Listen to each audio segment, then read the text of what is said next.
Good evening, Gamer Glorbers. We are playing Dark Knights today. I heard this was a romantic visual novel with paranormal elements. My apologies for the slightly deeper voice today. I'm trying to rest my voice, I suppose. This is Dark Knights by Pinlin. Yep, here's everyone. Now, let's play. As much as I'd love to use the given name, we do have another name. I think we may be playing a girl. So, I'm pretty sure all the romance options are guys. It's alright though, it's June right now, so I mean, I don't really care about that. Alright. I should have gone home earlier. My shoes are getting soaked. Everything is so boring these days that I keep losing track of time. Staying at home does not help, so I often go out. The library is one of my favorite places to visit, because it has so much for me to discover. Even then, there is a limit to what I can do there. I wish something interesting would happen in this village every once in a while. Anything that could kill my boredom. I often pass by this mansion during the day, but this time it catches my attention. I wonder when the last time anyone last visited this place was. No other house in the village looks as lonely as this one does. From afar, it looks grand. If I had to guess, it was probably built over 2 centuries ago. The atmosphere changes as soon as I approach the house. The whole building is surrounded by a veil of thin mist. All the plants in the garden have been taken over by the weeds. Behind the trees, I notice an empty fountain with a fairy statue in the middle. Its expression makes the environment even more depressing. No matter how you look at it, this place has an incredibly mysterious aura. There's something new to discover with each gaze around the premise. Some of the windows are broken, and the door is locked with heavy chains. My feet start to get cold, drawing my attention to my wet socks. I'll have to come back another time if I want to explore. Okay. A ghost! In the windows. As I am about to turn around, I see a shadow move behind the windows. That was quite the white shadow, I'll be honest. That was quite a light-colored shadow. I try to focus on it, but it is already gone. It is as if nothing ever happened. Was that a person? Or could it just be my imagination? I heard there were paranormal elements in this game, so it is possible that's like a ghost, a ghoul, a zombie even. It could be a vampire for all we know. It could be a gungling. If you don't know what a gungling is, don't worry. I have no idea either. I continue staring at the windows, but nothing else happens. Even though that was strange, I am more curious than freaked out. Oh. Right, so, this classroom is very, very awesome. Class starts soon. The first hour is history, my least favorite. It does not take long for me to doze off. I'll just take a short nap until class is over. I won't miss much anyway. Ah, is that me? It's me. I finally opened my eyes. School is already ended. I slept through all of my classes. So I should be reprimanded for it, but my teacher, Mr. Blanket, does not usually mind. He gives me special treatment because he knows I live alone and there is no one for him to rat me out to. Perhaps I should not do that too often. My classmates look at me with resentful glares. My friends didn't even bother to wake me up. I'll get back at them for this. Now I feel too lazy to get up. Oh, it is pretty cool. Feels like the neighborhood is very Japanese though. Even though I'm walking on the main road, no one is around. It is unusually quiet today. Even after what Logis told me, I'm feeling especially on edge. My footsteps echo in the silence of the empty street. When I hear another set of footsteps, I glance back, relaxing when I see it is only a boy from my school. I look up at the cloudless sky and yawn. Even though I haven't done anything today, I feel so exhausted. I want to jump back into bed. I take a few turns. It might be a coincidence, but the boy behind me seems to be following me. I've been walking very slowly this entire time, so he should have passed me by now. Yep, yeah, you know what? Very intuitive. That boy is most likely following you. I should test him. There's an easy trick to find out if someone is following you or not. If I turn 3 times clockwise or counterclockwise at forks in the road, I will walk in a circle. If the other person does that too, it means they have no destination. I enter a small alley. I take a turn. I turn once more and again. Now if he's still following me, I'll know it's just not a coincidence. Right on cue, I hear the boy's footsteps behind me. The guy's still following me. That sure is interesting. I speed up, trying to get him off my heels by taking a few more turns. All of a sudden, my arm is grabbed. It seems that my stalker has caught up with me. Oh, he's just a first year. Hello, we don't know each other, but we go to the same school and I just wanted to ask you something. Well, will you go out with me? No, absolutely not, I'm sorry. You're literally just a freaking black shadow. I don't know if this is a paranormal thing, like you might be a freaking black ghost for all I know. A black ghoul. Is that all you wanted to ask? Another time would dismiss it, and that would give them an opportunity to, pursue again, but you should say my answer is still no if we wanted to deny them outright directly. If that all you wanted to ask, that was kind of rude. So I'll say my answer is still no, even though it's a bit rude. My answer is still no. Now, let me go. Please? The boy keeps holding on to me, even when I try to pull myself free. Frustrated, I violently tug my arm away. This guy's attitude is really creeping me out. All the more reason to refuse him. He doesn't seem to know when to give up. What a brat. Sorry, forget what I said. Give me another chance. Let's start out as friends and get to know each other better.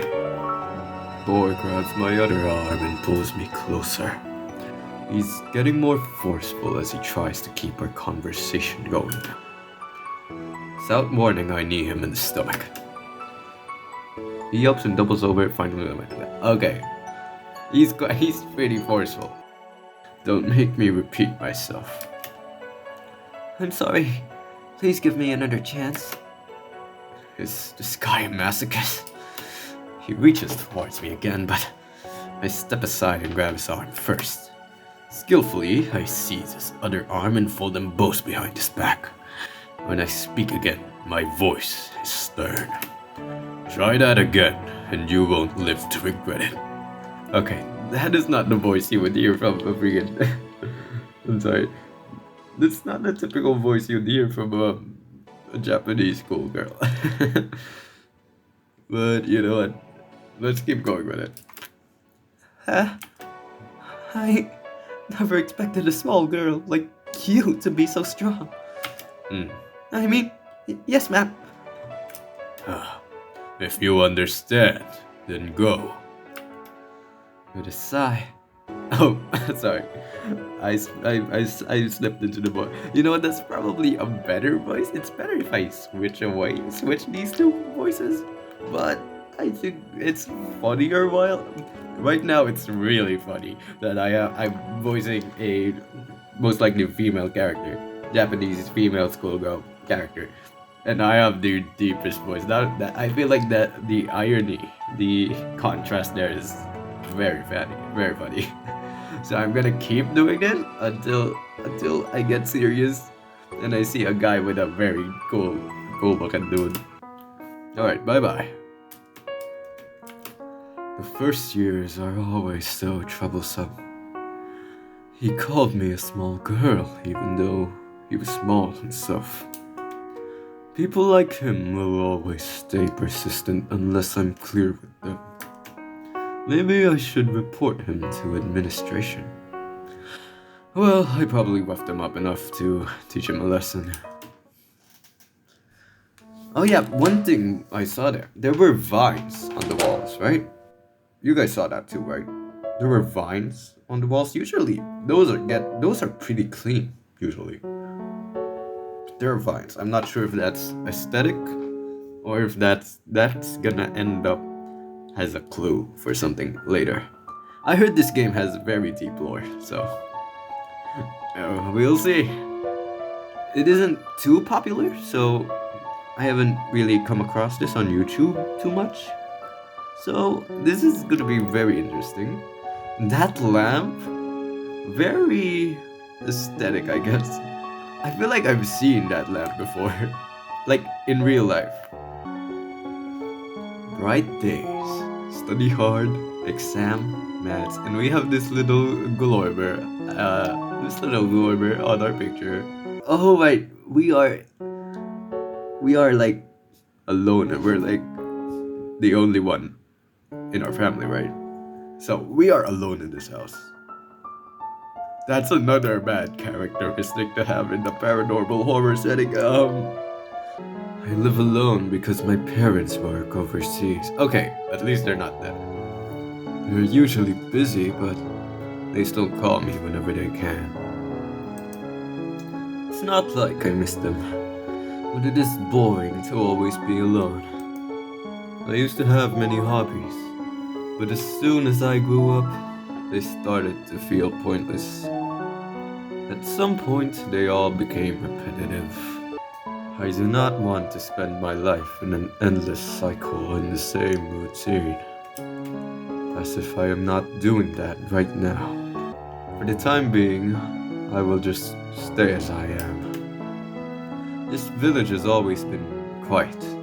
Aside from the same holidays every year, there's not much going on. I wish something exciting would happen. Actually, perhaps I can make my own excitement. I can try something new. Unless my fate has already been decided for me. If I could, I would rewrite this boring village. I think I forgot something. There was something I wanted to do. Ah, right. That mysterious mansion. I'm too sleepy right now. So tired. My eyelids feel heavy. And before I know it, I am fast asleep. Next day. Right. We have our first lady character. Let me clear my throat. Let me get ready, okay? What if I gave this lady this Ayori voice? Then I would not have a voice for, a voice for our main character, except for this really deep one. Suzuki! What is it, Hikuya?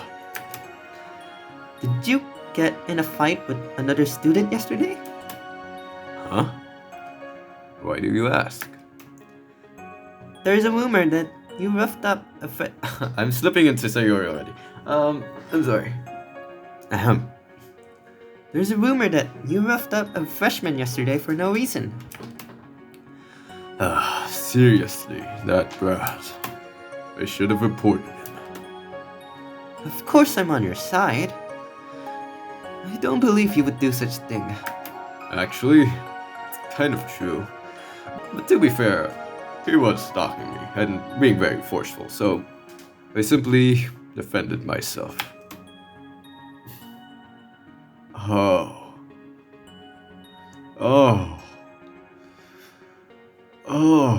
I fuck with you. You. I fuck with you. Yes, I fuck with you, alright. If you've seen Adil, this person also has a choker on, and yeah, I guess I'm into chokers now. I guess. But alright. Oh, it's Logi. Like Ikuya, I met him in primary school. Suzuki, there's a difference between self-defense and assault. I doubt Mr. Class President will ever understand. Dude, you're the class president and you look like that. That is awesome, by the way. You are cool as hell. You really do remind me of a wild rose. If I grew roots in this place, I'd die of boredom. Oh, this reminds me of... this reminds me of that one time from 2 years ago, you know? When you beat up those two seniors. Wasn't like I wanted to do it. Besides, I only got involved because they started hazing all of the freshmen. It's not my fault I couldn't hold back. Try to be nicer to your fellow students. Fine, I'll do my best. I immediately lost Logi's voice, by the way. You should care more about your reputation. Aren't you afraid that you won't be able to make friends now that the rumor is going around? I didn't intend to make friends with the freshmen anyway. You always seem so bored. Meeting new people or falling in love will make your life more exciting. No comment. I want to voice Logi more, just so I can get into that voice. Get a consistent voice. Hold on. Right. The monument we will be visiting is only a 15-minute walk from our school. Let's visit that monument. Hikuya is clearly not looking forward to this trip. She has been holding my hand tightly the whole time. Oh, you mean a 15-minute walk from in the freaking forest? Holy crap. Everyone, don't stray from the crash. You don't want to get lost here. Make sure not to disturb the wildlife either. Guess this field trip turned out to be even more educational than I expected. I've never seen this place before. Well, not recently. I got lost during a class picnic once when I was in primary school. This looks a bit different from what I remember. Logi, have you heard about the demon in the forest? Yeah, everyone in my neighborhood is talking about it. Apparently, the rumors started after some tourists went missing on a trip there. Do you think they're true? I don't know. I've never seen a demon before. Don't they only exist in legends? Alright, that's our first bad sign. A demon. They say there's a truth behind every legend. This village has many tales, but I doubt they're all true. If it's true, I hope our little demon friend doesn't hurt or eat people. Even if it does, it wouldn't eat you. You'd taste too bad. Ikuya punches Ryoji. Okay. How? I was just kidding. Wait. Oh crap, I kind of want to change Ryoji's voice a little. Oh, I kind of want to change his voice a little. I'm gonna change his voice a little. Why is this school taking us to a forest where a man-eating demon freely roams around anyway? The teachers don't believe the rumors. They think it's just a media stunt. And I know this because my dad told me. I guess we'll have to see what happens. There is one thing I would like to warn you about. What is it? It's not public information yet, but recently a few villagers went missing in the middle of the night. No trace of them has been found. It's as if they just vanished. Oh my god! Whoa! Oh my goodness! For real? I sure won't be walking around alone again. If we're headed in the same direction, I can walk you home. You could also ask your brother to pick you up. My brother? No, not him. Why? He's from the elite class. He stands out too much. Well, if all eyes are on you, then no one's gonna make a move. But being picked up like a kindergartner. Sorry, but Anyway, even though this news hasn't been officially released yet, you two should be more careful. I don't want my friends to get hurt. I'll be fine. I'm really intimidating.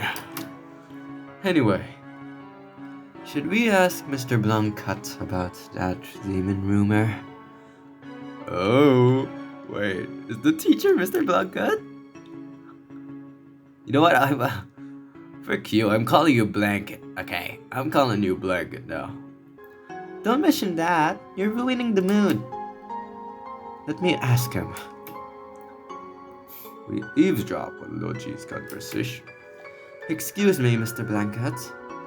Do you know anything about the demon rumors? Oh, Ryoji. Well. You don't believe in them, do you? Not in the slightest. This forest is home to many different species of animals. Some silly people probably mistook one for a demon. Besides, there is no proof of their existence. The legends about this forest were just stories made up to scare little children. What about the missing tourists? Would you call their disappearances a coincidence? I don't think they disappeared. It is very easy to get lost in the forest without a map or guide. It's what probably happened to them. The rescue team will find them soon. Just stay with the group and you won't have anything to worry about. I see.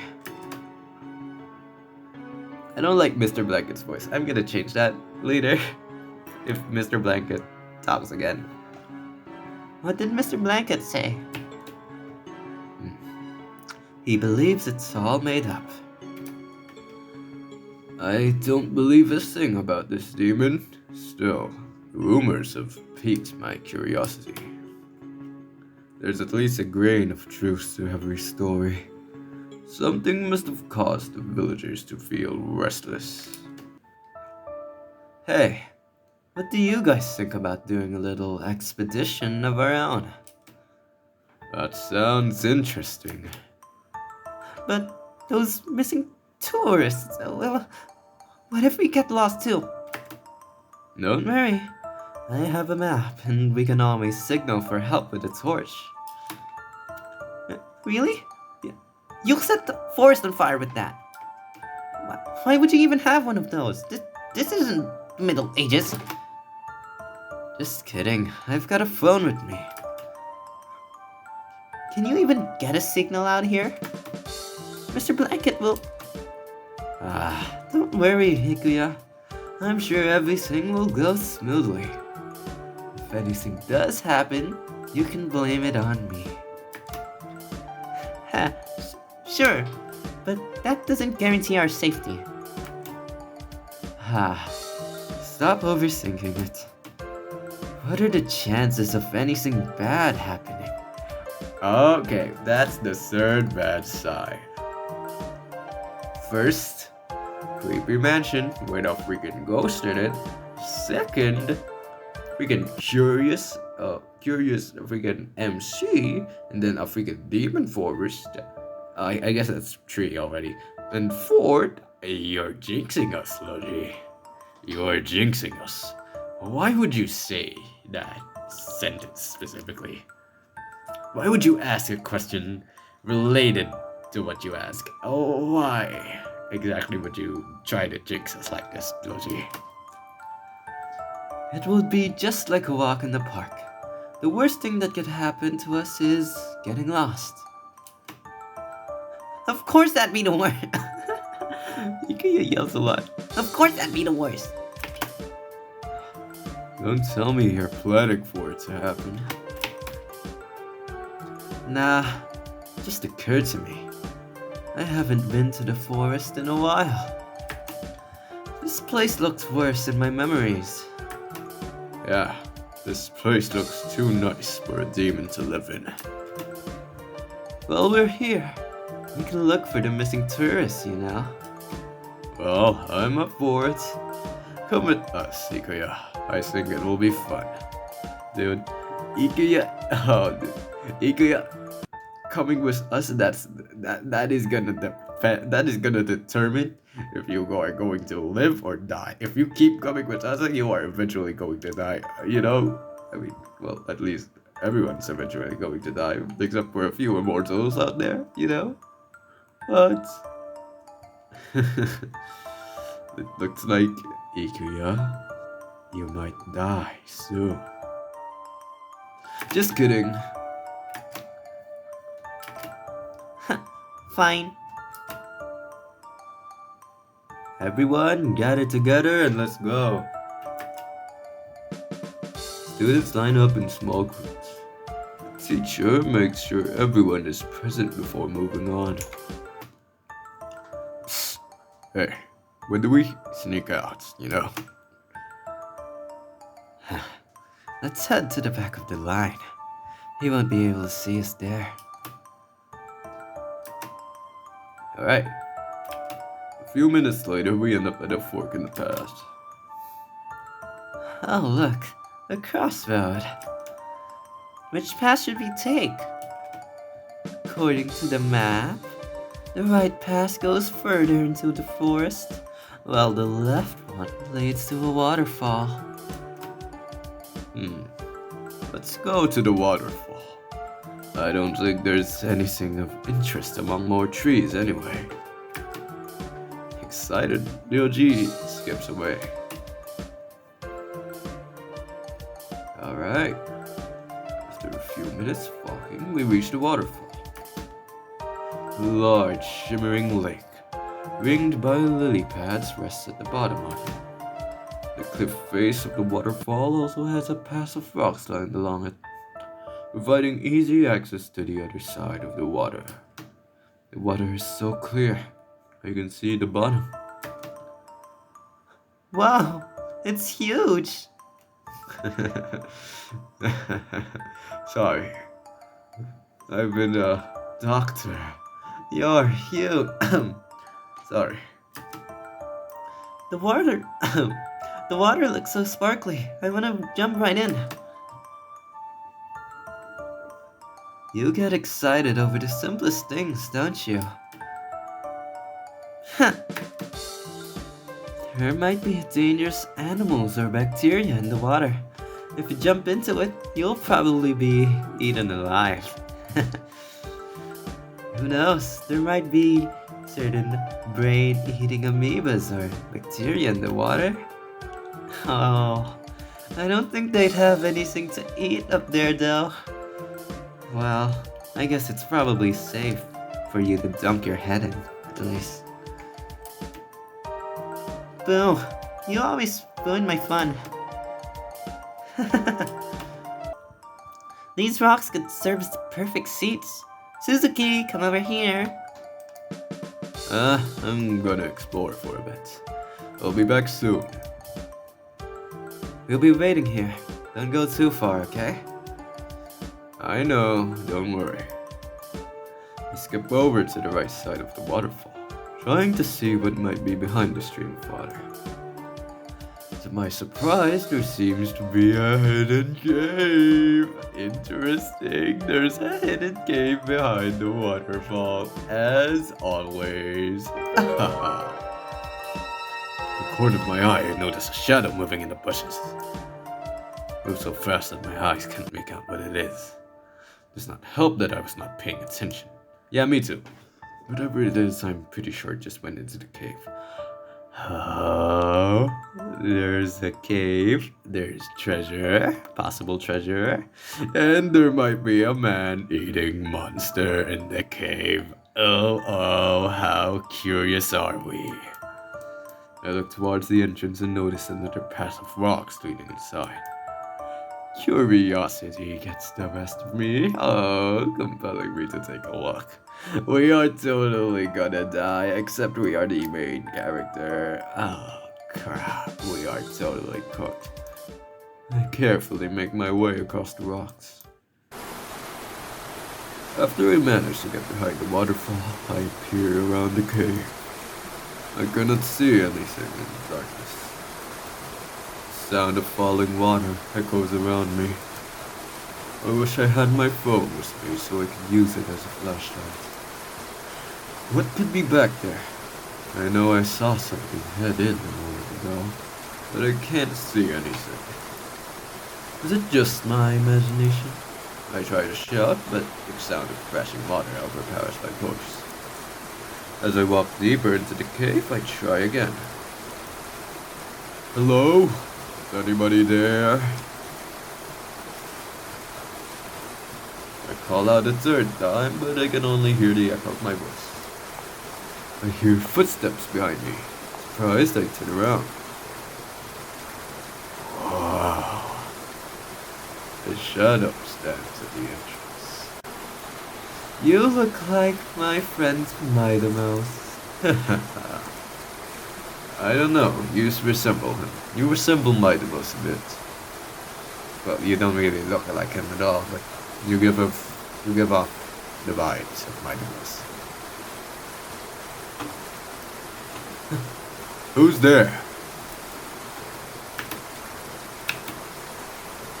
I can tell from the person's build that he is a man. But due to the darkness, I cannot make out his facial features. Who are you?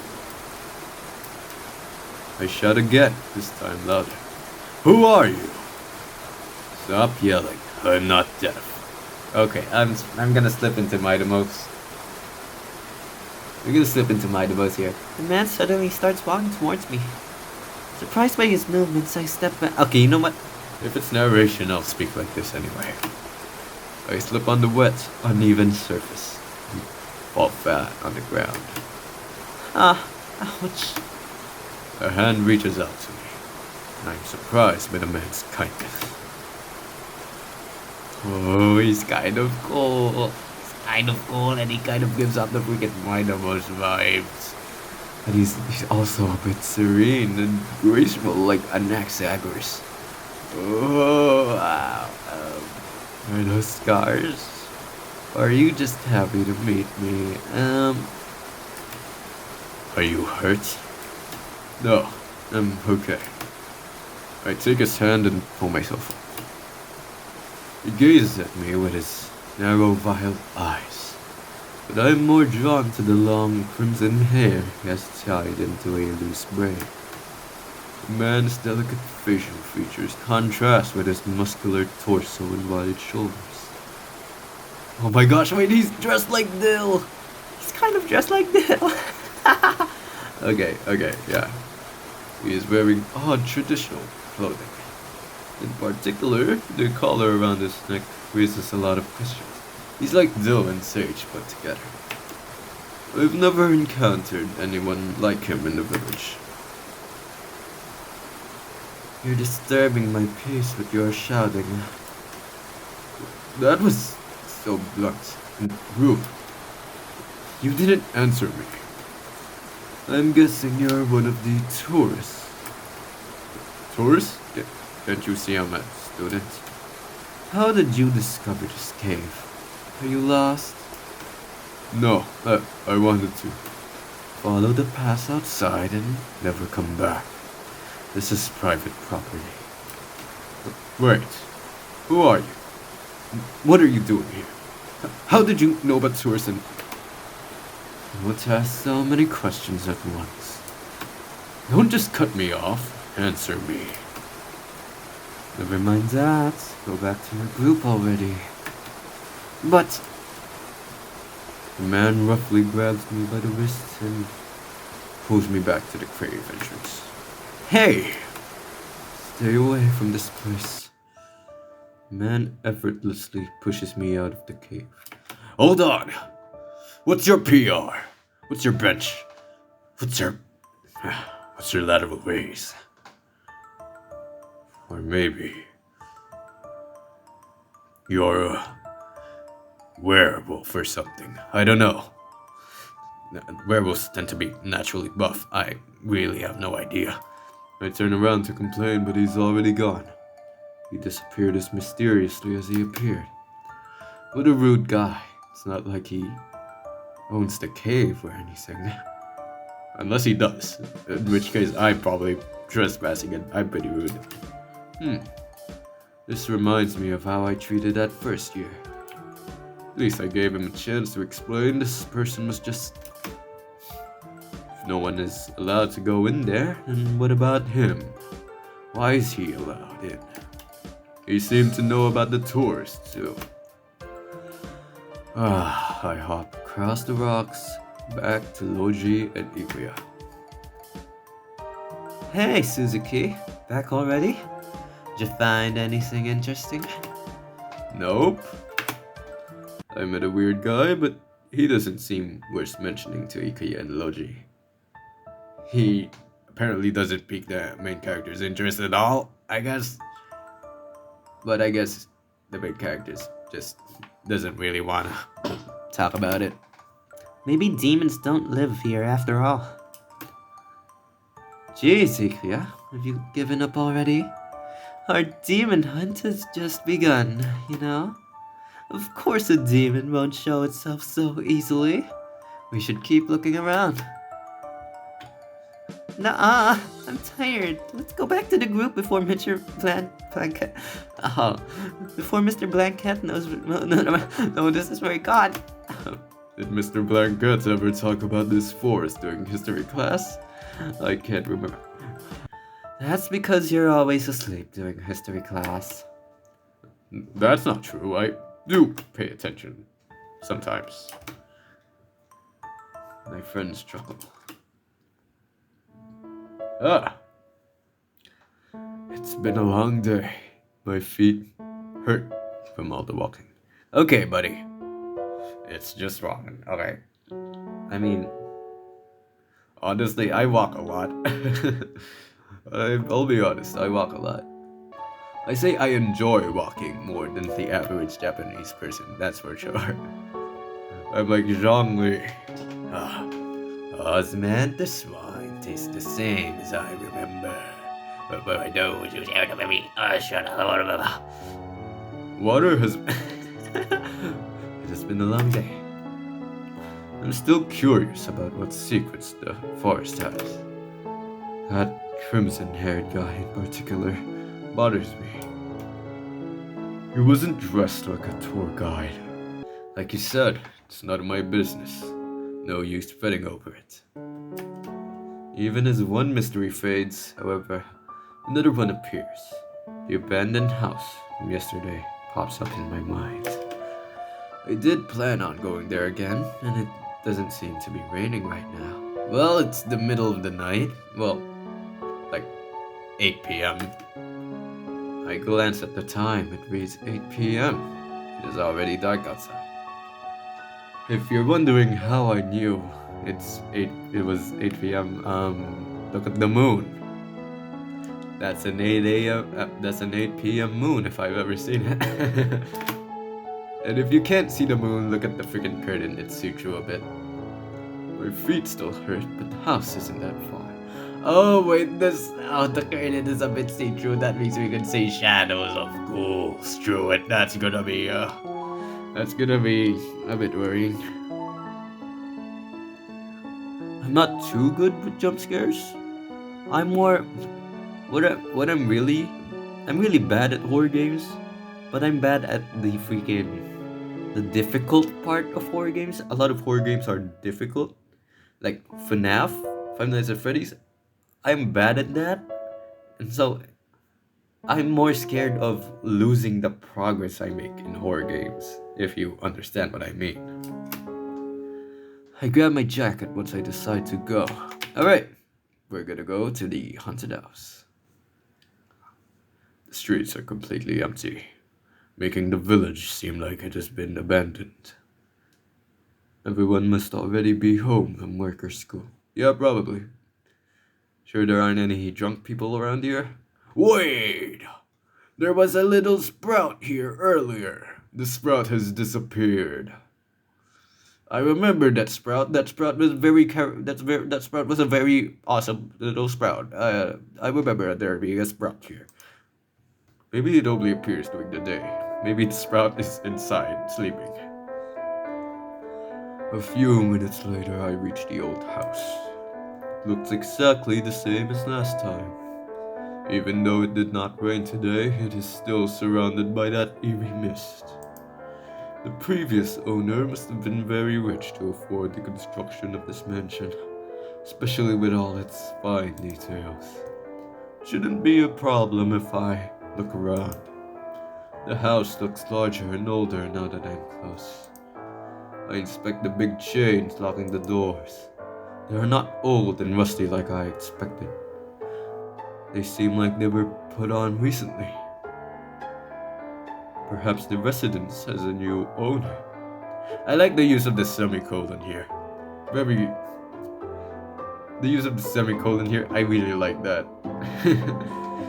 It's not often you get to see semicolons used properly. Let me check if it's used properly. Seems good enough. Seems grammatical enough. Suddenly, I hear a sigh from behind me. I quickly turn around to locate the source of the sound. There's someone sitting on the edge of the fountain. He blends so well with the dreary mist that I had not noticed him when I first entered. I slowly approach the man. Up close, I notice he looks near my age. He's most likely from the same school as me, but I've never seen him before. His uniform design is not one I recognize. Perhaps he's part of the elite class like Ikuya's brother. Each elite student wears a custom-designed uniform, making it difficult to be certain they even attend our school. Wow. So the elite students, they're pretty cool, apparently. A custom uniform. If I could get a custom uniform, that would be cool.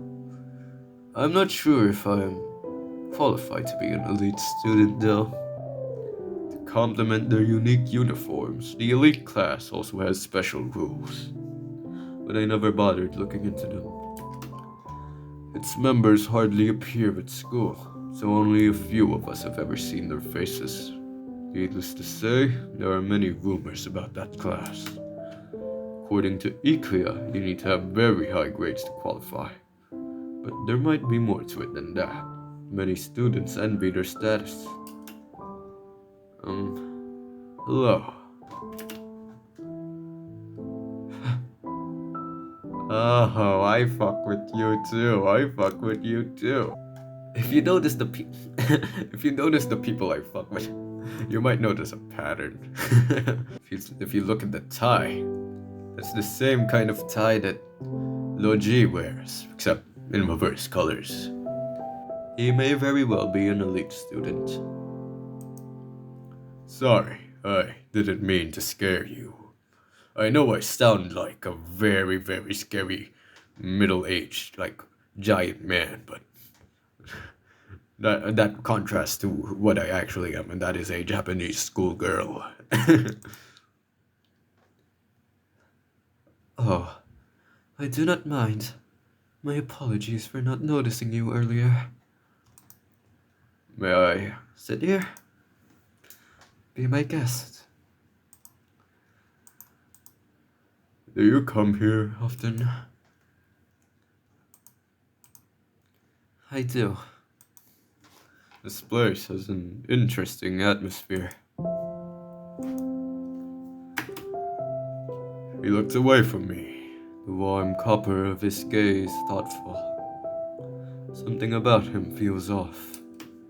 I'm not sure, but is he sad? I can't really read his expression. What about you? Well, I never noticed how interesting this place was before, so I thought I'd come take a closer look. At this hour?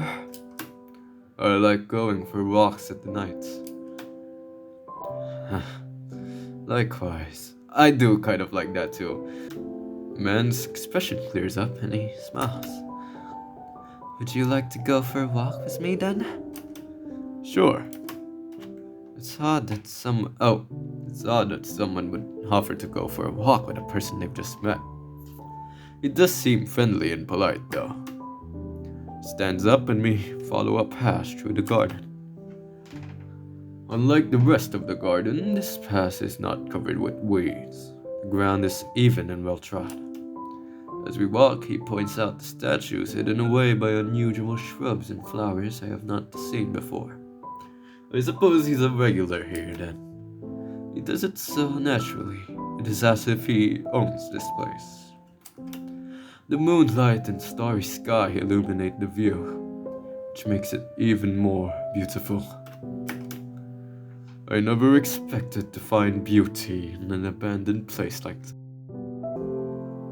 The man smiles mysteriously at my comment. You seem to know a lot about this mansion. I would be happy to answer any questions you have. Do you know who put the chains on the doors? His eyes swivel away from mine again. The man hesitates to speak. I seem to have found my answer. I do not know about it. I guess he doesn't want to say. He looks flustered. Maybe I shouldn't push any further right now. It's getting late. I should go home. Have a good night. As I head back to the front yard, I realize that I have not asked for the man's name. I turn back and try to find him, but he's already gone. Unfortunate. The weekend finally arrives. In the morning, I make myself breakfast and sit on the couch. I'm assuming this is a Saturday. Some people have Saturdays off. Not me, though. I don't have Saturdays off. Which is unfortunate. Really unfortunate. While chewing on some toast, I opened the newspaper. Okay. Why have you got a freaking... Now I want to eat. Okay, this is on you. I'm gonna grab some freaking food. I do not have any real leads for the disappearances yet, but I have to catch up with the news.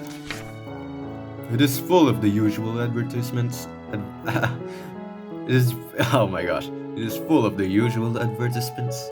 No, it actually has decent news articles. I browsed through, hoping to find something interesting. My eyes stop at a page with numerous sketches. The reports of missing persons are increasing. In just a few days, it has reached a point where the police can no longer suppress the public outcry. I study their profiles and try to find a commonality, but there does not seem to be one. Age, gender, appearance, occupation, address? No. Nothing adds up. This is going nowhere. I recognize some of these people, but I don't think they knew each other. And again, if it was that easy, the cops would have solved the case already. I doubt people disappear without a trace. They must have gone into hiding or were kidnapped. The thought of someone I know suddenly disappearing is scary. These crimes, or whatever they are, have to stop at some point. How long can this go on? I flip a page and find an article about an attempted homicide. Oh, I forgot the name of this town, but the butcher is back, you know. A local reported that she heard a distressed scream late at night.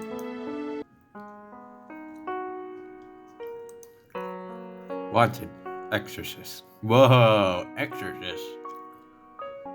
I'm a pretty good exorcist, actually.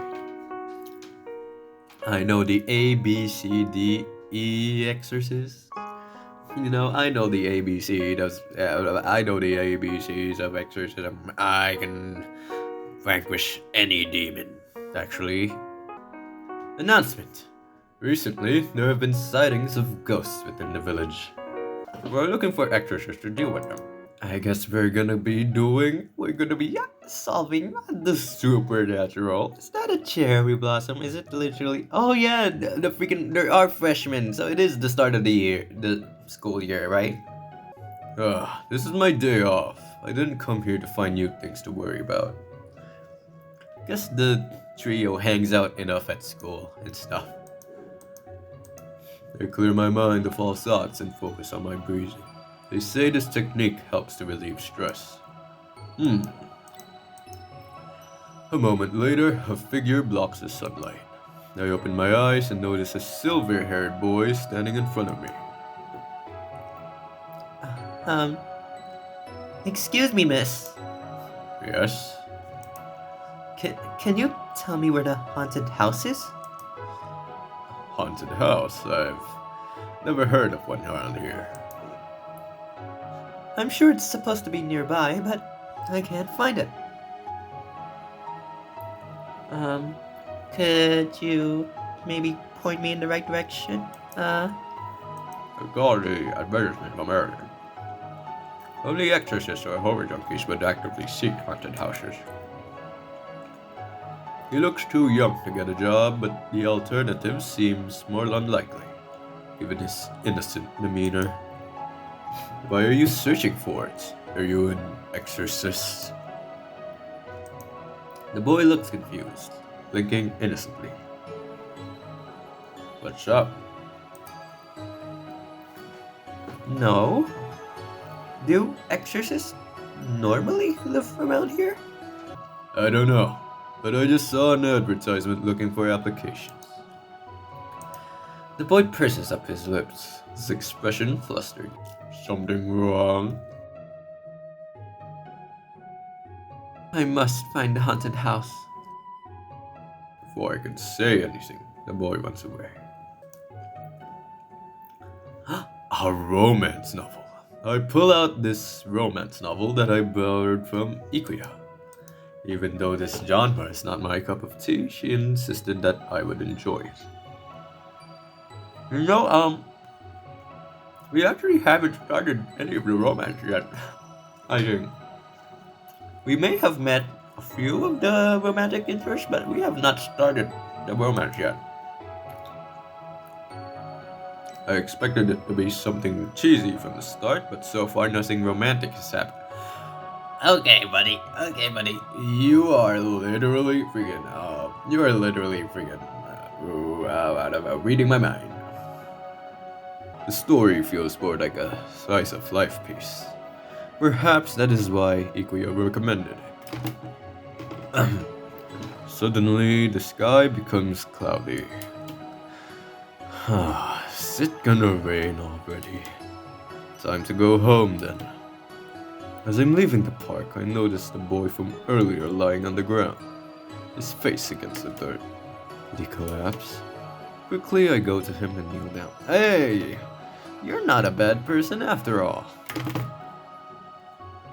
Hey, are you okay? What happened? I don't have much time. What do you mean? The boy passes out before he can reply. Hey, oh. Hey, don't pass out here. What should I do? Actually, I kind of like the really deep voice for her. I really like the deep voice for Suzuki. I have no way of placing an emergency call. Thankfully, he does not look that bad. I have no choice. I can't leave him here when it's about to rain. The clouds become darker with every passing minute. When I look up, I feel cold raindrops on my face. I manage to carry the boy to a dry spot under a tree before the rain starts pouring. I'm surprised by how easy it is. He weighs far less than you would assume by looking at him. Why do you faint? Does he have some sort of illness? Is he acquainted with the supernatural? Maybe I should take him to a hospital. Well, he'll have to wait until after the rain stops. I don't want him to risk it. I don't want to risk him getting any sicker. Holy crap, this lady is pretty nice. This was not the vibe. This was not the vibe I was getting from her earlier, okay? The rain creates a curtain around the tree. A few drops sneaking between the leaves to land on us. You don't have an umbrella? It's an unlucky day. I bow my head to look at the boy. He has such an adorable baby face. How old could he be? I bet he's way younger than me. His hair looks so soft, I want to touch it. Okay, buddy. Yeah, his hair is soft. And he's Chris Hansen, buddy. And you're not going anywhere. Are you okay? The boy mumbles something before closing his eyes again.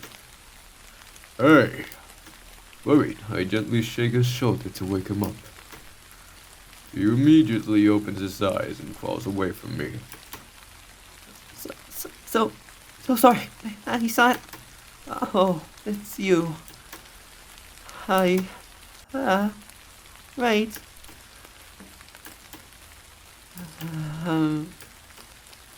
He's an odd one, but it's kind of cute. Listen, buddy. Let me have a talk with you. You may be cute where you're from, but to me you're nothing.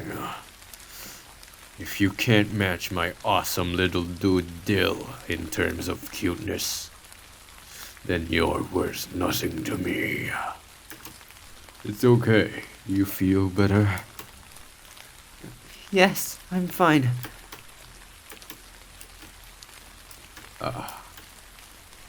It is raining. I could have sworn it was sunny earlier. The downpour started right after you passed out. Oh, right. Thanks for taking care of me. Yeah. Let's wait here until it stops raining, boy. Are you really okay, bro? I got worried when I saw you on the ground. I thought something happened to you. Huh? Oh, it's not a big deal. I'm just a little tired. It's nothing to worry about. Passing out from exhaustion is very serious. We should get you to a doctor. No, I feel a lot better now. I suspect he's afraid of doctors. Even so, I can't force him to go to a doctor anyway. What is your name? Sachiro. Nice to meet you, Sachiro. You can call me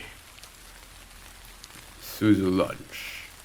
But for you, little boy, you may refer to me as John Suzu. Father Suzu, if you prefer. You mentioned an haunted house before. Can you tell me more about it? It's just a regular place, but people say it's haunted for some reason.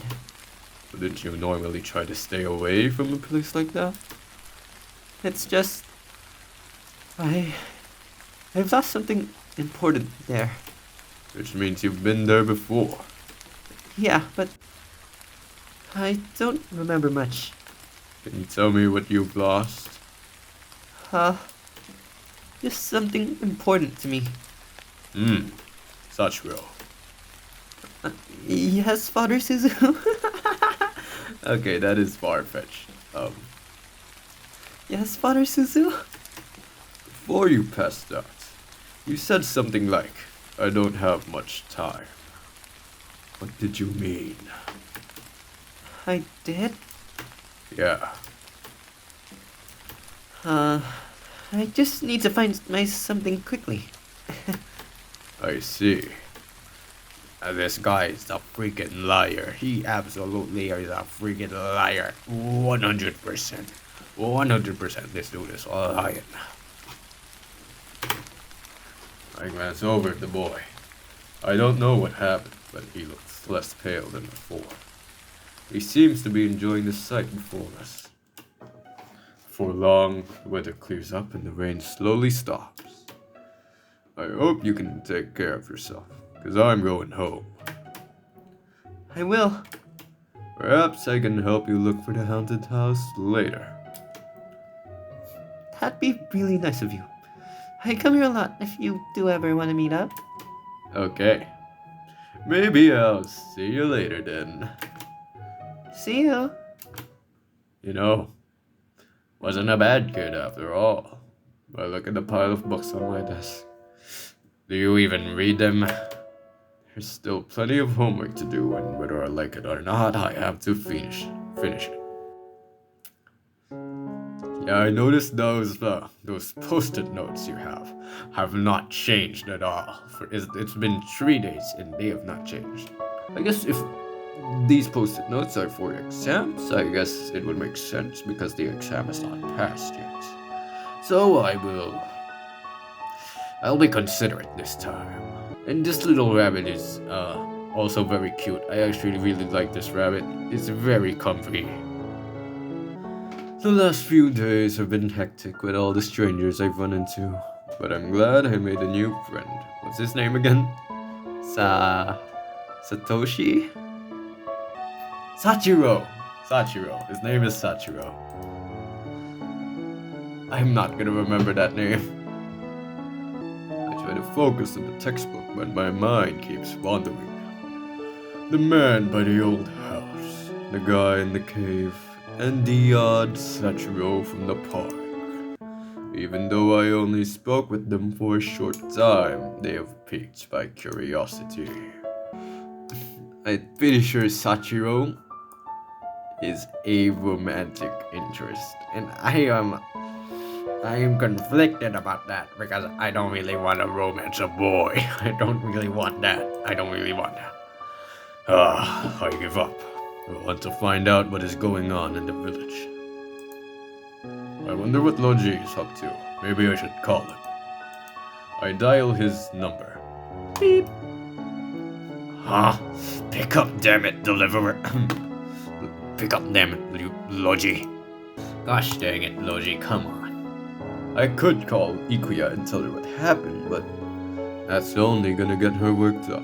So I brush the idea aside. Are you a Shota-kun? I will allow you to do it once. I will allow you to do his route once, okay? I'll allow it. But none more after that, Suzuki. I throw myself on my bed and close my eyes. This feels a lot better. A moment later, I hear knocking on my window. Wait, I get up and check the source of the noise. Actually, you know what? It's the afternoon. If your window is like, if you don't have a second floor, if your room isn't on the second floor, it makes perfect sense. It's also much scarier, you know. Please don't be a monster. Oh, no. Whoa, what is Let me in. uh, who the hell are you? And what are you doing up here? Hurry! Get down first. Just let me in. Okay, so we're probably on the second floor. What's wrong with this guy? He scaled my house. Seriously, how can a stranger expect me to let him through the window into my room? You must be the worst burglar ever. Not stupid enough to fall for such an obvious trap. I ignore him and lay back down on my bed. It's the common sense not to let strangers in your house. The knocking stops after a moment. Feels like he's finally given up. Time to go back to sleep. Fine, I'll check on him. Strange. I can see the window of my room, but there's no one outside. Oh, he got inside. I'm shocked by the sight of a man laying on my bed. Oh my... Oh. You. What? A man of Jesus? These crosses are really common in this town, and they apparently don't have any symbolism at all. In which case, that would be perfectly alright. How did you get in here? You a burglar? I'll call the police. Hey! Wait, it's a misunderstanding. Whoa. I desperately squirm around, trying to break his hold on me. The stranger lowers his head to look me in the eyes. Calm down. Let me explain. Let me go, you creep.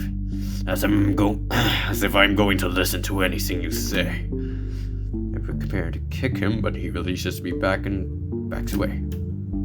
How did you get into my house? There was an open window in another room. I have to be more careful. Can I stay here? What? That came out of nowhere. Are you joking? I'm serious.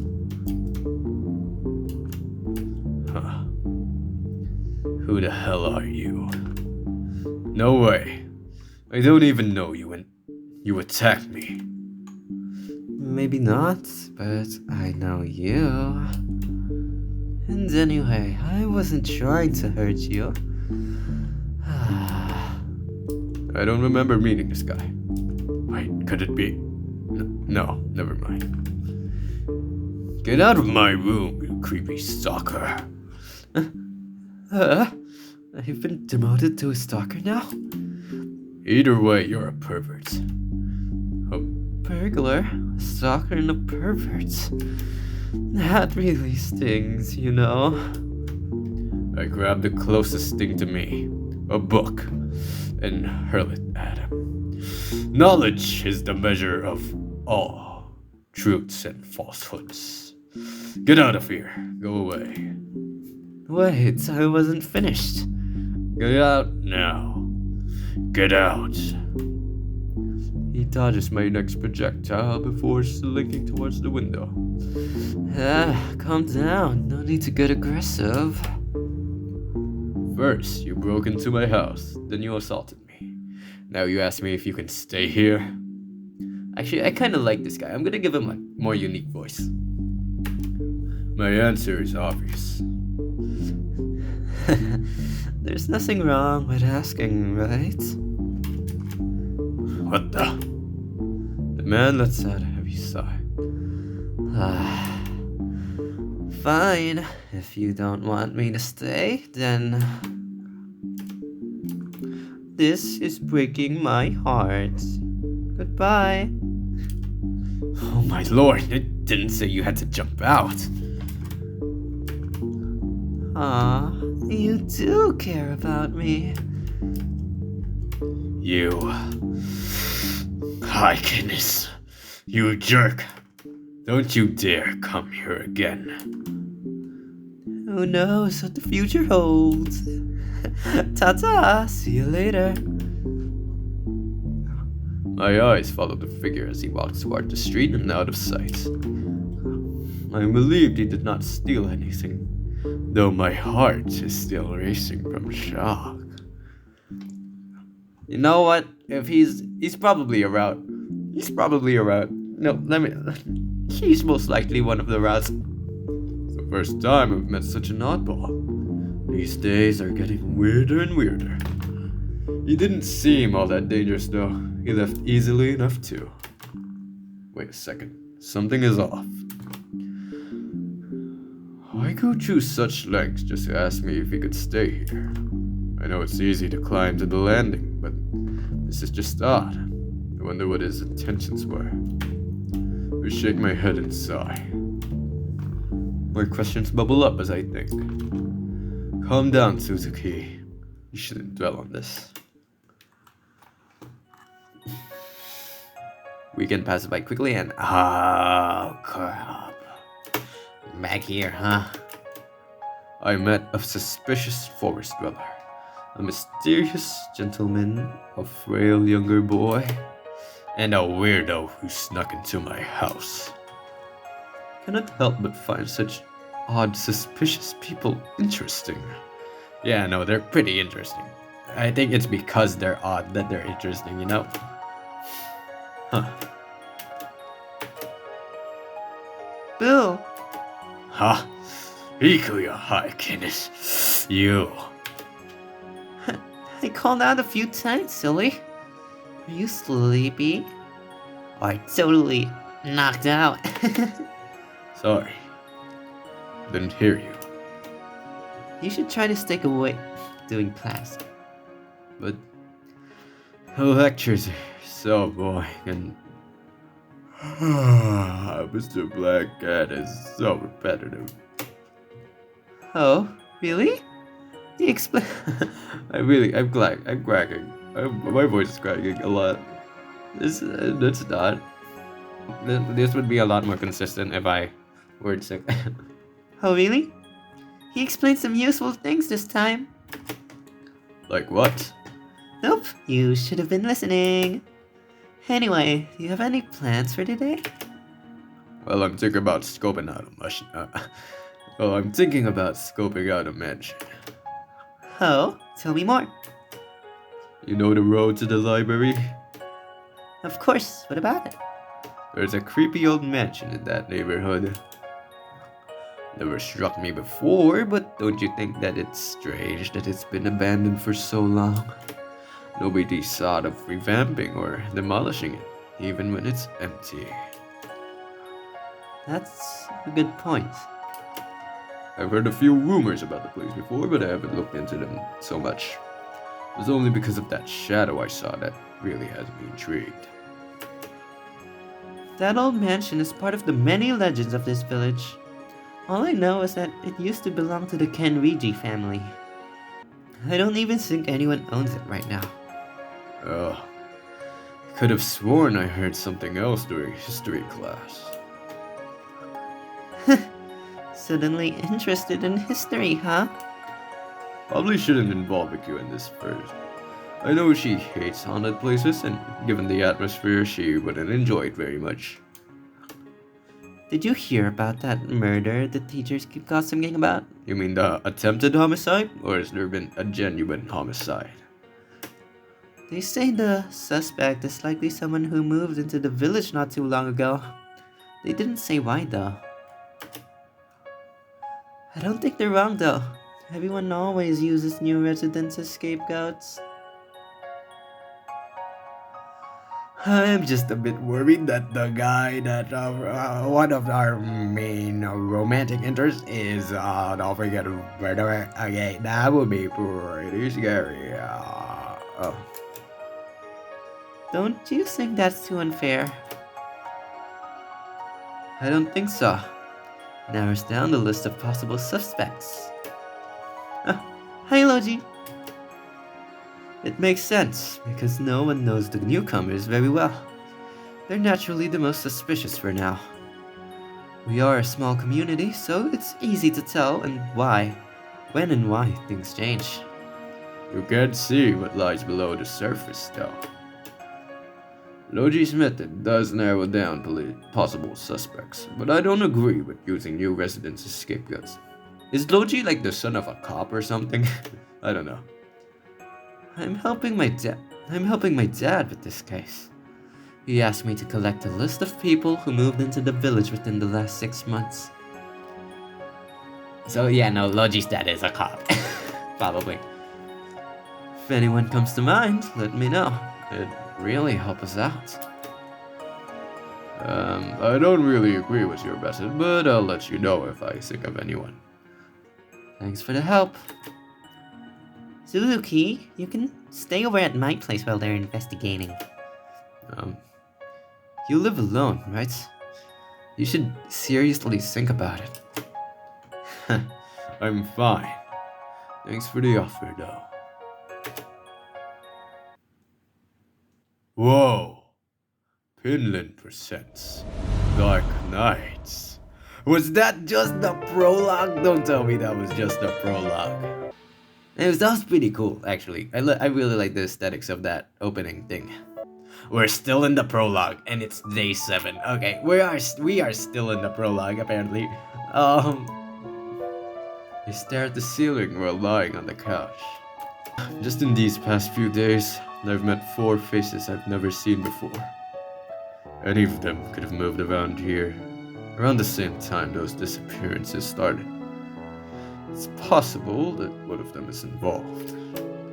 Against my better judgment, I cannot help but want to investigate them further on my own. This excitement is a little overwhelming. Who should I investigate? You know what? We'll investigate the boy first, okay? We're going to do the Sachiro route. Seems a bit late for a boy of Sachiro's age to still be out, but I head to the park just in case. The sky might already be dark, but the weather is good for a walk, unlike the last time I was here. We barely know each other. Would it be inappropriate of me to visit him this late? Oh, so we're just assuming Sachiro lives at this park. More homeless than the homeless guy that broke into our freaking house. Okay, cool. The park looks empty at first sight, but after walking around, I notice a boy sitting on a bench. You getting your sleep or not? Because he is so small, he blends in with the surroundings. I can't believe he's still here. Isn't he cold? It's like spring, so yeah, I bet he's cold. It's like 20 degrees, maybe. Wait, no, that's like in the morning. It's like 20 degrees in the morning. I don't know how cold it is at night. I walk over to him, giving the boy an apologetic smile. Hey! Oh, wait, sorry. Hey! You're Sachiro, aren't you? Hey, you're Sachiro, aren't you? Oh, hello. Hi? Suzuki.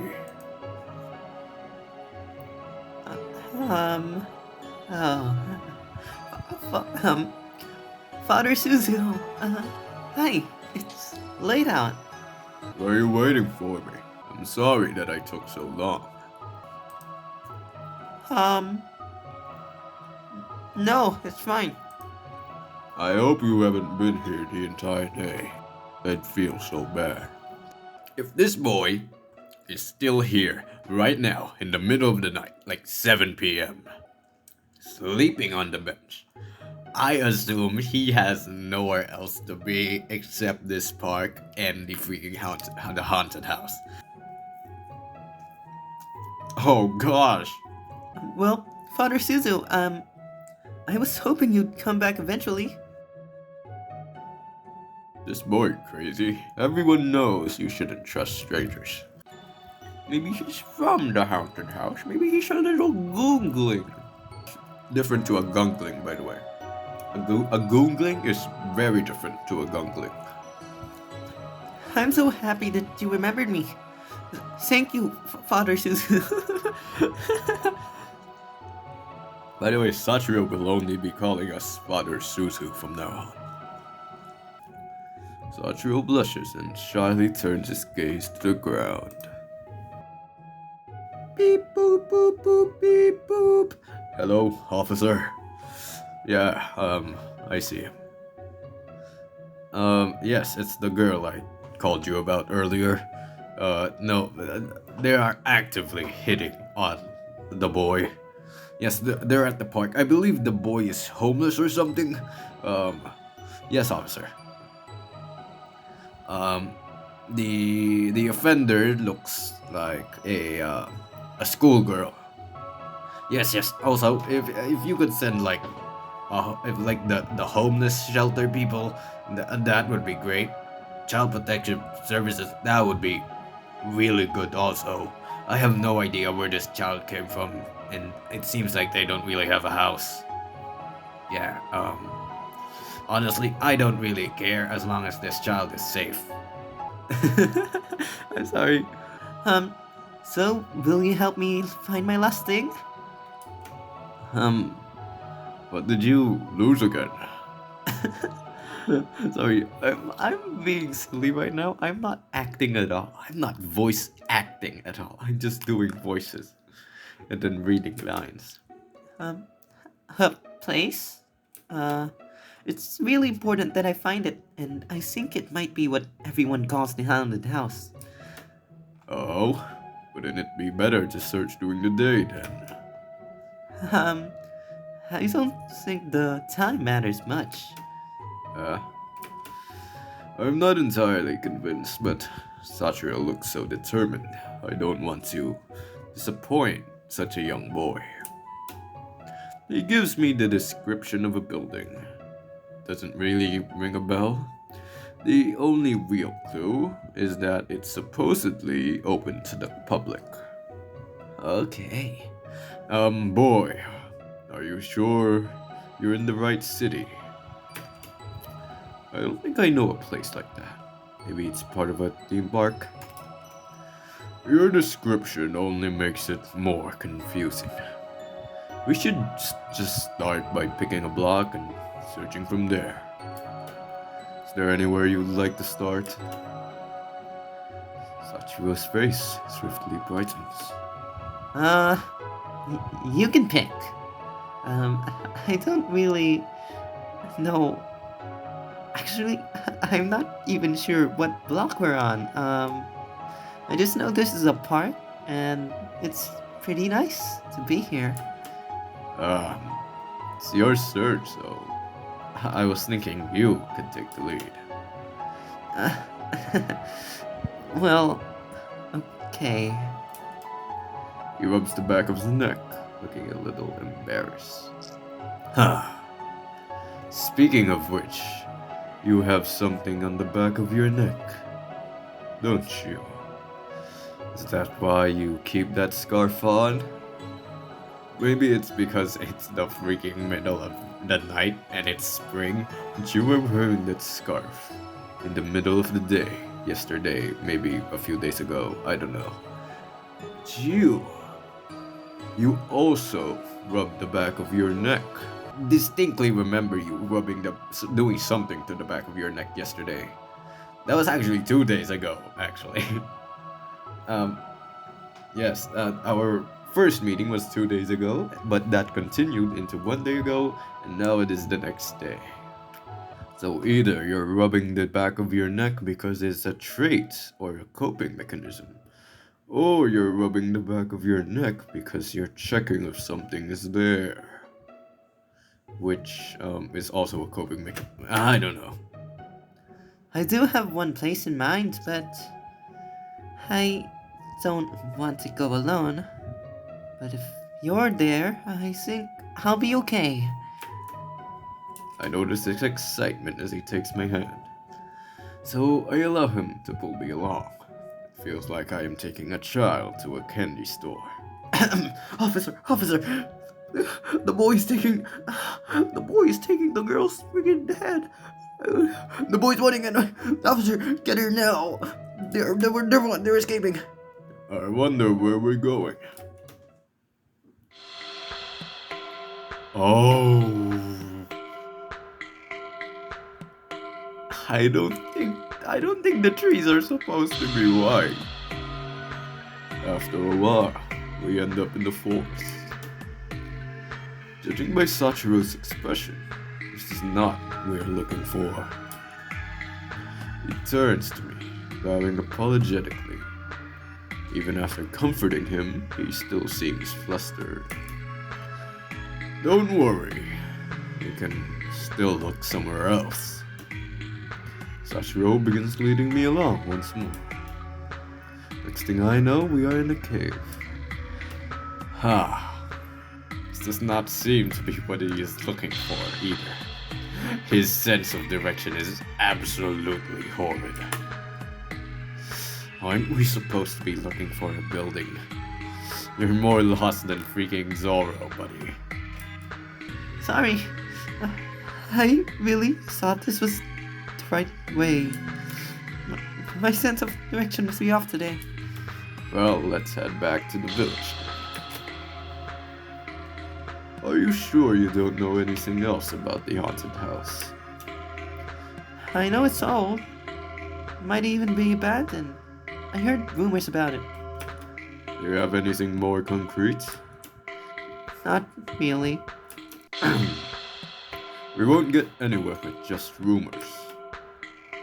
I'm sorry for dragging you all the way out here with nothing going on. Nothing to go on.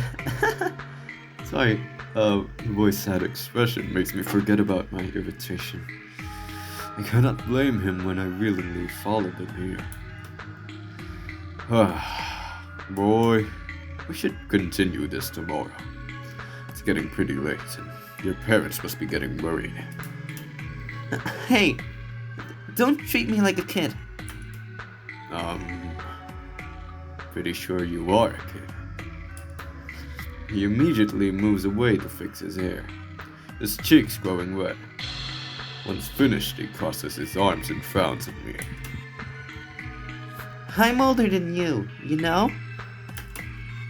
Say what? I don't really believe that. I'm 18. There's no way you're older than me. But I'm 18 too. What? No way. At best, you look like a 12-year-old. You can't judge a book by its cover. I mean, you're even shorter than me. Oh, damn. Damn. Suzuki, you're shorter than Sachiro. Plenty of people are short their entire lives. Height has nothing to do with it. Don't you know better to judge? Don't you know better than to judge people by their freaking appearances? I give him a look at this. My reading comprehension is gone. My reading is gone. I give him a look at disbelief. I want to make a joke, but decide to hold back. I seriously thought he was 12. His mannerisms remind me so much of a little kid. Maybe I'm too quick to judge. I barely know anything about Sachiro. You're right. I guess I am in the same boat as you. It still doesn't sound like you take me seriously. Also, there's no way I'm gonna call you Father Suzu anymore. What's your name again? Suzuki?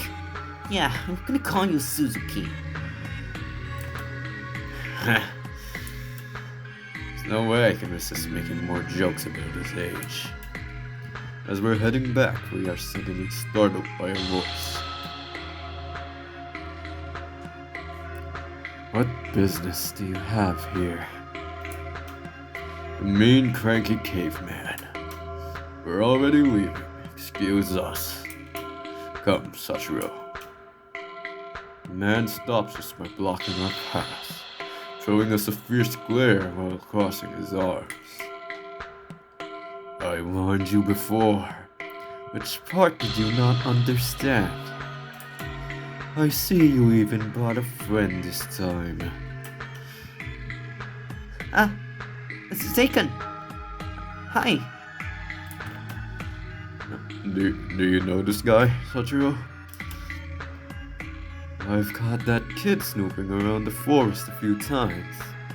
I'm not surprised. Suspicious trespassers like you two are associated with each other. I was only lost. Same for me. What about you, Zaken? What's your excuse for being here? I'm the one asking questions here. Huh, whatever. You won't see us again anyway. By the way, you.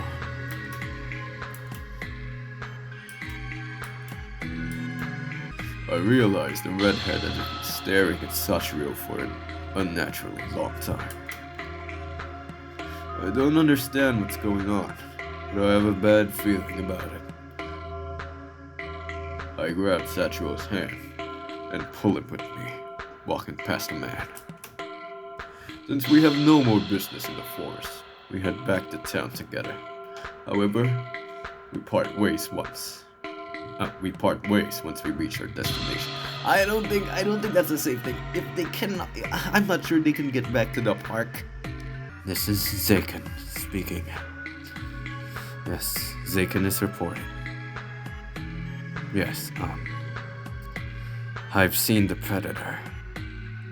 Yes. Sachiro is being led by a girl shorter than them. I think it's risky to leave them alone. Are you sure? You don't want any other... You don't want me to do anything else? It seems like that girl might take advantage of Sachiro. Sorry. Just a little bit of goofing around. Thanks, Suzuki Lunch. You're welcome. Maybe we should explore again in the daylight. Actually, I prefer nighttime. That's alright, right? This boy wandering at night alone makes me feel uneasy. I have to at least accompany him. You always want to explore eerie places. Looks like you're trying to find danger. I reassure you that nothing ever happens. You better not jinx it. Anyway, I'll see you tomorrow. Cool. By the time I return home, it's already 10 p.m. That's 3 whole hours. But it's not that bad. As I lay in bed, I wonder why Sachiro asked me to only visit him at night. I should keep a close eye on that boy. Next day, I decide to ask around about the haunted house during my lunch break at school. Okay. A haunted house? Huh. Nope, can't say I've ever heard of something like that. Are you sure? Pretty sure. Even... Well, I'm looking into it for someone, and any help would be appreciated. Maybe they're just confused. I've heard a lot of stories about this area, but nothing like that. I guess it could be a name... I guess it could be a new name for an older rumor. Or maybe even something that was created recently. Does anything similar come to mind, then? Let me think. There's the school ghost, the forest demon, and the Kanriji mansion. Maybe you're looking for the Kanriji mansion. It's been abandoned for years. You could argue that it's haunted.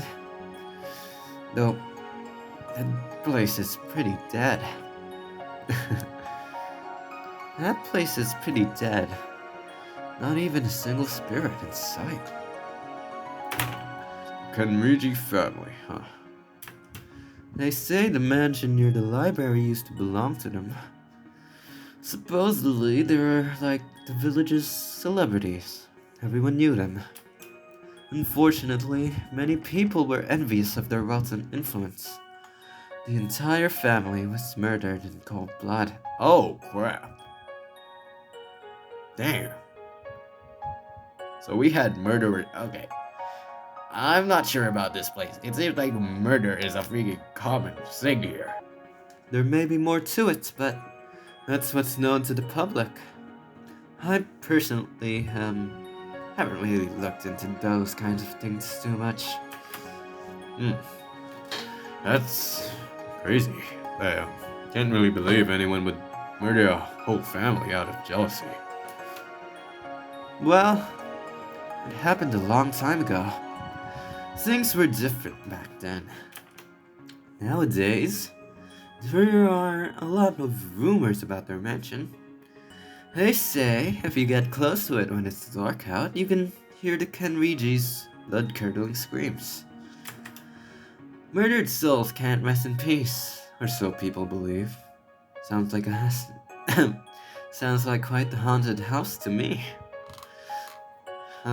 Well, that's on you though. I can tell what you're planning by the look on your face. Wanna go check out the mansion together? We could even invite a certain someone if you're interested. Even though I don't think ghosts exist, the thought of them does spook me a little. Sorry, Logi, but I'll have to decline your offer. You're like a walking supernatural weapon. Like, nothing exciting ever happens when you're around. Remember when we looked for that demon in the forest? That cross might actually be is that a really powerful crucifix or something? Like, is there some holy divine power underneath those bandages? Maybe even a stronger demon? Like nothing supernatural happens with you around. Like, so I'd look into that, Logi. It was worth a try. Just let me know if you change your mind. Oh, and if you do change your mind, go ahead and invite Iguya for me. Just so I don't have to invite her myself. The chances of me getting killed by a ghost are higher than that of a ghost appearing in the same room as you. Anyway, thank you for telling me about the mansion. As promised, I meet up with Sachiro after school. See, okay. The sprout is there. Although, it's like a pretty dark colored sprout, so maybe it just blends in with the nights. Like, maybe that sprout just blends in, you know? During night, that's why the sprout disappears. But yeah, sure. Why does Sachiro want to find out about the haunted house anyway? Sure doesn't seem like a horror junkie. He also doesn't seem like he's 18. Anyways, last night he sounded like he was in a rush. Can't guess what his motive is. Well, I'm sure Sachiro's story should be at least a bit entertaining. The park is silent as usual. I call Sachiro's name, but he does not answer. Decide to take some time off by taking a walk. Okay. Beep boop boop boop beep boop. Hi. Yes. The suspect's in my view. The boy has been secured, right? Perfect. Should we collect evidence or should we detain the girl now? Fine, I'll hold off. Just for a little bit. But if you don't hurry up with your investigation, that girl is going straight to the detention center. Wonder if you guys know who that voice is. I'm not sure if I did the voice as I did it yesterday, but we'll check it out if the voice is normal. Ah, so you were just sleeping with a bunch of cookies. Well, I mean, what else can you do? Oops. He has an arm wrapped around a bag of cookies. All the birds in the park are staring intently at the sight. Yep. His hair reminds me of that deliverer. Hi, goodness. I decide to watch his adorable sleeping face for a little longer. Dispatch. Hey, dispatch. The boy's still here. I thought you secured him already. Jeez, you guys messed this up real bad. Who even reported that the boy was secure? That guy? Can't believe a word he says. Right, fine. I'll back off for now. I'll keep watch for a little longer. Tell me if anything intriguing happens, by the way. Alright. He's so cute. Just watching him sleep makes me happy. You know, we've met all of the guys at this point. Like, I could drop the really deep voice for the main character. But I won't. Obviously not. I sit beside him, waiting until he wakes up. I close my eyes and watch the sky grow darker. The sun will be setting soon. I wonder if he's had dinner yet. I hope he's eaten more than cookies. You guys know American soft cookies? Holy crap, those are real soft. Those are really freaking soft. I had one earlier and it was really soft. I like a good crunch in my cookies. I don't really like soft cookies too much. Anyways, Sachiro opens his eyelids, rubs his eyes, and blinks slowly before turning to me.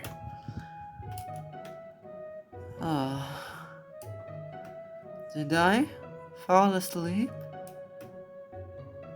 Sorry for waking you up. You can go back to sleep if you want. I'll watch over you. I'm glad you came. Although, I told you to come me. I told you to only come find me at night. My classes ran late today, so I thought it was best to head over straight away. I guess elementary school students get out earlier, huh? I'm not in elementary school anymore. I just had the day off. I was only kidding. Sachiro sits up and scratches his head before opening his bag of cookies. A moment later, he hands me one of the treats. The cookies are all shaped like animals. The one I have looks like a raccoon. Almost seems like a shame to eat it. This reminds me of an old friend. The Trailblazer. Sachiro takes a bite of his baby seal. The aesthetic really suits him.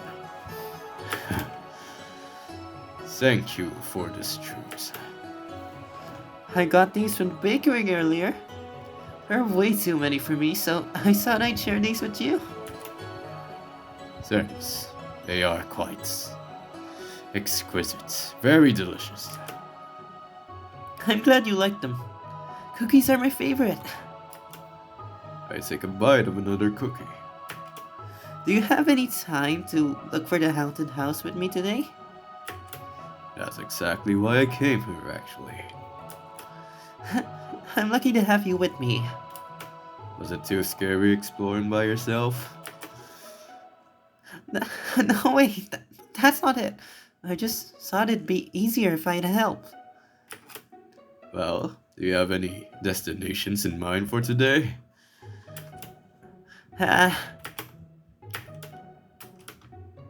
I had a place in mind yesterday, but I completely forgot what it was, or where it was, or how to get there.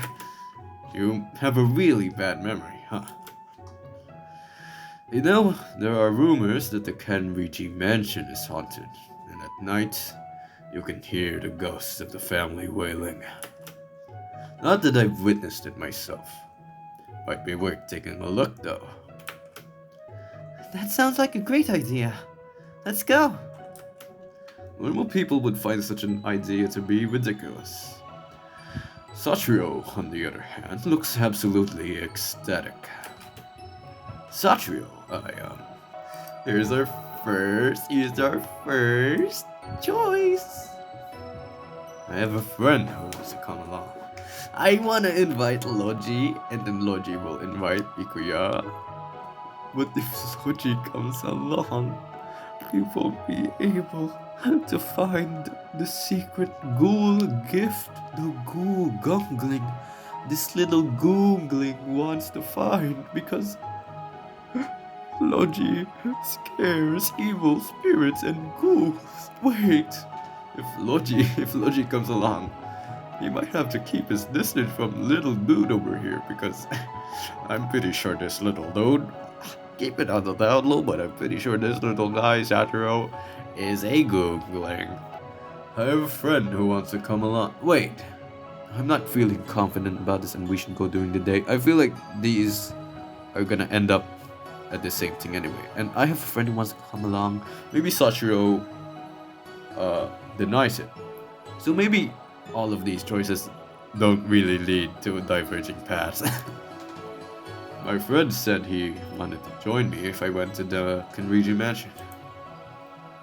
Really? The more the merrier.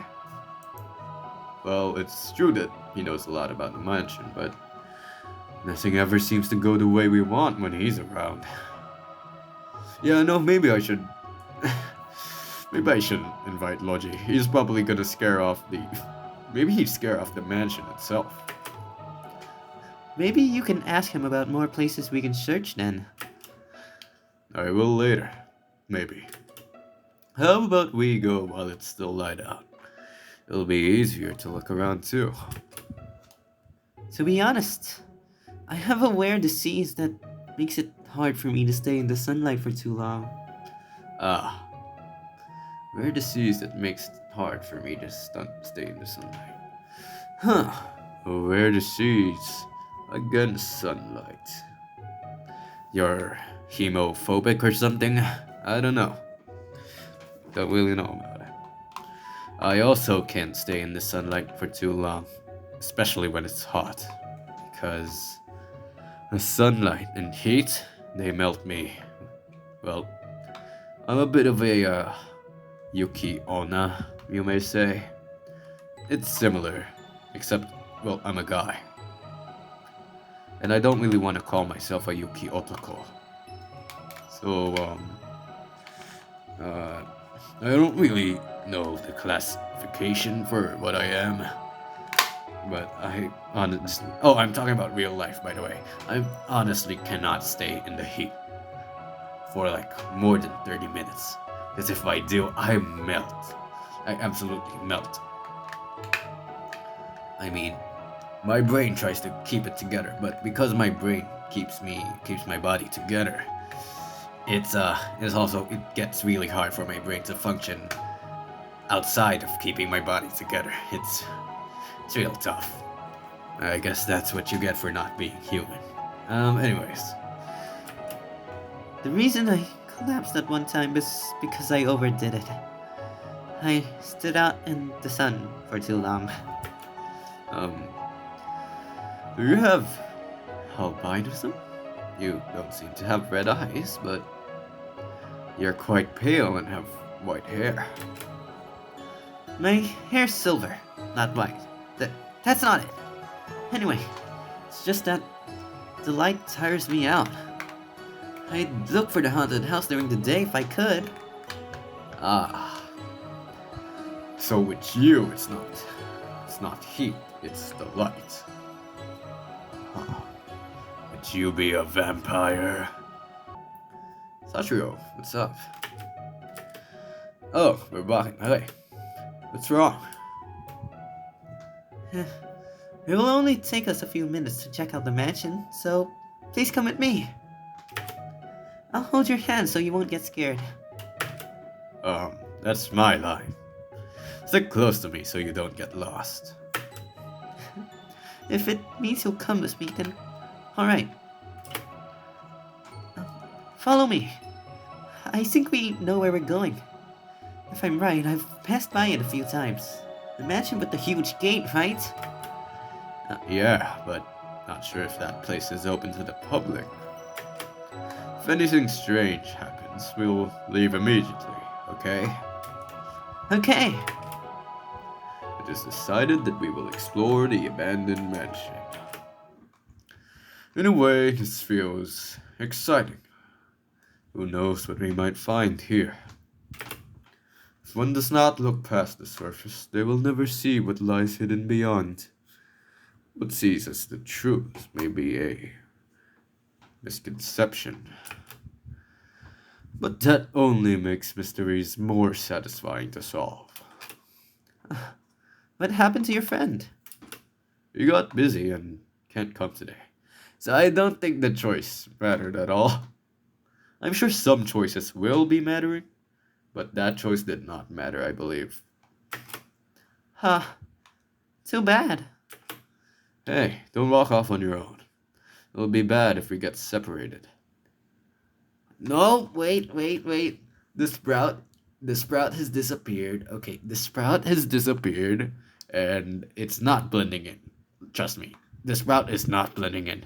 That is a really light gray. The sprout is gone. The sky is pitch black by the time we reach the Kenriji mansion. Like last time, it is surrounded by a light mist, and the eerie atmosphere gives me the chills. I recall the shadow I saw during the time I was heading home.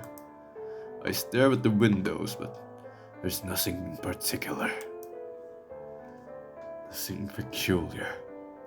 We head to the front door, but it is still just chained shut. I take the opportunity to try backing out. Too bad it's locked. We should try looking somewhere else. Sachiro gently pulls at the chains and they fall off easily. Seems like they were not properly attached. We can go in now, Suzuki.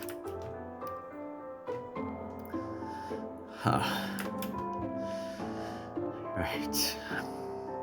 I just... Sachiro and I hold hands as we step through the darkness and into a large ballroom-looking area. Right. Here we are. I expected the place to be messy, but it is shockingly clean. So much so that it does not truly look abandoned. If the door had not been chained, I would have thought someone lived here. Is this your haunted house? I'm not sure, but I think we should check out the next floor. My companion releases my hand and confidently heads up the stairs. What's the point of all this anyway? Sachiro crosses his arms before thinking aloud. Huh. It's supposed to be pretty big and really dark. It had old-looking doors too.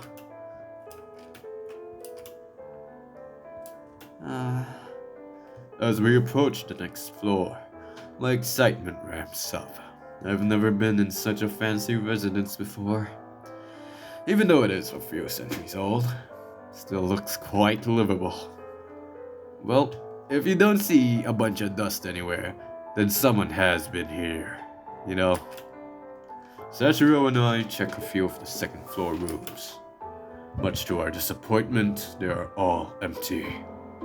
Each door and room are designed identically.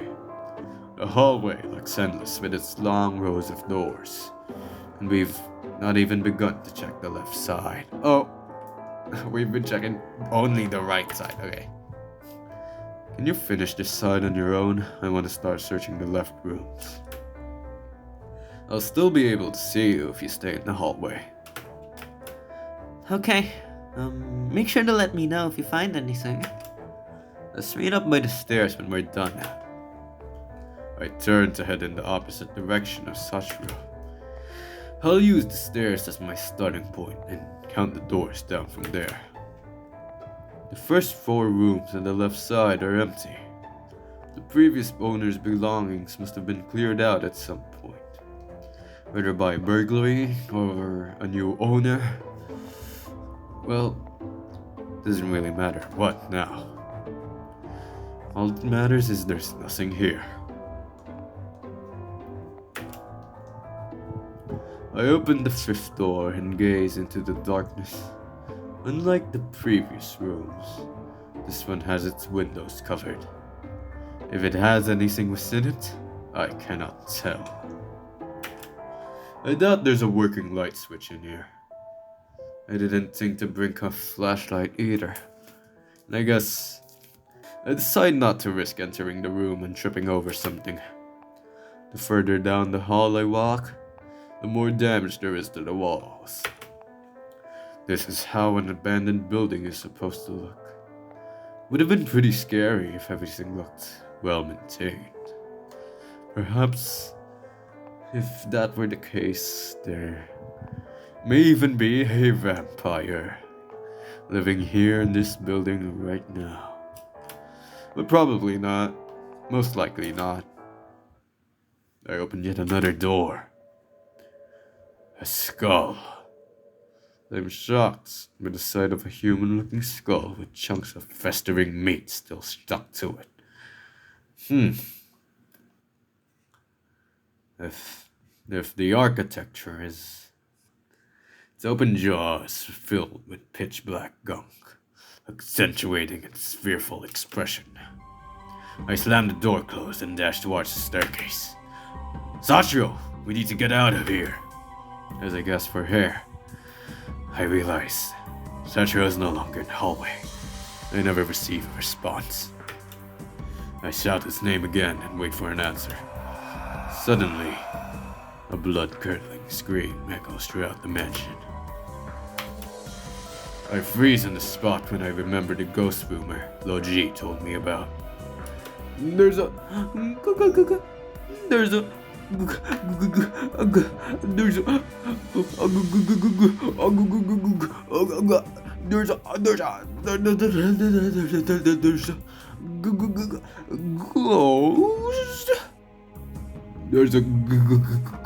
ghost?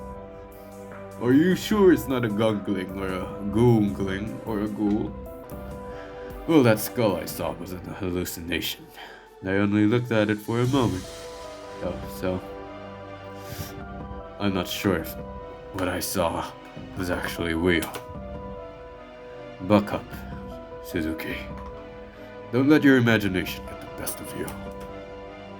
Anyway, I have to find Sachiro quickly.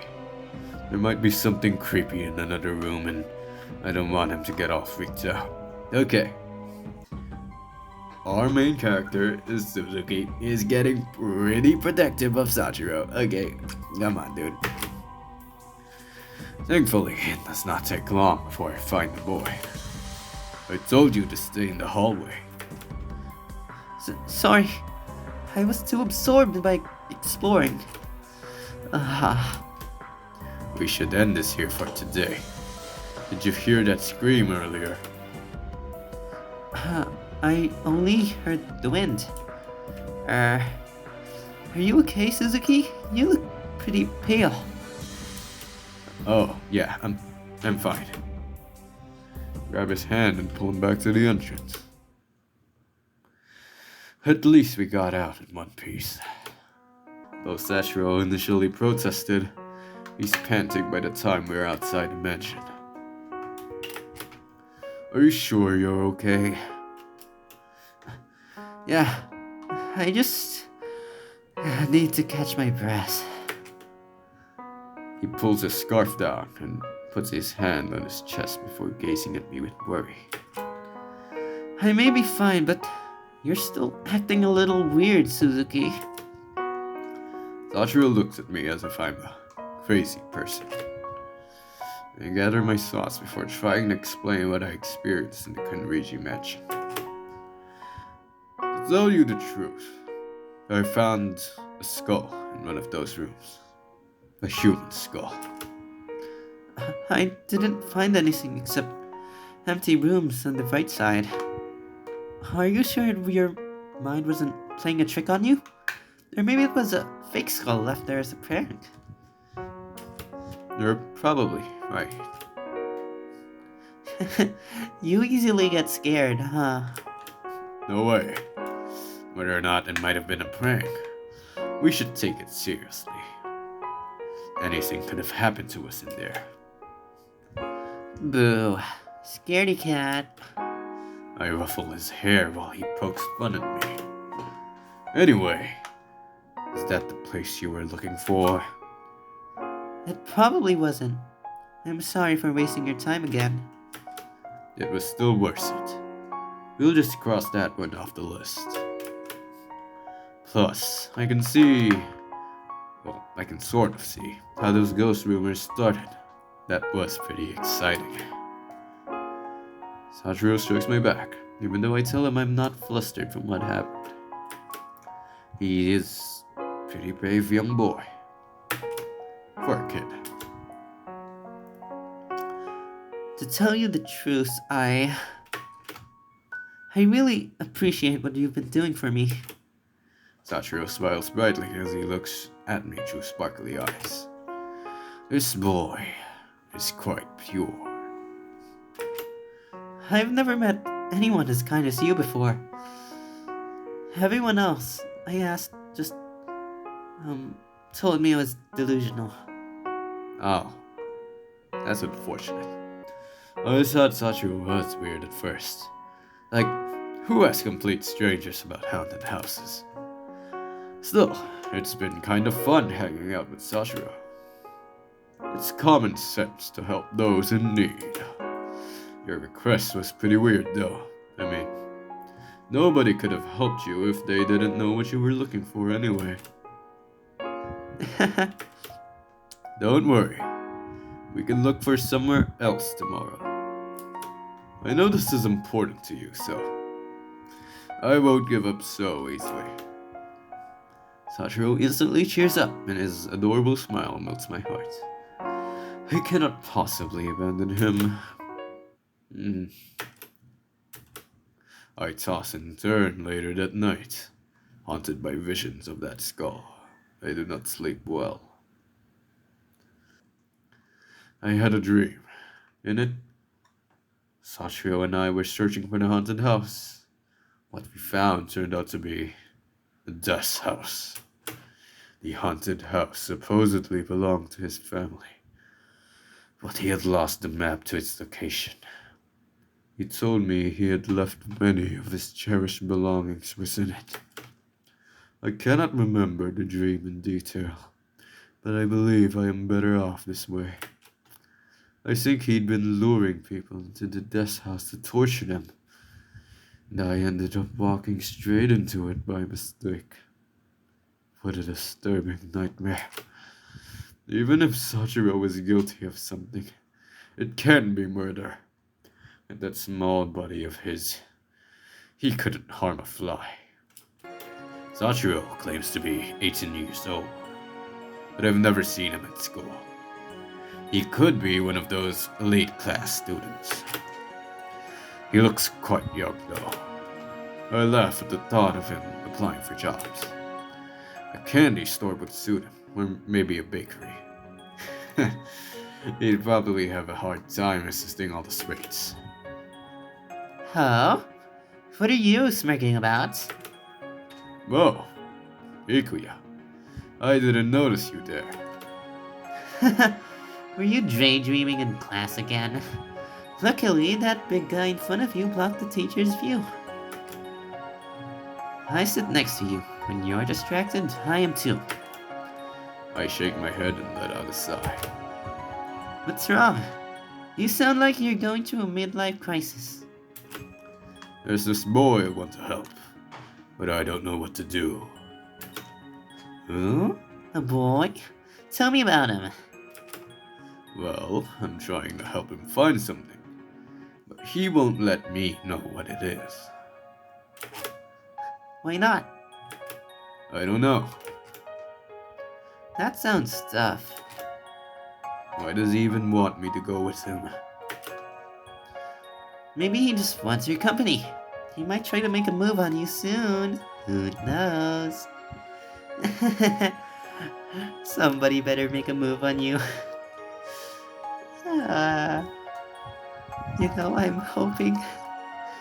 I'm really hoping someone finds you soon. You've been alone on this earth for 18 years. Yeah, it's such a sad sight. Not a chance. We only fed the genie. Sorry, we only met a few days ago. There are no time constraints for love. Don't even joke about it. We aren't. Already friend zoned, huh? Poor guy. Well, looks too young for me, actually. Make me feel weird if things got romantic. At the same time, though, he doesn't seem to take care of himself. I'll feel bad if something happens to him. Hey guys, what's up? We're having girl talk. Shoot. Right. This is very girly talk. Very feminine. Get out of here. Why am I always being left out? He is trying to make me get a boyfriend. Help me, Lil G. This guy has nothing of value to add. He'll only waste our time. Yeah, no, sorry about that, Lil G. Right. Jeez. Anyways. Did you guys hear there was a murder last night? Not another kidnapping? Yes and no. The victim went missing last week, and this morning they found his corpse. My dad's team is investigating the crime right now. They'll have this figured out in no time, though. Yeah, your father's pretty amazing. Super nice, too. He's known for catching people before they make a move. Where'd they find the victim? The corpse was dumped in an alley near the Kenriji mansion. Oh.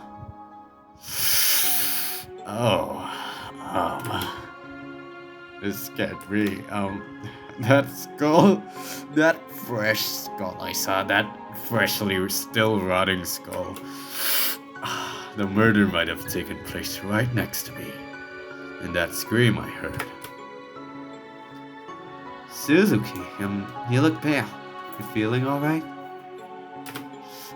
Sorry, just hearing about that mansion creeps me out. You know, I'm not really fond of haunted places. It ain't for Sachiro and I to get questioned by the police. Don't be. Exorcists are coming here soon, apparently. They aren't affiliated with the police or anything, but the occultists think they're needed. If you believe in the supernatural, you can believe in exorcisms, right? Are you serious? All of the victims so far have been middle-aged, but it's entirely possible that youth will be targeted next. Make sure you both stay on guard, and don't go out at night if you don't absolutely have to. Roger! I'll be careful. After school, I decide to ask Logi about Sachiro. Do you know a boy named Sachiro, by chance? I met him recently. Even though he's our age, I've never seen him at school. I don't. If you want me to find out more about him, I'll need his last name. I haven't asked about it. Think he suffers from memory loss. Well, I'll take a look anyway. I'm guessing you have a good reason for asking about him. Can't be too many Sachiros in this town. Thanks. I head straight to the park. It's a bit earlier than usual, but not like I have anything better to do. It is fairly busy. The benches are practically filled, and there are hordes of children scattered around the playground. I moved on to a quieter spot. See, the MC! Immediately looking at the children. I seat myself under a tree and pull a pocket-sized book out of my coat. A horror novel called Dark Days. Its protagonist is in a relationship with a murderer. Although he is aware of what she has done, he chooses love over the law. Morality, nationality, and emotions are put into question. The plot is refreshing. The characters' choices always surprise me. The story really pulls me in. I definitely make different choices than the protagonist, but I still want to know where his actions lead him. After reading for so long, my eyes grow sore. I slip the book back into my coat and stretch before gazing at the bright, colorful sky, filled with many fluffy clouds. It's nice to read in the park every once in a while. Very relaxing, too. Suddenly, I realize that someone is sitting in a tree above me. When I focus my eyes and look closer... Sachiro! How long have you been there?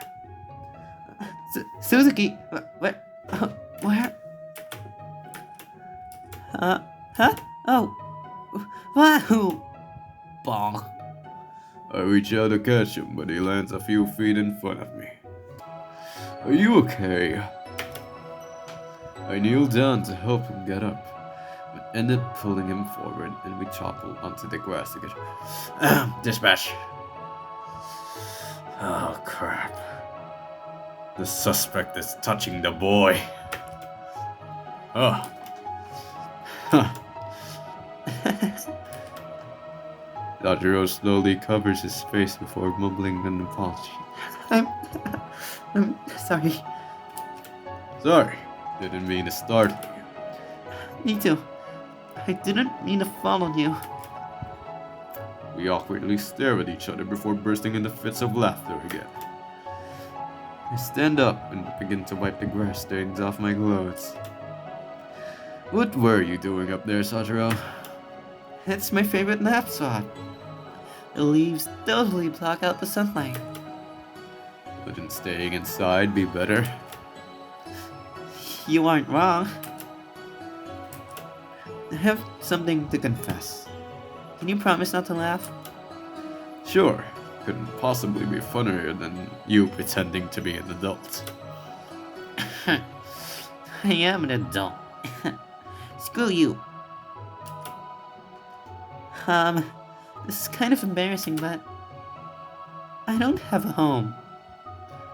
Buddy, that is nothing to laugh about. If you are homeless, that is genuinely not nothing. That's genuinely nothing to laugh about, buddy. Oh, I'm sorry. I even mentioned your parents at one time. Wait, you have the wrong idea. It's not like I ran away or my parents passed away or anything. At least that's what I believe. It's too complicated to explain right now. Actually, my memories are a little messed up. I can basically only remember things that happened recently. You know what?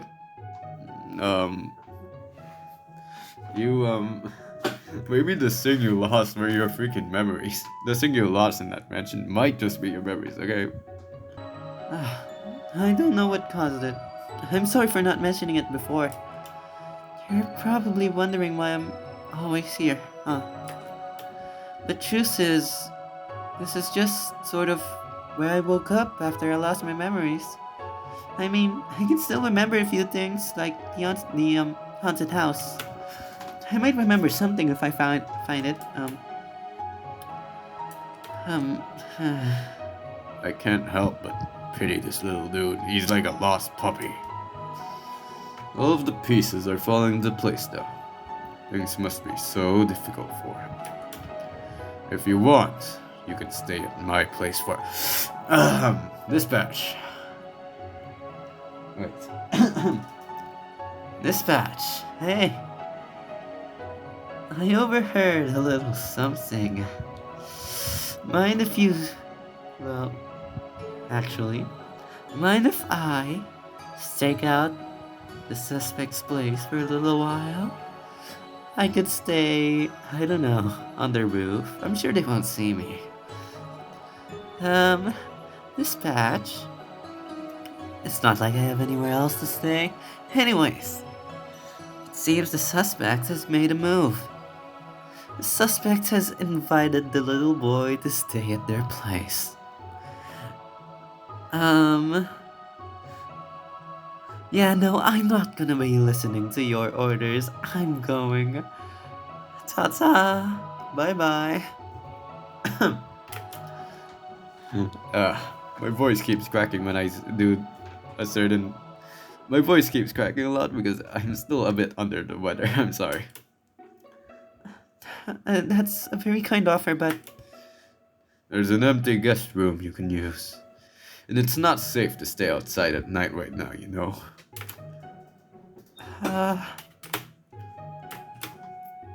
Sachiro stares at me until his eyes begin to water, and his cheeks become a little pink. To hide his flustered face, he pulls his scarf. Oh, little dude, don't cry. Did I make you uncomfortable? Well, I can tell that he's a good person at heart. He deserves better than having to sleep out in the cold. Still clinging to his scarf, Sachiro looks up at me and slowly speaks in a softer tone. Thank you so much, Suzuki. This is the third time you've helped me. What were the other times? When you helped me look for the haunted house, of course. That's actually no big deal. If you think about those cookies you gave me, we're practically even, right? Can't leave a little boy to his fate. Especially not when it's been so dangerous around here lately. Huh? Little? We're the same age, and I'm pretty sure I'm taller than you. You mentioned that before. Let's confirm who's taller. I lean closer towards him to measure our heights. Dispatch? Hi, Dispatch. Something interesting is happening. The suspect is making a move and is going closer to the little boy. If I were you, I'd send a few officers my way. Oh, by the way, tell Logi I said hi. Seems he is taller by 1 inch. I'm forced to face reality. But I cannot stop myself from thinking of him as choice. See? You're totally the shorter one, huh? It's not important anyway, Deliverer. I can... You know, it's only because I have a really weak thoracic vertebrae. That's the mightymost thing, right? We sit down on the grass to chat for a while. I notice he's looking more pale compared to last night. Probably exhausted from staying up so late. The park is one of the few places where I'm allowed to spend the night. During the day, I sleep in the library if I'm still tired. Huh. The library. It's really hard to get through life with no home and no money. I tried to apply for jobs, but I don't have any sort of identification. How'd you get those pack of cookies anyway? For a few days, I managed to help out at an ice cream shop and candy store. But I was only filling in for sick employees, so it didn't last. Those places suit you. I can't deny I love sweets. I get most of my food from passing strangers, but it depends on my luck. That explains why you're so small and skinny. Ah, The sky grows dark. Now, only Sachiro and I are left at the park. Sachiro stands up and stretches his arms. He seems excited to begin our search for the haunted house again. Do you have a new location in mind? huh. Let me think.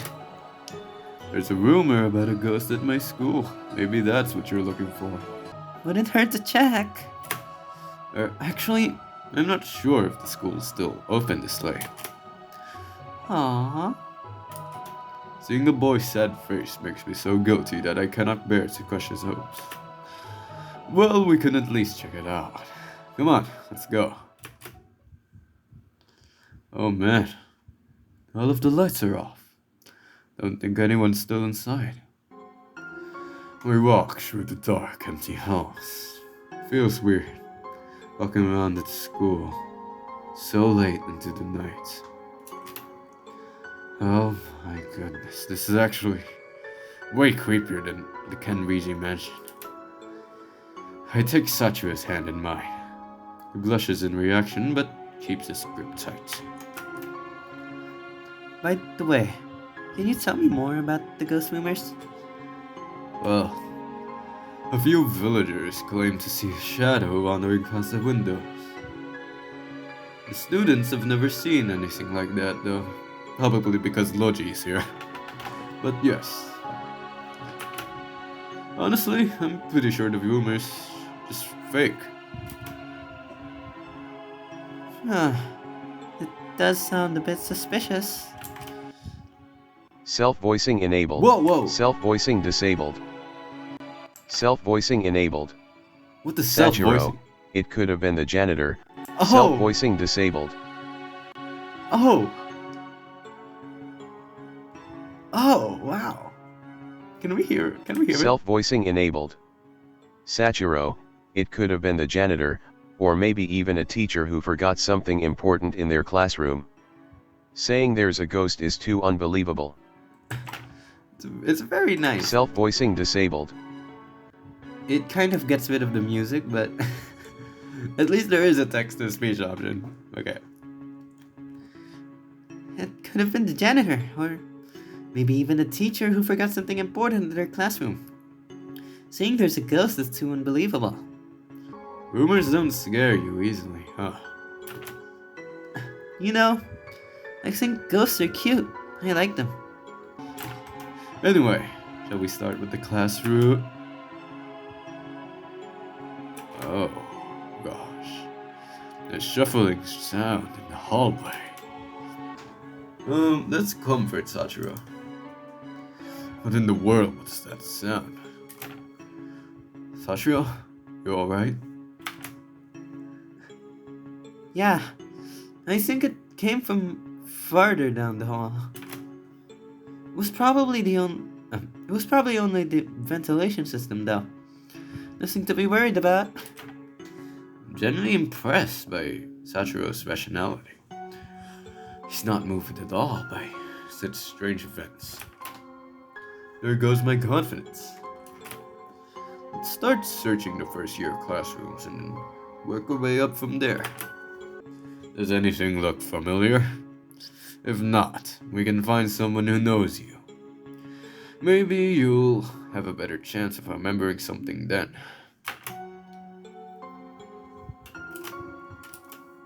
Even if anyone remembered me, I won't be able to recognize them.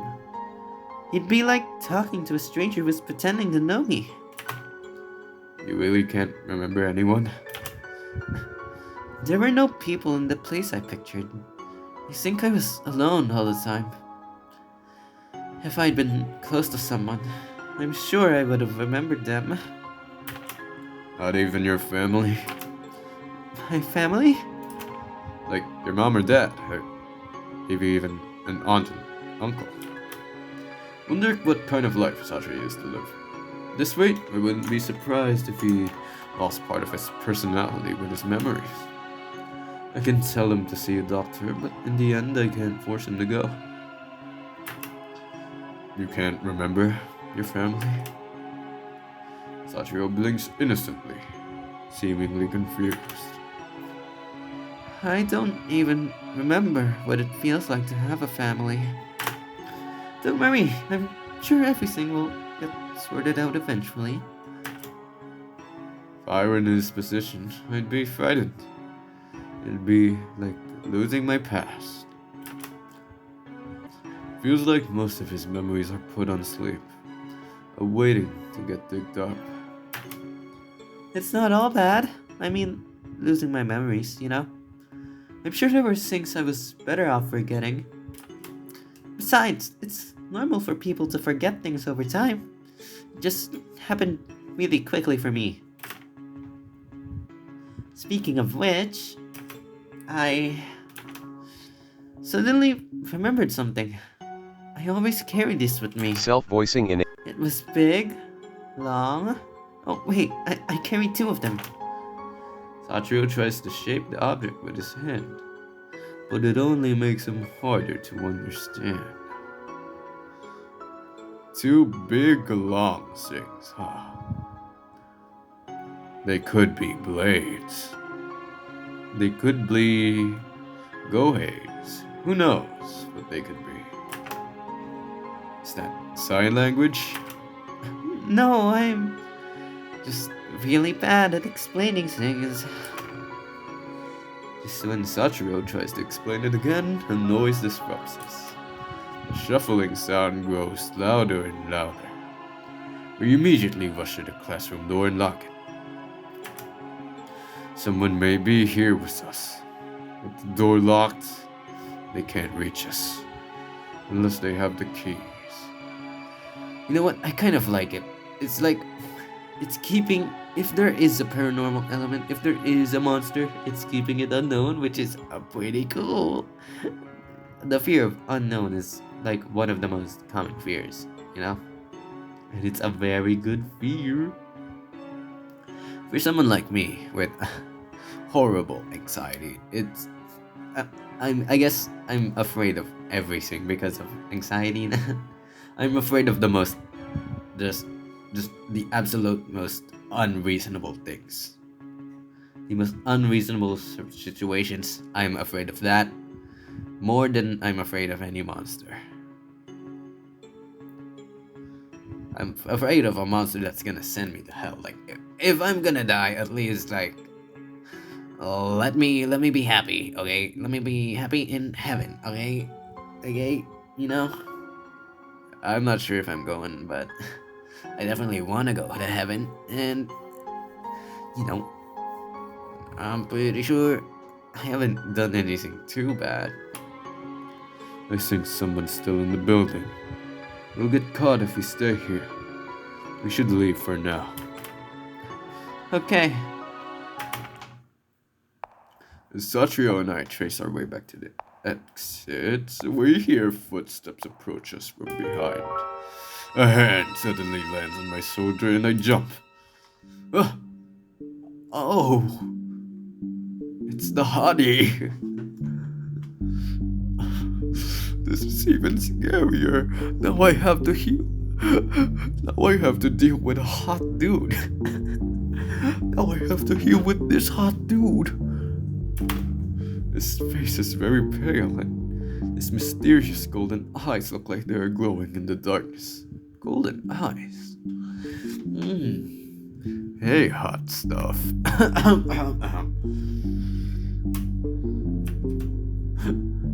The ghost! The ghost! The ghost! I am not a ghost. What are you two doing here? He feels familiar. Right. I've seen him before. In the abandoned mansion.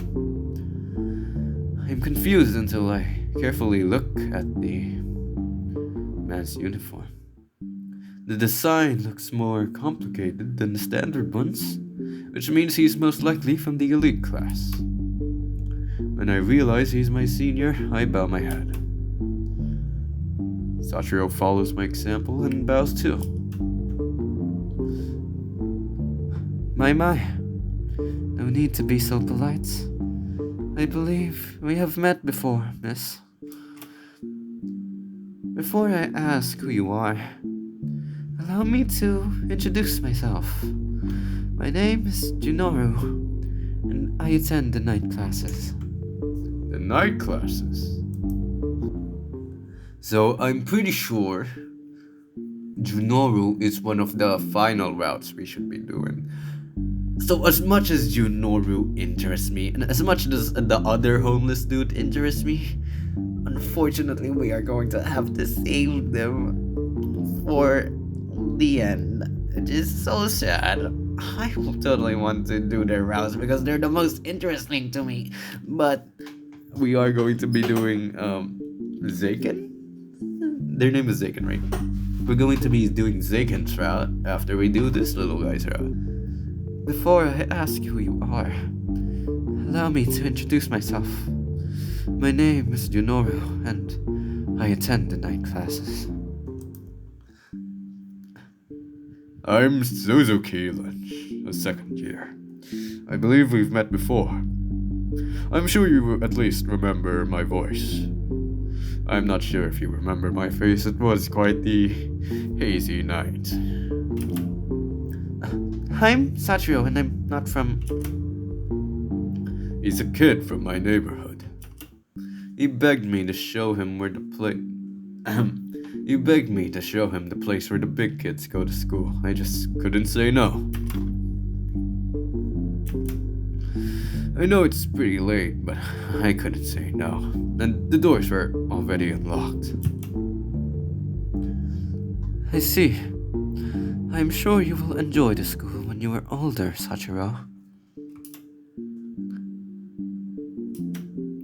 I didn't realize there were classes at this time of night. There have always been. Regular students are simply not aware of them. Speaking of which, class will begin in mere minutes. Sachiro, would you be interested in sitting in for a lesson? We probably should. We were just about to leave. Sorry for all the trouble, Junoru. I rushed Sachiro down the hall, leaving Junoru behind. I guess that explains why the doors were unlocked. Ever heard about a night class? Those elite students really are something else. I turned to Sachiro with an apologetic smile. Sorry about that. The excuse had to be believable. I can't believe that guy fell for it. I had no idea about those classes. I'm glad we got out okay. We can take another look during the day. No need. That's probably not my haunted house. At least that's another place we can mark off the list. Are you sad we didn't get to see the ghosts? What? No way. It's totally the opposite. I was just teasing you. I shrug and look away. Sachiro must think my fear is hilarious. That is kind of cute. Cute? Oh. I can understand why you're afraid of the unknown. Honestly, I feel the same way. But if any ghosts do appear, I'll scare them away for you. Thanks, I guess. Anyway, are you ready to go home? It's dangerous to be out on the streets this late. Go home? Did you forget already? I said you could stay at my house. I was serious, you know. Huh. Is that really alright? I don't want to overstay my welcome or anything. Don't worry about all that. We can take it one day at a time. Sachiro's a little weird, but I also feel at ease when I'm around him. He's not a bad person. I did originally suspect he might have been linked to those disappearances, but since then I've changed my mind. This little guy's got so many chances to stab me in the back. Or kidnap me. Literally. But he hasn't done anything. Even if I'm wrong, At least I can keep an eye on him this way. Yeah, pretty sure he's not the killer. This is your home, huh? This is the first time I've had company since my parents left for their business trip. Sachiro seems excited to have a roof over his head, happily exploring the rooms. Just for... oh, crap. Wait, how? The lights? The lights turning on kind of hurt my head a little bit. The lights in-game hurt my head because of the brightness. I gestured for him to wait in the living room while I begin preparing dinner. I only hope my cooking is not too rusty. Honestly, my hand still kind of hurts. I almost expect him to violently shovel the food into his mouth. Instead, he slowly eats, savoring the flavors. Haha, this meat is so juicy. How can you make chicken taste so good? I didn't even know red rice was a thing. You really didn't have to go so far for me. What are you talking about? These are just regular dishes. They're nothing compared to what you get at a 5-star restaurant. My dad's clothes are too big for him, so I end up searching my closet for some of my old clothes. These will fit him perfectly. You're being too nice. It's almost too good to be true. I feel like I owe you a great debt. Do you treat everyone like this? Well, you're my first, actually. I'm so lucky. Thank you so much, Suzuki. Things are finally starting to look up for me. I won't ever forget the things you've done for me. I promise I'll pay you back someday. I prepared a guest room while Sachiro cleans himself up. I'm surprised to find myself happy that Sachiro will be staying with me. I already feel less lonely. Come in. Sachiro stepped. Whoa! Whoa! Whose clothes are these? They seem too small to be your dad's. They are mine. Do they fit you properly? It's embarrassing to admit, but yeah. If I were so tomboyish, I would have picked out something girlier for you. Huh, I shouldn't complain. You were kind enough to let me borrow these. Well, that's enough excitement for one night. Bed's ready, so sleep well. Ah! A sharp scream wakes me from my slumber, causing me to stumble out of bed in a hurry. The scream was extremely loud, so he must have come from nearby. I peek out I peek out the window and notice that the lights seem to be on at my neighbor's house. It's weird. Don't think they usually stay up this late. Turn to the clock. It's already past midnight. Well, no 3 in the morning to be exact. For me, it's 2:06 in the morning. The moment I lie down, I hear footsteps in the hallway. I sit up, once more on high alert. When I go to flick the light switch, I notice Sachiro standing in the doorway. Sachiro, you're still up? It's hard to make out in the darkness, but he seems to be a mess. What surprises me most are the scratches and bruises on his arms and legs. Dude, are you alright? What in the world were you doing? Sorry.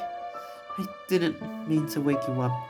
I couldn't sleep, so I took just a bit of a small walk. Are you okay? Looks like you were attacked. I'm fine. I couldn't see very well since it was dark, so I tripped. Sorry that I ruined your clothes. Sachiro smiles weakly and rubs the back of his neck. That's his 3rd time he's done that. Well, I'll go back to my room now. Sorry for waking you up. Wait a minute, Sachiro. You shouldn't leave those cuts untreated. I'll go get the first aid kit and a fresh change of clothes. Sachiro sits on the couch while I wipe his face with a wet towel. It hurts me to see him injured like this. You can tell me the truth. If someone laid a hand on you, I'll whip one of theirs off. No, it was my own fault. I was embarrassed to admit it earlier, but there was a bunny cat in one of the alleys I passed. It went crazy the moment I passed by. Huh? A bunny cat?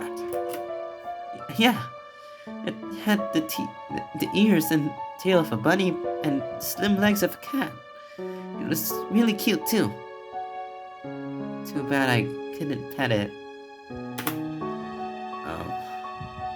I've never heard of an animal like that.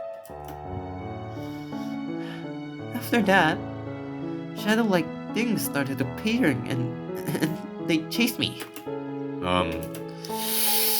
I don't know. That sounds pretty bad. On my way back, I ran into a pole and tripped twice. I think I fainted in the front of the house for a few minutes too. Klutz. I'm glad you're okay now. By the way, did you hear that scream earlier? A scream? No, I didn't. I heard it loud and clear from my bedroom, so must have come from the neighborhood. Probably happened while you were unconscious. You're probably right. Sorry.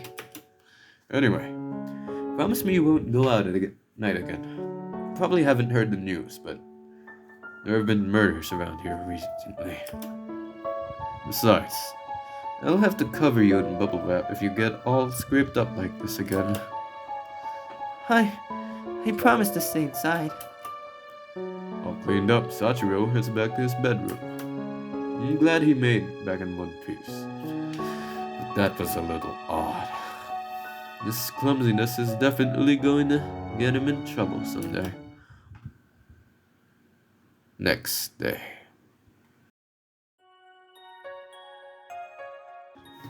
Alright. The news is so shocking. It feels unreal that people who lived so close to me were murdered. Be extra cautious from now on. Make sure to lock all of your doors and windows. Don't let anyone you don't absolutely trust into the house. Okay? You should also leave a weapon of sort. Or, well, something you can use to fight back near your bed. My advice is to keep it somewhere only you would know. Or to, make it not obvious so they don't reach it first. Wait, how about I come over and... I'll be fine, Logi. If I think something might happen, I'll call the police. Then I'll call you, of course. I won't call Ikea though. I finished looking up that Sachiro person for you. That was quick. What'd you find? There is no student under that name. I tried it as a family name too, but nothing. Oh, I'm sorry for the trouble. Could Sachiro be a nickname? Maybe he forgot his real name. Or he could be from another village. If that's the case, it will be pretty hard for him to find his home. After school, the police stopped by my house for questioning, like Logi said they would. Unfortunately, I cannot give them any useful information. They questioned Sachiro too, but he doesn't know anything either. When they finally leave, I breathe a sigh of relief and let the tension flow out of me. Sachiro, you're not a murderer, are you? Yeah, little guy, you are not a murderer. You're not a murderer, are you? Living next to the murder scene doesn't mean we're suspects. But I was close with that family. They were good people. I don't know why anyone would have wanted to kill them. They were an elderly couple. Oh no! Never had any children of their own, so they sort of adopted the neighborhood kids. Oh no! Obata! Obata! Ojita! No! Ah. I seriously can't believe this. What if more people around me get targeted? Just thinking about what has happened leaves me shaking in fear. Sachiro gently puts his hand on my back and I give him a weak, reassuring smile. Let's put the search on hold for a few days. Don't worry, I'll be fine. I'm sure you need some time to mourn. You must be in shock. Alright, thank you. Let me know when you'd like to start looking again. Before going to sleep, I conceal a large metal ruler under my pillow. How else would I know how long I've been sleeping?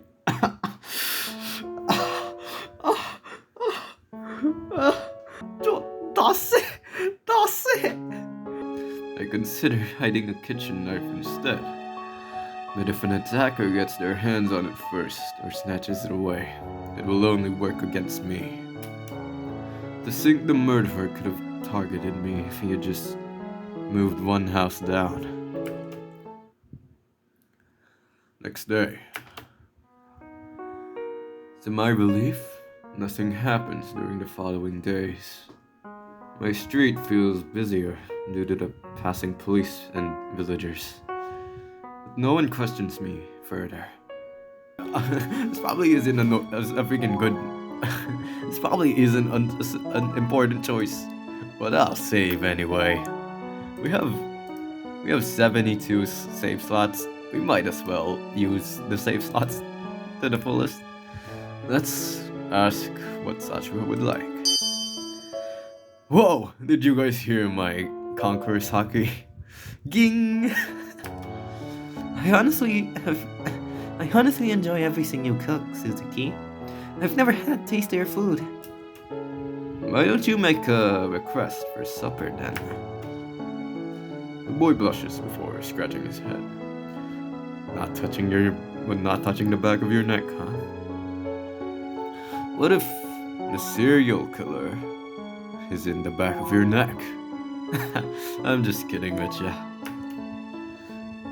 Well, I guess there is one thing I'm craving.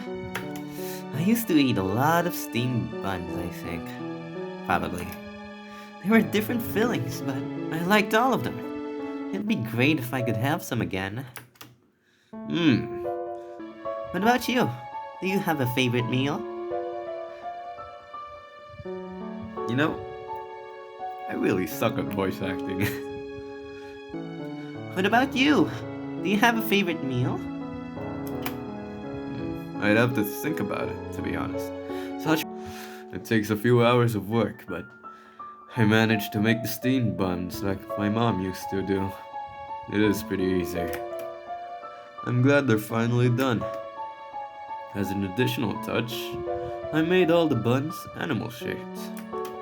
I pick one up and take a bite to test it. The past week, I've had curry so many times for lunch. Wow, it's pretty bright up here. I bring a plate of the freaking steamed buns to the guest room. Sachiro turns around before I even enter the room. This is... His eyes practically sparkle while he looks at the plate. Can I have one? Of course, I made these especially for you. I watch nervously as the silver-haired boy bites into the first steamed bun. His delighted smile makes my heart flutter. This brings back memories. Someone used to bring me treats like this a lot. It feels distant, but I think I was happy at that time. I'm glad to hear that.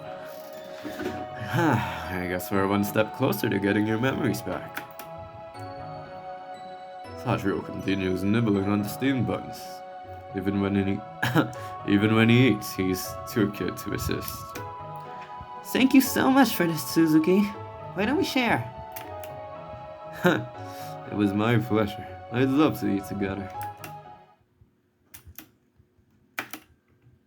I stare at the sound of footsteps in the hallway. I try to ignore them, but then my door slowly creaks open. All of the windows in the house are closed, and I doubt the wind is strong enough to open the door. Someone steps inside my room. I'm prepared for the worst as the pitter-patter approaches my bed. That person is coming closer. Could it be the murderer? Alright. I need to prepare myself. A second later, I feel someone start to lift my blanket. I roll off the bed and pull the metal ruler out of my pillow. Hi, Kinnis. If you think you're gonna get the jump on me. I flip around and forcefully smack my assailant with the broadside of my weapon. Ow! Ah, no! But I only hear Sachiro's pained voice in response. I blink a few times to adjust my eyes to the darkness. Ow! Sorry. Wrong room. I'm kind of sleepy. Are you okay? I'm sorry. I thought you were an intruder. I put back the ruler and pat the spot where I hit Sachiro. You're all dirty again. Did you go out? Yeah, I went to search on my own. Sachiro, you broke her promise. I'm sorry. I thought you hated ghosts and scary places. That's... I like helping you. It's really exciting to explore new places together. Sachiro blinks in confusion. I didn't find anything tonight anyway. I'll tell you the next time I want to go out. Alright. Promise, alright? You won't go out alone anymore. Another murder was committed a few days ago. It happened in a nearby alleyway. The majority of the corpse was not located. What? The majority? The majority of the corpse was not located. There was enough blood splatter and flesh chunks that the death was the inevitable outcome. So like... The most parts of the corpse were missing, basically. It seems there were blood trails, indicating that the body was dragged away afterwards. That sounds like... Okay. Blood trails, dragging, missing body parts. That sounds like the body was devoured by a huge animal or something. It's possible that I'm overthinking, but I want to keep my brain open to these kinds of things. Suzuki! I'm glad you're okay. Why wouldn't I be? There was another homicide near your area. It's twice in less than a week. What are you two talking about? Suzuki seriously needs a bodyguard. Huh? You see, Suzuki over here, her house was pretty close to the murders. And I really want Suzuki to stay as safe as possible. Guys, I can't afford a private bodyguard. I'm not really an important person, you know. It's better to be safe than sorry. And in this case, sorry means you end up dead. But dang. You are taking this too lightly. I'm gonna ask my dad to assign a private guard to you. After school, I head to the library. As I walk through the hallway, I bump into a shorter boy. Watch where you're going. Wait a minute. That height, that silhouette. Hold on.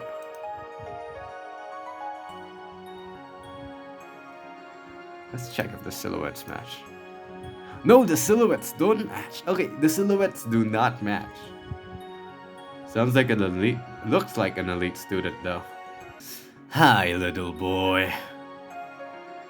You may be part of the elite class, but you should really watch where you're going, buddy. Huh. The boy rubs the top of his head and grimaces. He glares at me with his piercing green eyes. Where are your manners? Are you lost, kid?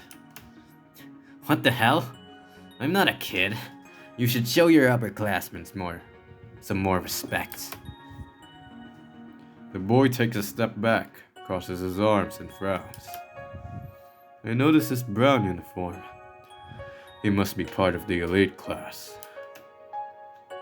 I always assumed the elite students looked more older and mature than everyone else, so meeting such a young-looking boy is confusing. Sorry, I didn't realize you were a senior.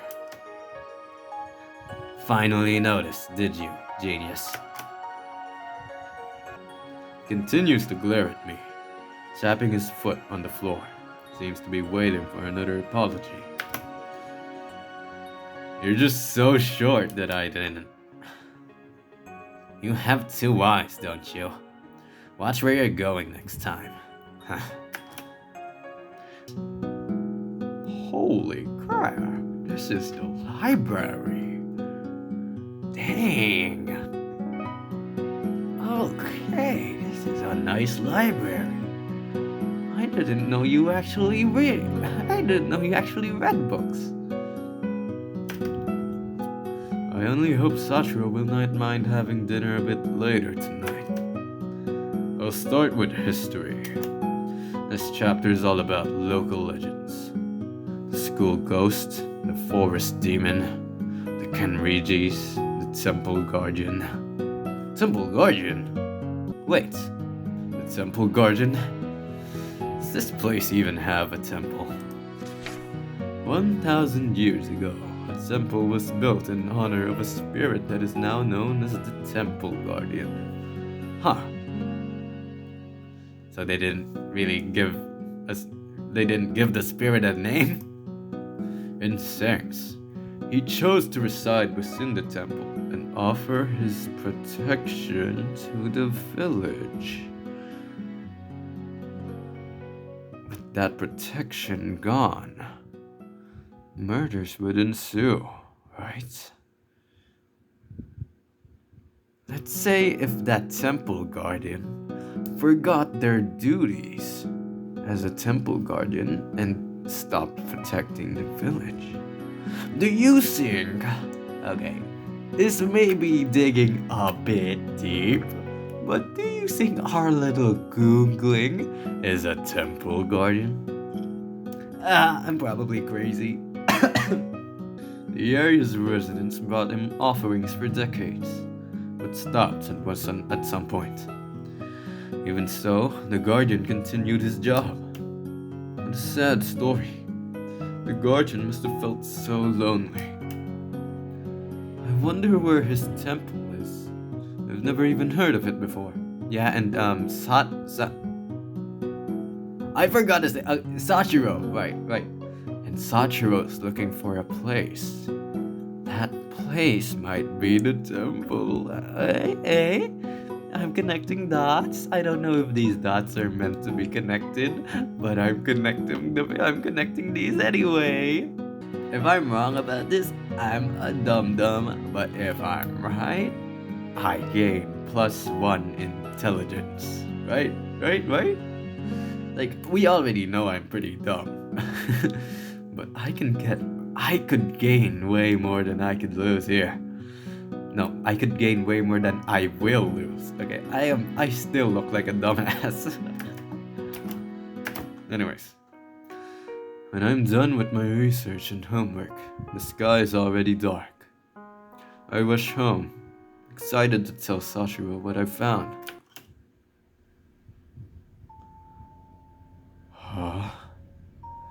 I slow down when I notice someone standing in front of my house.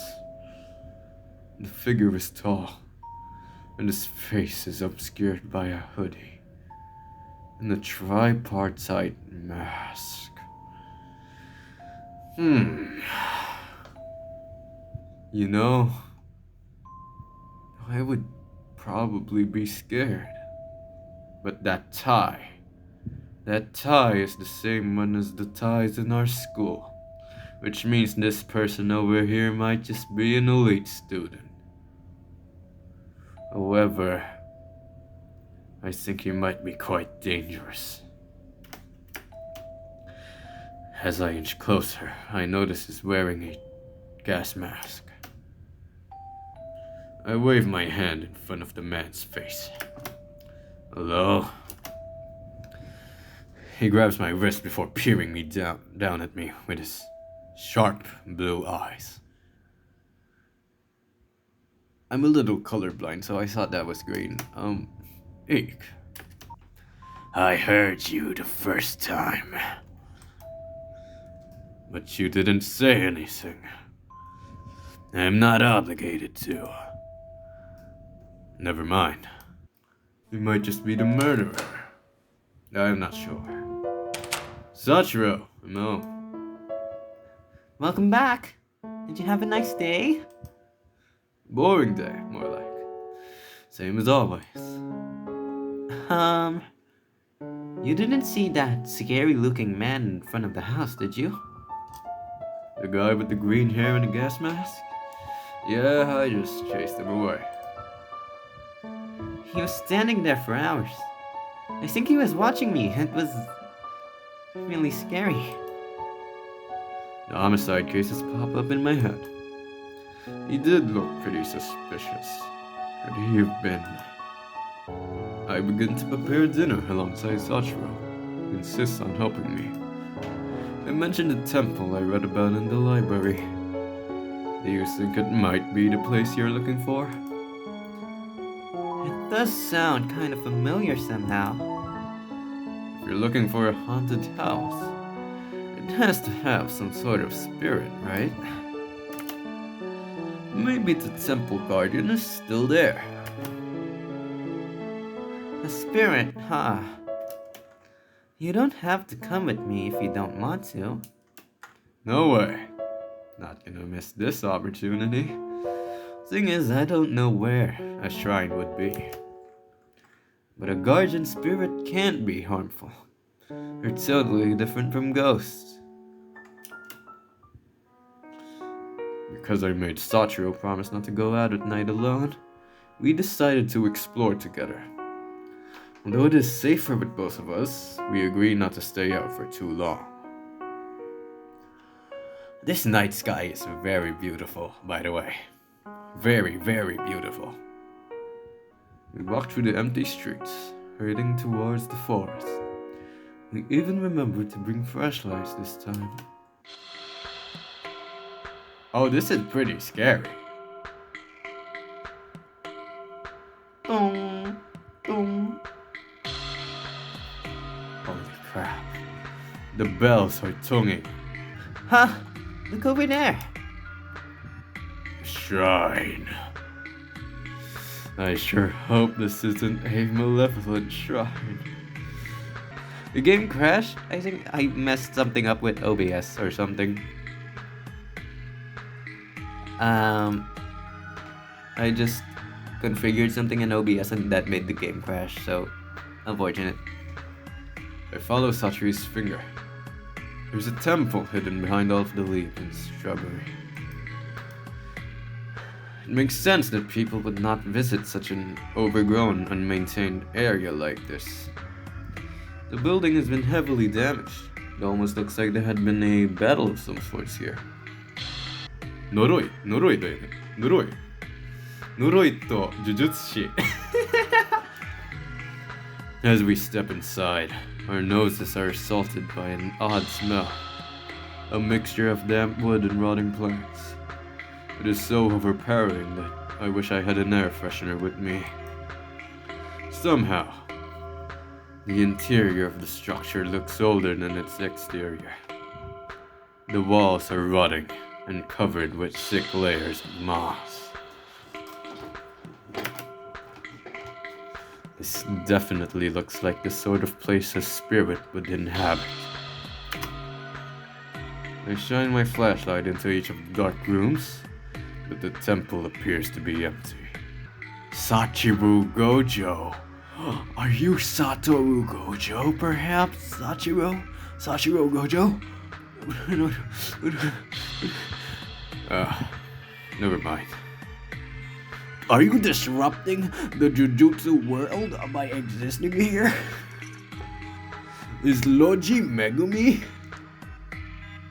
I'm totally the Yuji of the group, right? Never mind. Look at this place. It feels so lonely. I think there was more to it than wanting to be free. You mean that spirit guardian wanted to make friends, huh, Sachiro? It's possible. The guardian must have felt. We suddenly hear chains clanging. The eerie sound causes us to become silent as we search for its source. In an abandoned place, there really shouldn't be anything moving. Chains clanging, like the chains of the Grim Reaper. Or the chains of someone using their curse technique or the main expansion. Let's be careful. Okay, Sachiro? Let's go deeper into the temple. I have a feeling I've been here before. This might be where I got lost. Oh, My head hurts when I try to remember what happened though. Maybe I don't want to remember what happened. Like I'm preventing myself from remembering subconsciously. how long have you had amnesia? I didn't count the days, but probably more than a month. And you've been alone this entire time. I won't give up. Even if it takes me years to remember everything, I'll succeed. When I first woke up, I had a note in my hand and recognized that it was in my own handwriting. It was said that there was something I had to always remember. The note is the only clue. I'm sorry, Sachiro, I cannot read. The note is the only clue I have, though. I don't know what I'm supposed to remember. The more I learn about this boy, the more questions I have. He doesn't even seem to be a villager. If I didn't know any better, I'd say he fell from the sky. Somebody must be missing him right now. I want to help him find his family.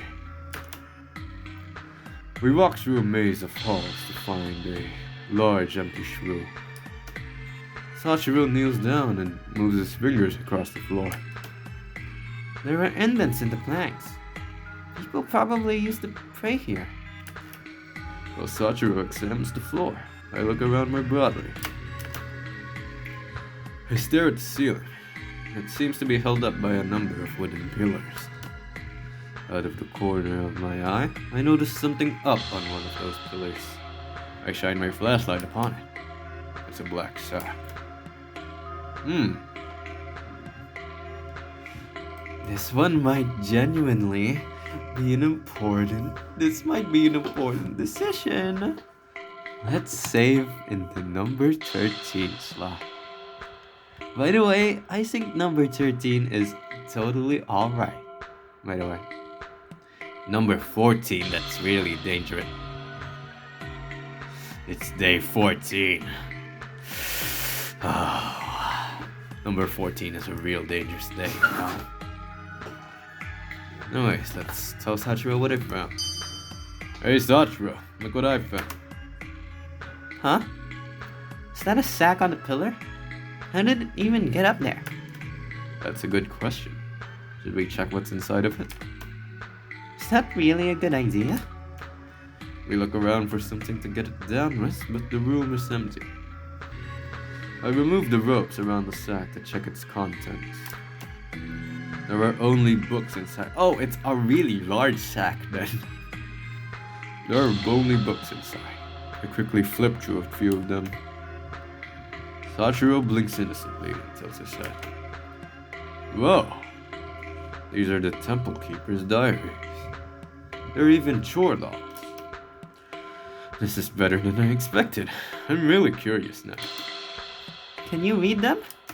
I still need to get used to the handwriting, but I can figure out most of it. I hope no one will mind if I borrow a few. After a few more minutes, we decide to head home. Alright, this should be interesting. After reaching my street, we notice a man with a gas mask standing on the other sidewalk. The fact that it's late and nobody else is around only makes the scene creepier.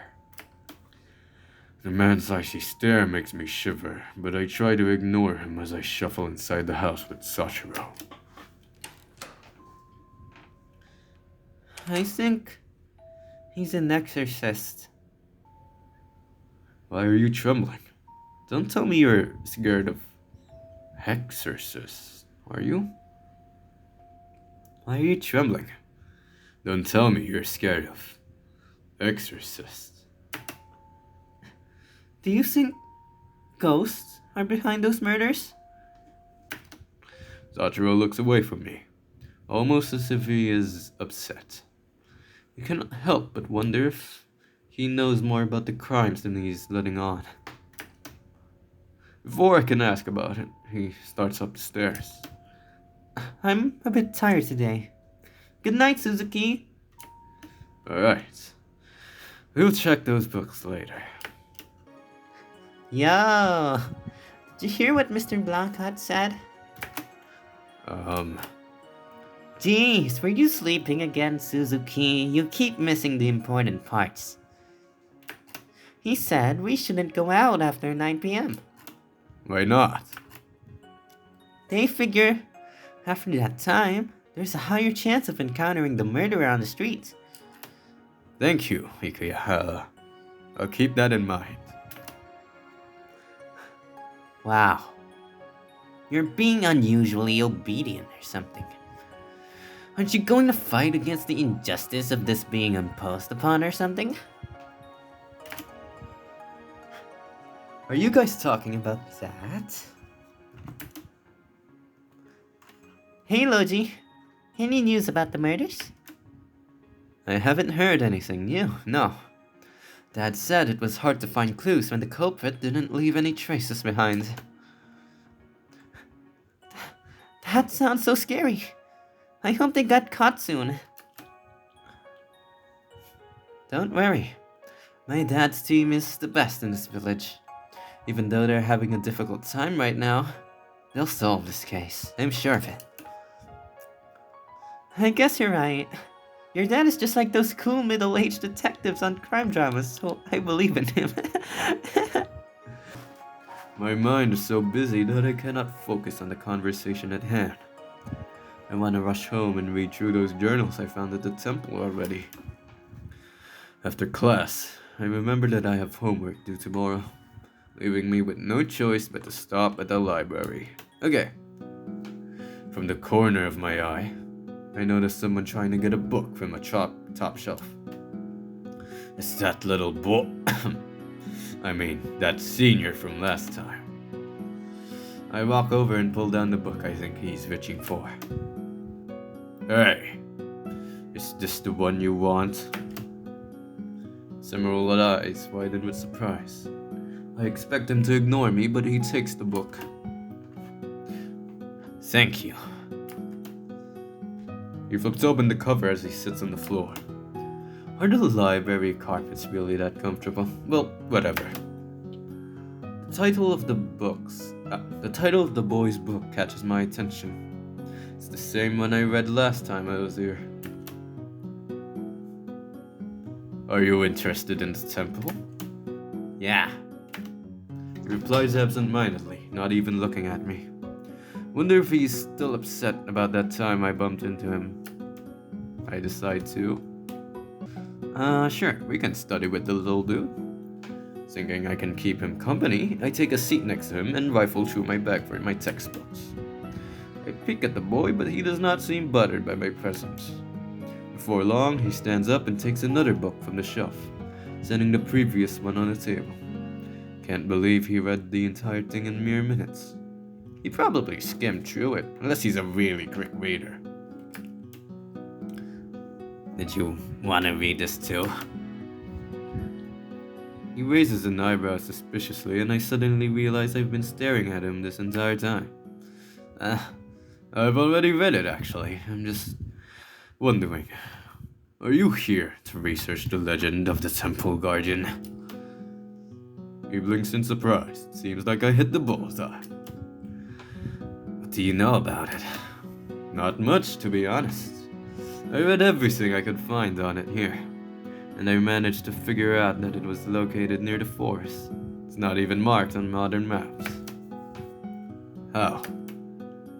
The boy sighs, leaning against the bookshelf and crossing his arms as he looks at me. You've already been there, haven't you? Sounds like you didn't learn anything from your visit to the temple. Unfortunately, no. It's pretty dead and empty. And I mean there's nothing to... Sorry. I would rather keep the journals I found between me and Sachiro for now. Did you know that place is cursed? Really? Just kidding. I wanted to see your reaction. That wasn't funny. What's your name, by the way? Kaichi Midoshimo. You can just call me Kaichi. Okay, Kaichi. Why exactly are you researching the temple? Because of the guardian spirit that resides there. Do you really believe there's a spirit? I think he's irritated at my asking until he smiles softly and lets out a chuckle. This world, there's more to it than most people realize. In that case, Mr. Know-It-All, what brings you to the library? I'm reading the books here. They're such a joke. You probably shouldn't not bother with the other books. I doubt the rest of the collection is any better. He says that, but I did find the location at the temple thanks to the books here. And anyway, how would a kid like him know better? I'm done here. Next, I want to find out what the villagers know about the Guardian. The rumors are completely different from the truth. If you learn anything new about the legend, let me know. I'm usually here every weekday. Oh. Is that a new friend? Beep boop boop boop beep boop. Dispatch? Oh, hey. It's Exorcist-kun. Exorcist-kun. What is it? Well, it's not for you, but if you wanted to know. That groomer of a lady has got her eyes on a new young boy. Unfortunate that this little guy, this Sachiro, is unfortunately not the lady groomer's main target anymore. Jeez, nobody's ever loyal anymore. Even groomers aren't loyal. If that's all you had to say, then shut up. When I get home from school on Friday, Sachiro welcomes me with a homemade meal. Seems like he learned how to cook. I'm happy he cooked for me. I am tired from all the studying today. I've never heard of this recipe, but it's good. Where'd you learn to cook like this? I vaguely remember watching someone make it a lot, but this is my first time trying it myself. Plus, I learned a lot just by watching you cook. Is your memory returning then?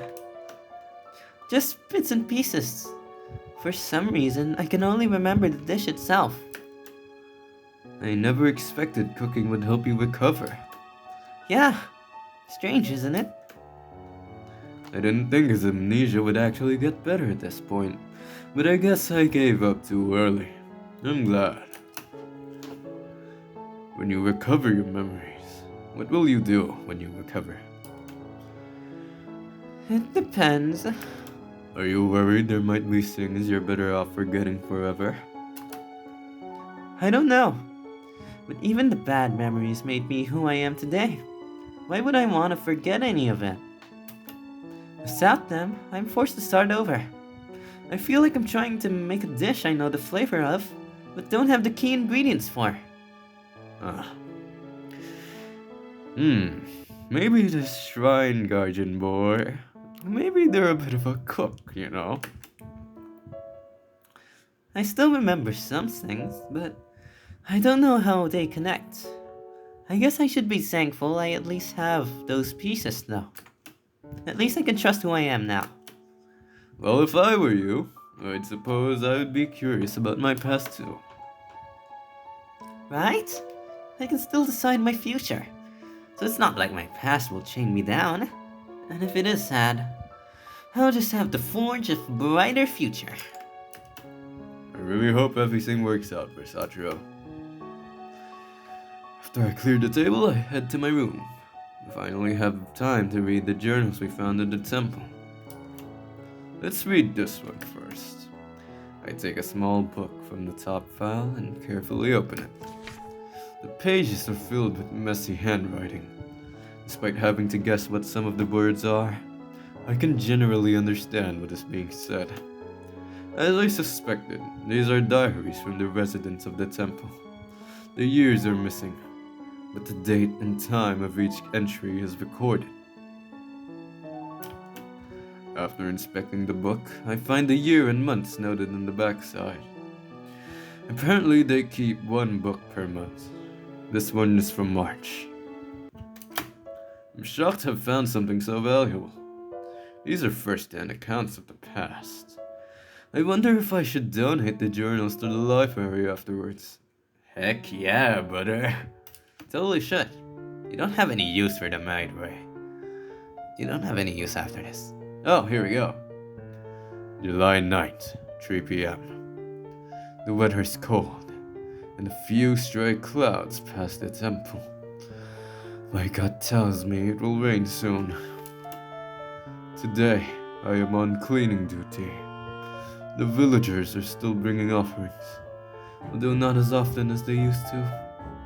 I'm keeping this diary to record my observations. I think there are mysterious powers at work, and I must get to the bottom of things before it's too late. I wonder, is the Guardian still protecting this village? July 10th, 1 p.m. It has been raining all day, and the gray sky is depressing. Today I am on duty again. A few of the other monks quit, so I have to work harder.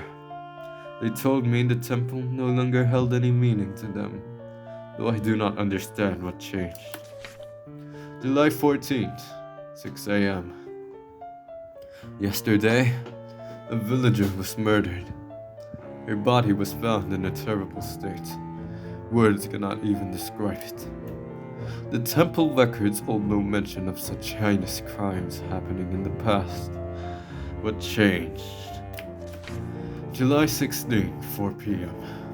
More of my brothers abandoned the temple today. Those of us who remain have taken up their duties, but each of us is performing the work of 3 men. This cannot continue for long. A couple passed by this morning and told me I should abandon the temple. They said bad things were happening in the village, and despite their offerings, the guardians would not respond to their prayers. They told me they believed the guardian had left the temple. I refused to listen to them, and they took their leave. At least there are still people bringing offerings. People who still have faith in the guardian. July 20th, 12 a.m. It has been a few weeks since I last wrote in this diary. My parents fell ill. I had to take care of them. So many things have happened over the past week. Another murder occurred at the hospital, and the victim was both a scientist and a doctor. An unfortunate loss. It is midnight right now. I lit an oil lantern to write this down. I know I should be sleeping, but I need to do this for my own peace of mind. I heard chains clattering within the temple. Oh! But we keep nothing like that here. When I took a look around, I did not see anything. I figure my fear had gotten the better of me. July 28th, 4 a.m.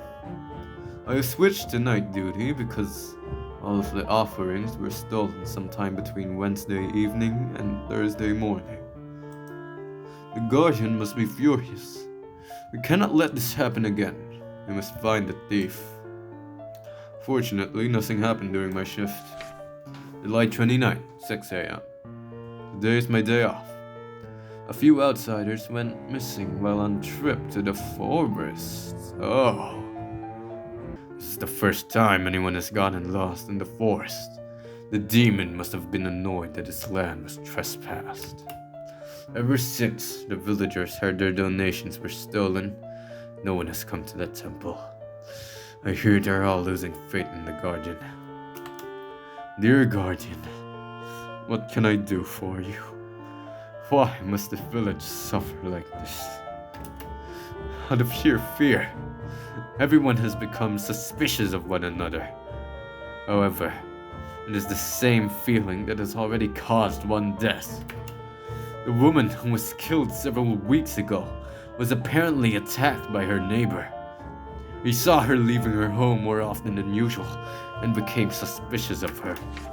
Apparently, he intended to question her about it, but their argument turned violent. He claims he killed the woman in self-defense. I personally do not trust his words. What was done to her corpse was far beyond self-defense. This is no justice. I will.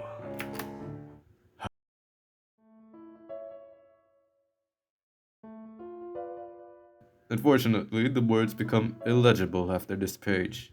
It seems like the author wrote everything in a rush. I wonder if he ever uncovered the truth. Come in. Suzuki, are you reading the journals we found? Oh, you want to take a look as well? I'm curious. So far, I've only gotten through this one. I wanted to read it to the end, but the last few pages are way too messy to be legible. Sachiro tilts his head and gazes at the notebook. Okay, I'm gonna... B L O No, bio something. What are those curly scribbles? Ha, the words are too messy for me to understand. There are still 10 other books, so we can skip that one. I took the black covered book from the top of the pile and flipped through it. It is about the Guardian's history, which is even more interesting than the journal. How were they so sure that the Guardian resided there? Sachiro silently sits beside me, reading along. I never realized history could be so interesting. It's too bad nobody performs these rituals or holds festivals anymore. Sachiro, do you think the Guardian they refer to is actually a spirit? Well, from what I know, spirits are supposed to be evil or something, so why would one protect the village? Every rule has exceptions, Sachiro. Anyway, didn't you say you got lost in the temple once? Did you go there before we went together? Huh. I remember searching the first few rooms, but I didn't go farther since I was only there by accident. I get the feeling there's some sort of secret hidden there. You said the place was abandoned, right? I don't think there's a spirit living there anymore. I mean, a different kind of secret. Before I can continue, the doorbell rings, startling Sachiro and me. I can't guess who would visit so late at night. Huh. Might be Logi. I heard downstairs and looked through the peephole. What the gas mask guy? What in the world is he doing here? It was creepy enough when he just stared at the house from a distance. If he wanted to hurt us, he would have broken in a long time ago. Still. Out of curiosity, I opened the door and tried to keep myself calm. Hello? Can I help you? Gas mask guy. Our eyes immediately meet, the piercing gaze bringing me a pause. In contrast, his speech is monotone. You live here alone? Out of guard, I slowly nod. Can I take a look inside your house? No, why would I let you do that? If that's all, please excuse me. I stare him down, grabbing the door to slam it closed. But he straightens his arm to stop it from latching close. I said no. Could you step back? Chain? His name is Chain? It won't take long. Who the heck are you? Chain. I'm a professional investigator. Okay, Chain. Well, there aren't any ghosts in this house with me, so bye. Ghosts? What? You're not an exorcist pretending to be PI? Even if you were with law enforcement, you couldn't try to force your way into someone's house. You'd need a warrant for that. I do not catch him off guard. Rather, he tries to force himself inside the house. My strength is no match for his, so I look for something to whack him with. The moment I shift my attention, I lose my balance and am pushed inside. Chain takes the opportunity to dash inside. Wait. Hey! He glances around the living room. For someone who was so forceful moments ago, he's acting awfully calm. His behavior is nothing short of confusing. Before I can grab his sleeve, he starts up the steps. Hey, you! You can't just barge into people's houses. Get out of here!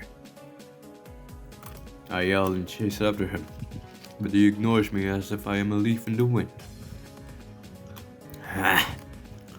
I knew someone else was here. Got you. I knew it.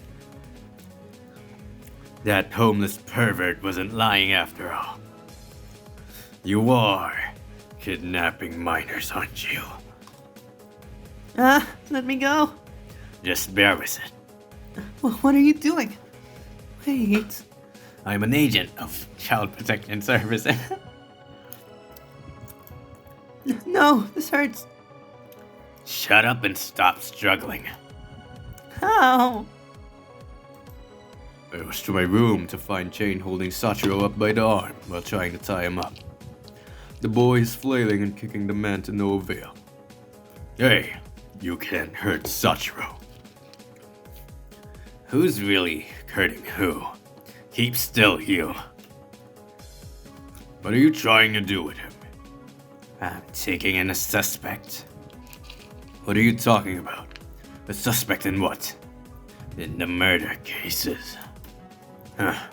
I've done my research, and this kid isn't from around here. He isn't even registered as a student. I've been following him for a while, and he visits a lot of areas that have been linked to the crimes. If you want proof, you can go to the police yourself. I'm innocent. I swear. There's no use in telling me that. When the blood tests come out positive, we'll have solid proof of your guilt. Jane's accusations confuse me. Was Sachiro really at the locations of the murders? Buddy, I think we were at the locations of the murders. Alright. Let's try to save Sachiro. I will not let him arrest Sachiro. Did you hear that? That was my conqueror's hockey. Ging! How will Shoku strike? I try to pull the man off of my friend, but he roughly pushes me aside. No matter how much I shout, he does not budge. Sachiro is barely putting up resistance, but Chain's handling is so aggressive that it looks like he's choking him. I grab the closest book and toss it at the so-called investigator. What the hell? He dodges my attack, but I catch him off guard. There's just enough time for Sachiro to slip free and escape. He bolts down the stairs and Chain does not hesitate to give chase. Neither do I. Sachiro stumbles towards the door. Chain tries to prevent the boy's escape, but only manages to grab his shirt. He escapes in the night. Chain turns to me, his glare saying he has to hold himself back to stop from killing me. He escaped. The man cracks his fingers before sighing exasperatedly. Hey you! I have a name. It's Suzuki. Whatever. Just forget what you saw today. No, I want an explanation. What the... It's nothing a civilian like you needs to be concerned about. Pretend you haven't seen anything. Don't get involved anymore. Look, just because Sachiro isn't a student, it doesn't mean he's linked to those crimes. He's sweet and innocent.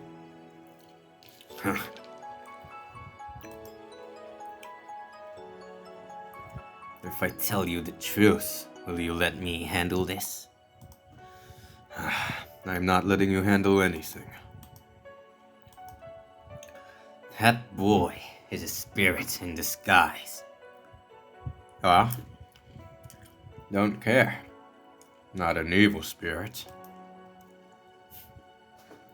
Sachiro, don't joke like that. We both saw him, didn't we?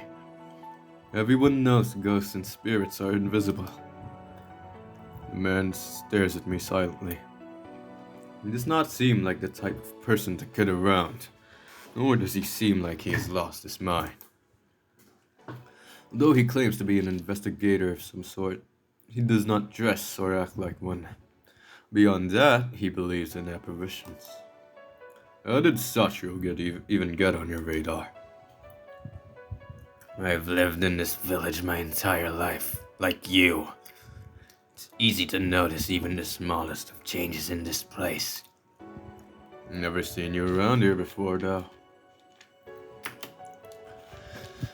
I'm part of the elite class. Most of us go to school at night. We all have our own circumstances. Huh. It's rare to meet a student from that class, much less a frequent one. I have to restrain myself from asking questions about it. Right. The class that's famous for slacking off. Interpret it however you want. I didn't come to the conclusion that the boy was spirit myself. Kaichi and I both suspected the culprit lived in this neighborhood. If believe it or not, you were at the top of his list of suspects. Kaichi. Huh. You're a student, so you only have free time at night and on the weekends. You live alone, so you're unlikely to have any alibis for the crimes. Furthermore, all of the murders happened in this area. Sure, it might not mean anything, but who knows? The most damning thing, though, you keep leaving your house when all the other kids are asleep. Hey, don't call me a kid. I can't deny anything you've said. but your suspicion is misplaced. I don't even have a motive to kidnap or murder people. Of course, nobody does. Anyway, how do you know all of that? You a stalker or something? As I said, I wasn't the one who suspected you. You'll have to ask Kaichi if you want to find out. Haichi seemed like a decent person when we met up in the library. Can't believe he was deceiving me. But I personally doubt a frail girl like you could have killed so many people without at least a few scratches. Especially considering that most of the victims seem capable of taking care of themselves. Decide not to respond to his insults. I'd rather he not think I actually have the capacity for murder.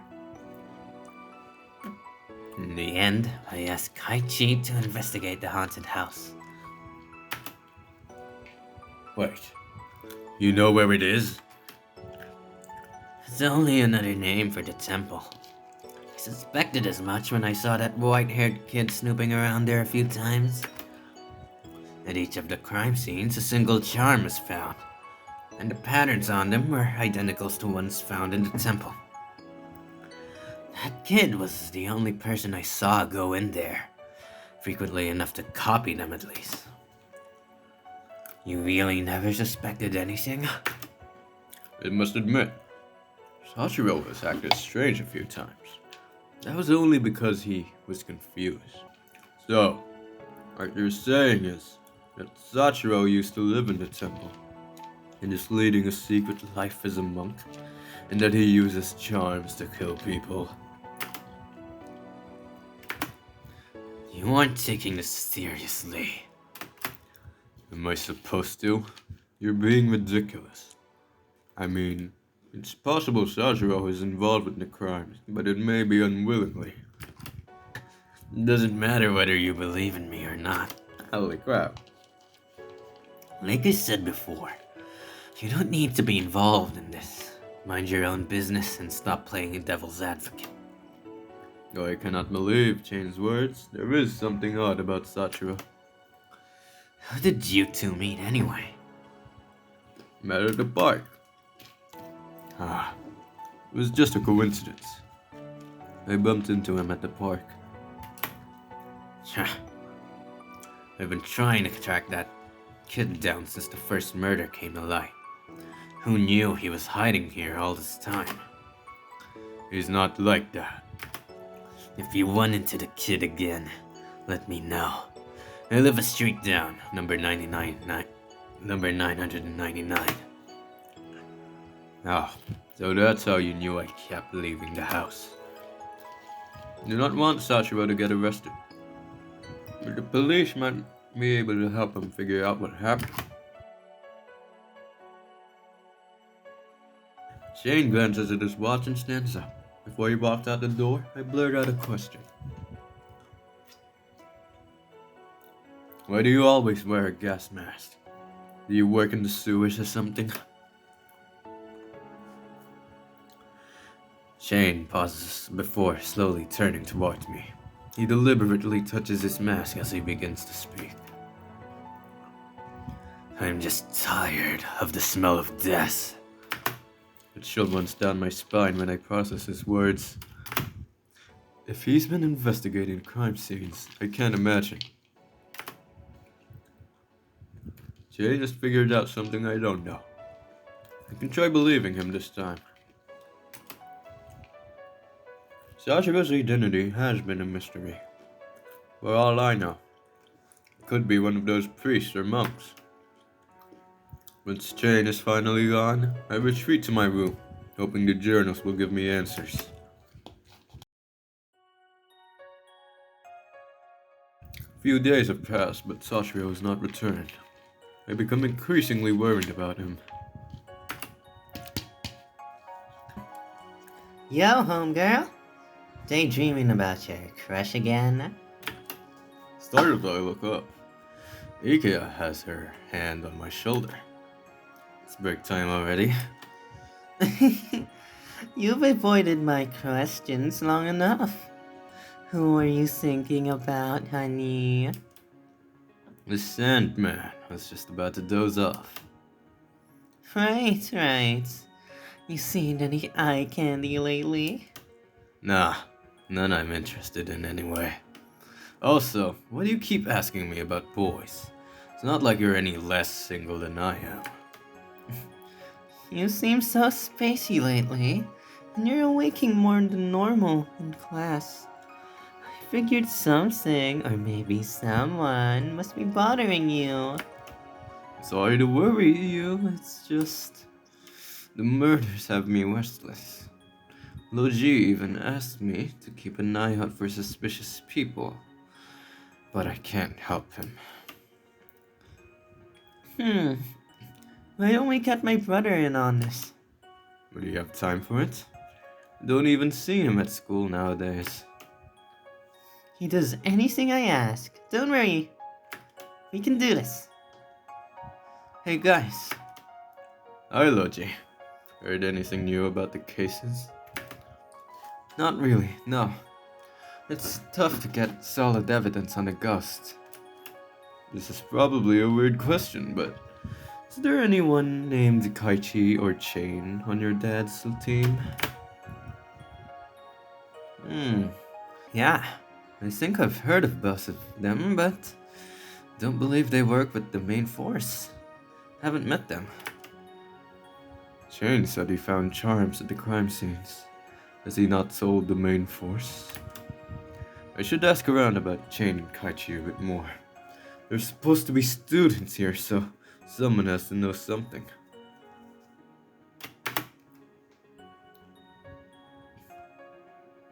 Teacher steps out the door to speak with the police, so I take the opportunity to sit with my friends. Ikuya is focused on reading her textbook while Logi is skimming through his. I ask a question once it looks like they have both finished. What is this chapter about? Give me a summary. Suzuki, don't be so lazy. If you want your grades to improve, you need to put in the effort. Just can't focus right now. We're learning about old local customs and rituals, for instance. Ikuya, you shouldn't spoil her so much. I'll do whatever the heck I want, Logi. You ain't the boss of me. Come here, square up. You wanna fight? Logi, I know you're a skeptic, but don't you think it'd be interesting if spirits really were roaming around the village?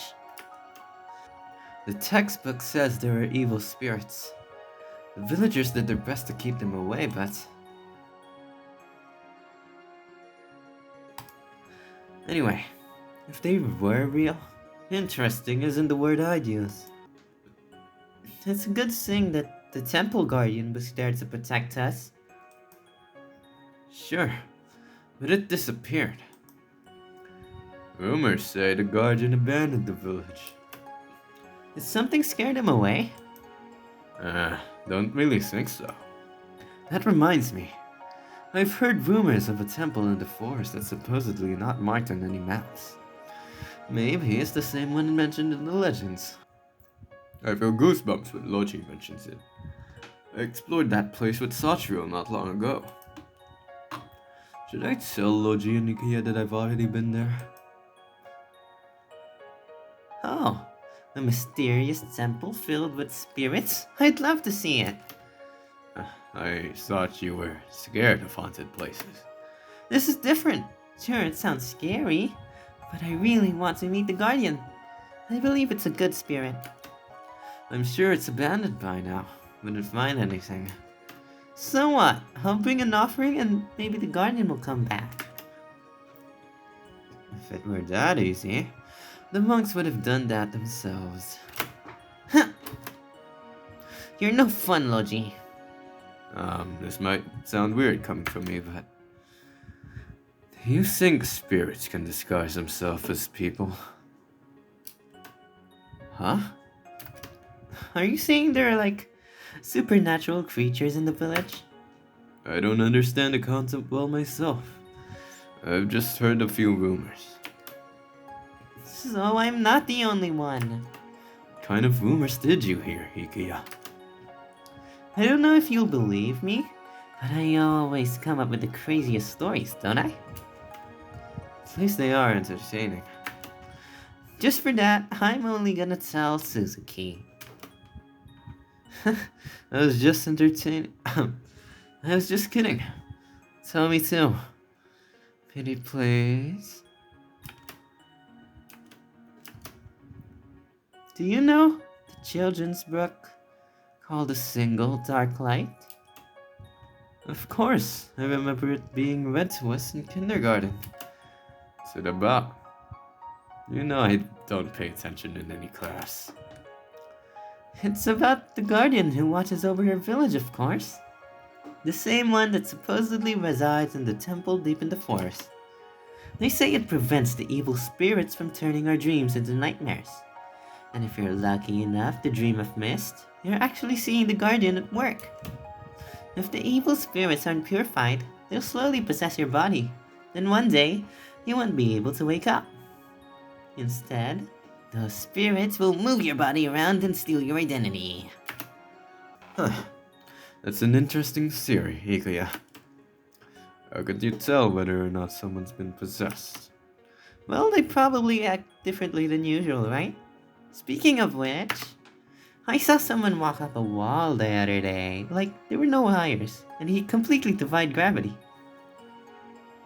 Did he have a beanie?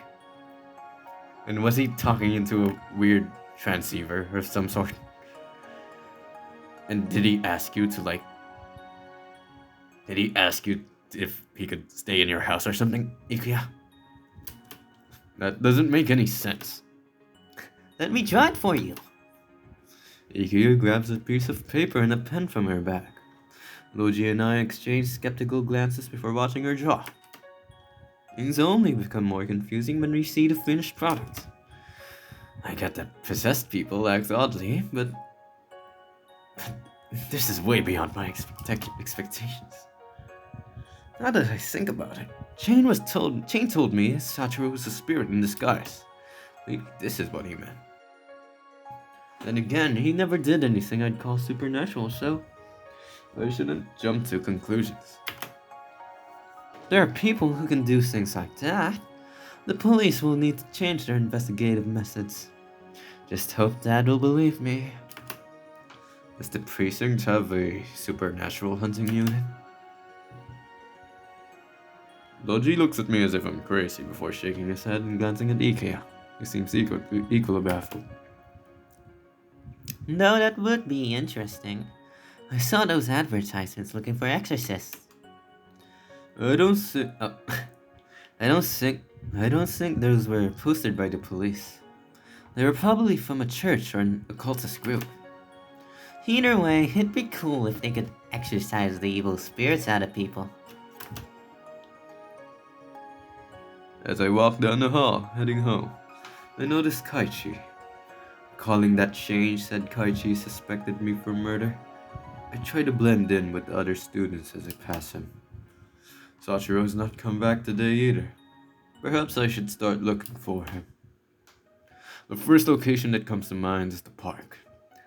He used to go there often, but it may not be safe if Chain is skulking around. I decide to check it out just in case. 2 more days pass, though I have been searching non-stop for Sachiro after school. He's nowhere to be found. Did Chain already catch him? I should pay him a visit to check. He might not tell me the truth, but it's worth a try. On my way to Chain's place, I bumped into Ikuya. Hi, Ikuya. What are you doing here so late? She greets me with sleepy eyes and a yawn. Ikuya was sick, so I had to get him some medicine. I warned him not to overwork himself, but that boy wouldn't listen. Who are you? Always having to take care of your brother. I don't really mind. We're siblings after all. You're the one always running errands, though. He should move his lazy butt once in a while. He has social anxiety. He's fine with me and family, but not with strangers. Okay, but I have generalized anxiety. So like, me and him were one and the same. And mine is pretty severe too. If Ikuyo really does have social anxiety, maybe me and I could like hang out or something. You know, anxious people tend to get together. He never told me, but I can sense it. Twins intuition. Oh, you're twins? Last time I saw him, he looked fine. He's good at hiding his feelings. I don't think he's even seen his friends in a while. It might sound serious with the way I describe it, but it's not really that bad. He just needs a gentle push forward. Anyway, are you making a grocery run? No, I'm looking for someone. May I ask who? A boy named Sachiro. I met him a few weeks ago, but now he's disappeared. I'm worried something might have happened to him. Oh, have you seen a boy in a striped blue t-shirt and orange scarf? He appears to be around 12 years old, and you can't miss his silver hair. Oddly enough, that does ring a bell. Really? A few minutes ago, I saw a boy like that in the park. Maybe he's still there? He's in the park. Let's go. Thank you, Ikea. While I search the area, I try to catch my breath. Boy with an orange scarf. Where is he? Sachiro! Oh, there you are, widow dude. Jeez. Had me worried about you. Aw, he looks widow. He looks like a widow boy. He looks like such a funny widow boy. Hi, little gungling. Sachiro! He raises his head and glances at me. Huh? Suzuki? When? Tears began falling down his cheeks, and he wipes them away with a scarf. I pull him into a gentle embrace. Where have you been? I was worried something might have happened to you. I'm sorry. Really sorry. Everything is alright now. Let's go home. What if Jane comes back and I cause you more trouble? He hasn't been back since last time. Don't think you need to worry. If you say so. I hold Sachiro's hand and we walk home together. Occasionally, I check on him and I notice that his mood still looks down. I want to cheer him up with something. Sachiro, do you like ice cream? Even though I worked in an ice cream shop, I've never tasted them. They look pretty delicious from what I've seen. Well then, let's go to Saga's ice cream store. They have many flavors to choose from. The store is not far from here. Once it is in sight, Sachiro skips ahead.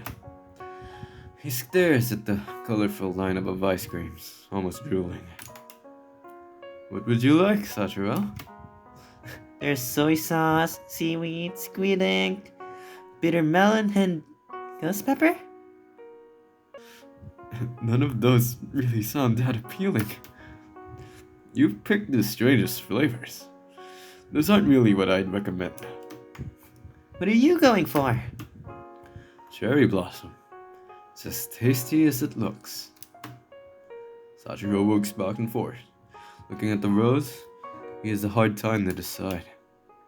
You can choose multiple flavors if you want, so long as you finish them all. Really? I want red bean, cake, and mochi flavor. Sachiro digs into his treat right after we leave the store. He seems to like all the flavors he picked. Wow. That dude really is taller than the freaking MC, huh? Wait. MC was like at sitting height with Ikuya.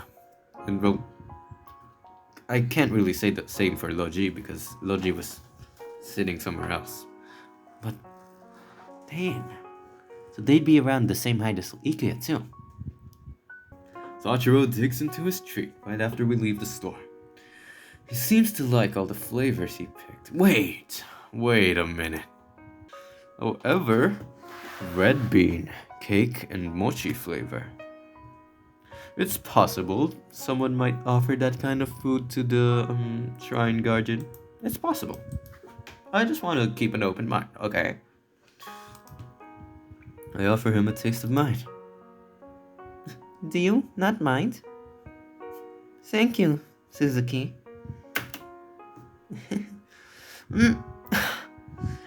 This is tasty. It's delicious. Next time I'll pick that one.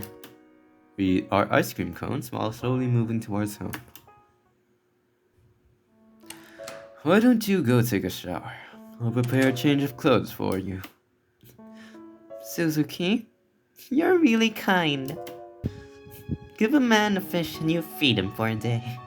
Teach a man a fish and you feed him for a lifetime. And you give him a new hobby.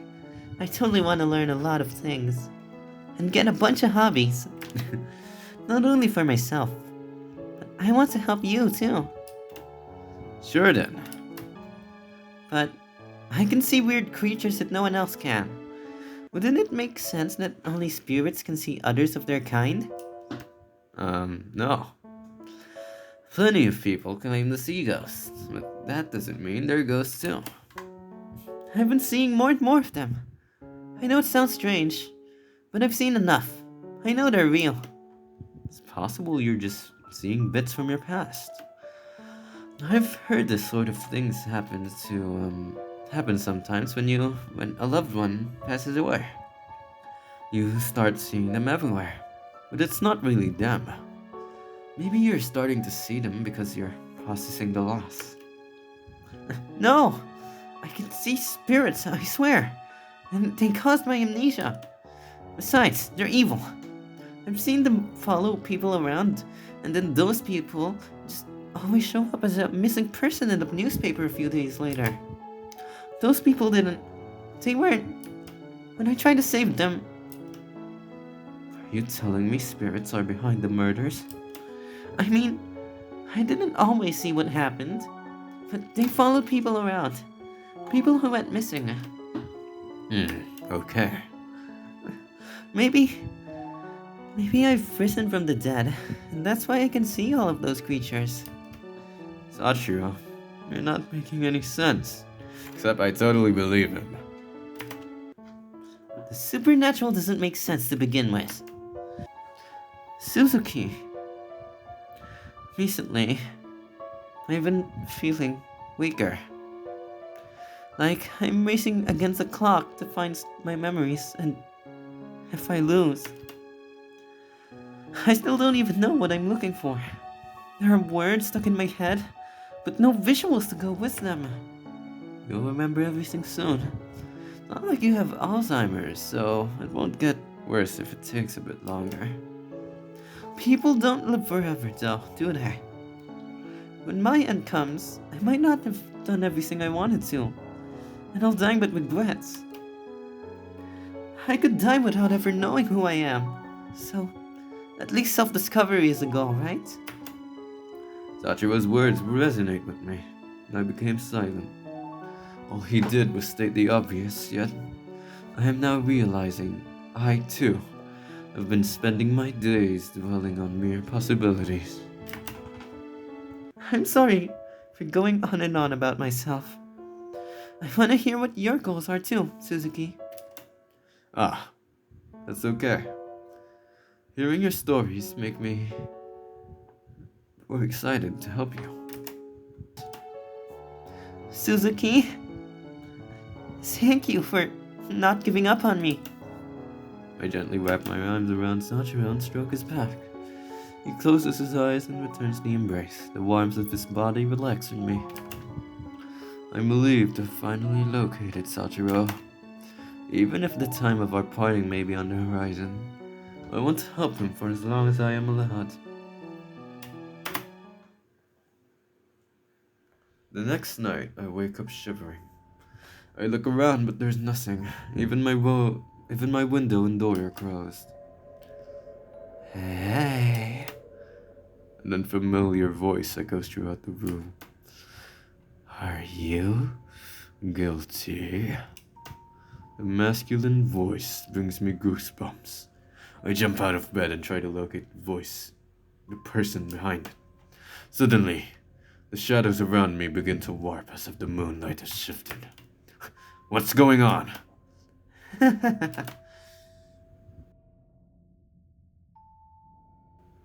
You look like Kaichi, but older and taller. Laughter rings out from behind me, so I spin around. There, a tall blonde man is staring at me. Who are... In a blink, his body becomes black smoke and dissipates. When a hand rests on my shoulder, I stumble forward in shock. We've met before, haven't we? My name is Kaichi. After looking closely, I can see the similarities between the boy in school and this man. They share his hairstyle and have the same green eyes. I know you have many questions, but let's save them for later. I'm a Shinigami. You should be honored I came to visit you myself. I freeze at the word Shinigami. None of the stories about Shinigami end well. Like that one story. In any case, I believe you're guilty of many crimes. And you come to do what, exactly? Kill me? Perhaps. Luckily for you, I'm a gentleman, so I'll permit the lady to verbally defend herself. Sorry. You have a very deep voice, you know. Ikebo-chan. Answer 3 questions. If I like at least 2 of your answers, you can live a little longer. The man walks towards me and raises my chin with the tips of his fingers, his deep green eyes boring into mine. For a moment, they almost seem to glow red. Ooh. Oh gosh. 14 is quite the unlucky number for me. Something bad's about to happen. But if I don't like your answers, you'll become my midnight snack. I look away and try to slow my racing thoughts. When Kaichi sees the fear in my eyes, he gently pats the top of my head. Ah, am I scaring you? You know, compared to the other Shinigami, I appear much more human. If I didn't hate that other childish form of mine so much, I'd switch for you. Regardless, shall we begin the game? The man's grin does not make me feel less nervous. I want to run away, but escaping from death incarnate seems impossible. Let's start with something easy. Have you ever committed a sin? Huh? What kind of question is that? We're all sinners, but our Lord and Savior Jesus Christ died for our sins. Yeah, everyone has. Ah, so honest. Well, next question. Have you been haunted so far? I don't know. How can you not know? Oh well. Final question. Would you ever lie to the Grim Reaper's face in order to live?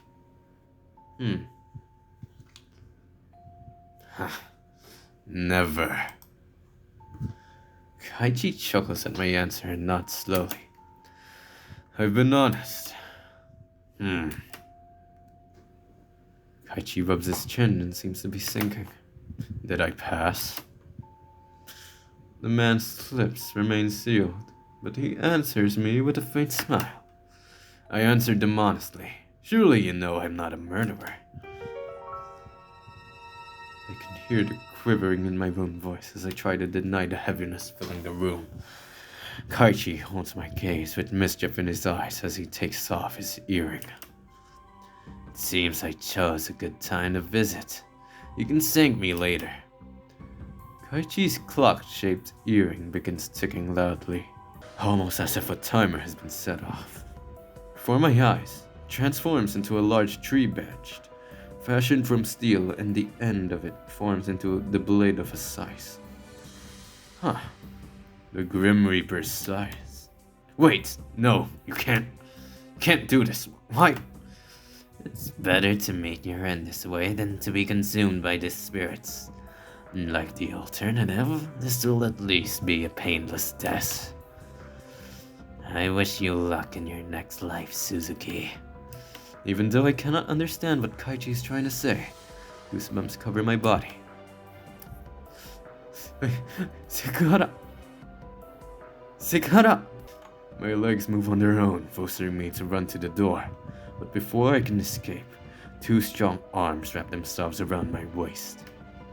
My head jerks upward, causing our eyes to meet as he leans closer to my ear and whispers, Where are you going, little hare? I love to play, but work comes first. Help!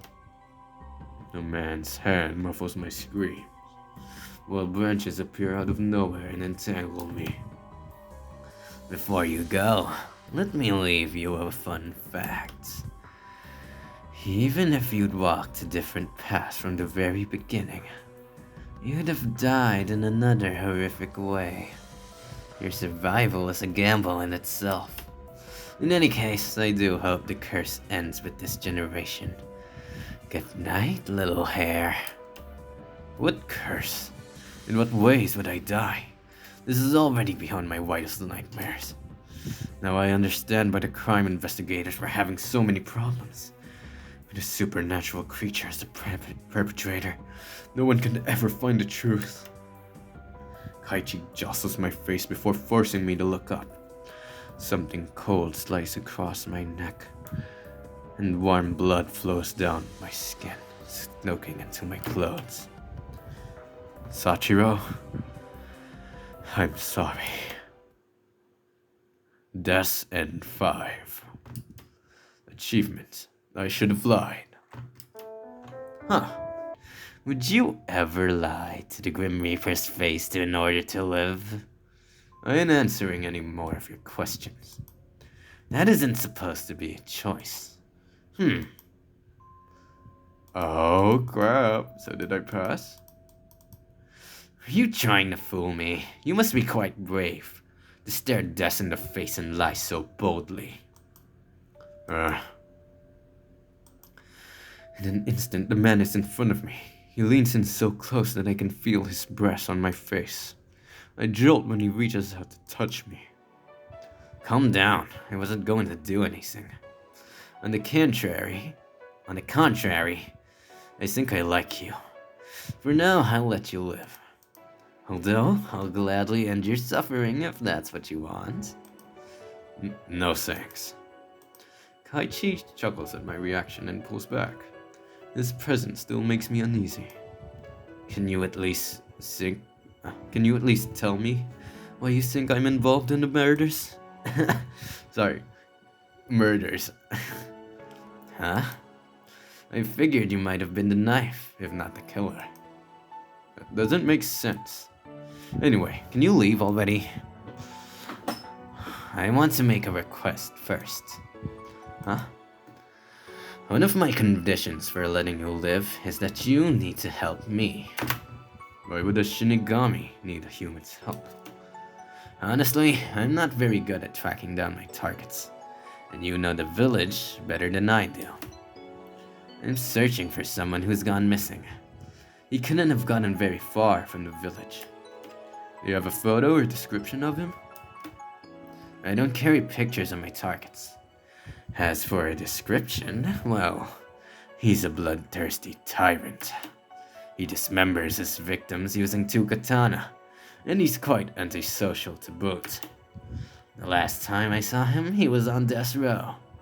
I believe he's escaped and is hiding somewhere in this area. He's asking me to track down a serial killer. You do realize by the time I find him, I'll probably be dead, right? Don't worry, you're not his type. You're gonna kill this guy, right? Kaichi smirks and holds a finger up to his lips. That's a secret. For a change of pace, I plan on visiting one of my friends today. It's been a long time since I visited Ikuya or Loji. Who should I call? Ikuya is interesting. We can meet with Ikuya or Loji. Loji would be interesting, but I'm not sure if Logi has anything to, offer us. So I'm gonna call Ikuya. Pick up my cell phone and dial Ikuya's number. Suzuki, how are you? Pretty good. What about you? So bored. Hikuyo was picking mushrooms in the forest and I'm still at work. I hate being home alone. Do you have time to come over? That was my plan, actually. Sachiro peers at me curiously with his large round eyes, almost as if he is silently begging me not to leave him alone. Hey, Kuya, would you mind if I brought a friend along? Whoa! You have friends besides... Whoa! I'm so shocked. You have friends besides... You have friends besides Logi and me? Heck yes, I want to meet this poor unfortunate soul. Holy crap. Ikuya's home is a freaking... What the fuck?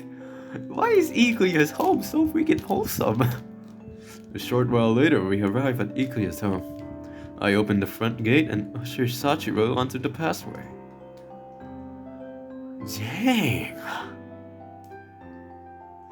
Dang, I would like to live here. This is a really cool house. My last visit was a long while ago. The flowers in the garden seem to have multiplied again. I find our host sitting at the outdoor table, where she has prepared chairs and the tea set for us. Over here. Hey, Ikuya. Before Sachiro can introduce himself, Ikuya walks over to him and grabs his hand. I'm worried Sachiro is fazed by her enthusiasm, but he soon smiles back. Oh, you must be the friend my dear little Suzuki mentioned on the phone. I didn't realize she knew such a cutie. Sachiro, nice to meet you, Ikuya. Sachiro blushes as he gently shakes Ikuya's hand. The three of us walk through the garden and take a seat at the table. I saw you at the park that time, you know. I'm glad Suzuki managed to find you. I didn't mean to worry anyone. Holy crap, their voices are blending together. This is gonna be a real test for me, okay? It's all in the past now, thankfully. Still, I've never seen you at school before, Sachiro. Where'd you go? Sachiro and I exchange troubled expressions. Before I can think of anything, he jumps in ahead of me. I don't know, because I lost most of my memories. I can't remember any relatives or where I live. One day I just woke up in the park. It's been a few months, but I'm still doing my best to recover. Oh my, that sounds so scary. Have you tried going to the police? Well, if you need any help, count me in. I have connections in this village, you know. The three of us become absorbed in our conversation, and we quickly run out of tea and cookies. Oh, let me finish these cookies then. Oh, by the way, are you two planning to celebrate the Guardian Festival? Oh, Guardian Festival. I think that might just be our time limit. Whoa, I want to go too. Is there someone you want to pray for?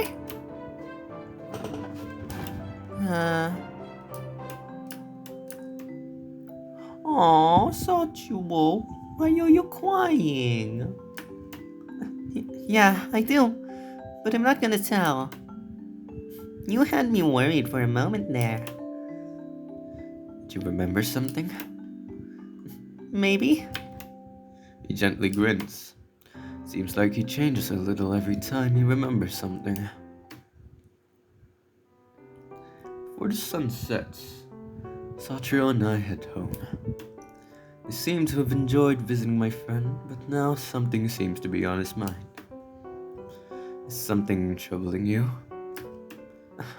No. It's just that some pieces of memories suddenly came back. They aren't very important, though. Every piece is important. Tell me. I had a wish fulfilled, but I don't remember what that was. Maybe it has something to do with my memory loss. I can't believe I wish to forget everything. What awful thing could have happened in the past? What if you sacrifice your memories to make your wish come true? Maybe. Kaichi.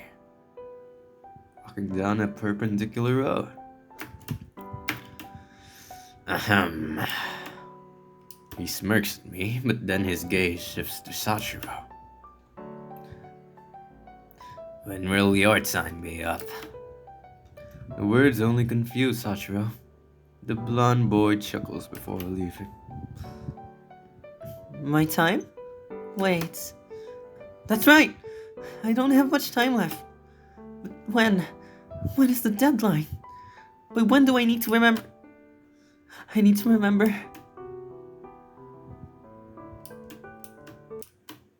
I wrap my arms around the boy, pulling him into a tight hug.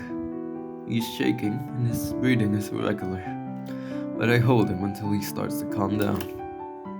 The energy seems to drain out of his limbs, and he leans against me for support.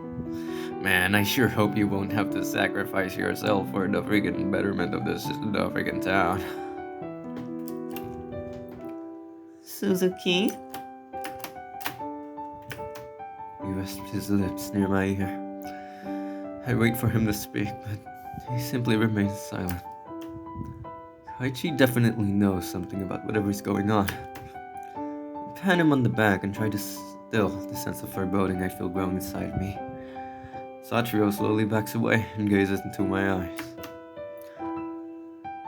Sorry. I'm not sure what came over me. I shouldn't waste my time worrying about the unknown. I'm okay now. Thank you. If there's anything on your mind, you can talk to me about it. The boy pulls up his scarf and beams. Can we go to the temple again while we're at it? Last time we didn't stay long. There was something I want to check out again. I'll be quick, I promise. Alright, we probably need to take a different route this time though. When the sun is about to set, Sachiro and I head out. Along the way, we bump into a familiar face. Hello? Oh, it's just you. Hi, Suzuki. He notices Sachiro but appears to be ignored. Have you encountered anyone suspicious over the past few days? Nope. I've been trying to stay home as much as possible. As I thought. No worries, we still have time. So, where are you heading at this hour? Nowhere in particular. We're just taking a walk. I see. You should be careful. Not that anyone's home is actually safer than the outdoors these days. I glare at the blonde, but he merely chuckles. He takes one step forward and rests a hand on Sachiro's shoulder. That's the tallest of us three. Well, Suzuki, have fun with your buddy.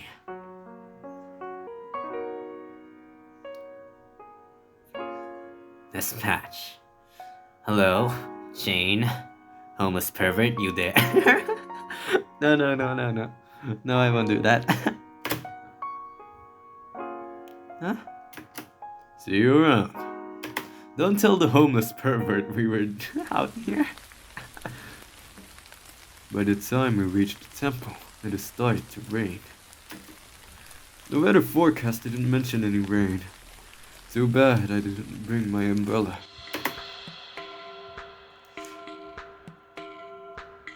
Here is the freaking theme again. This is a very unsettling theme.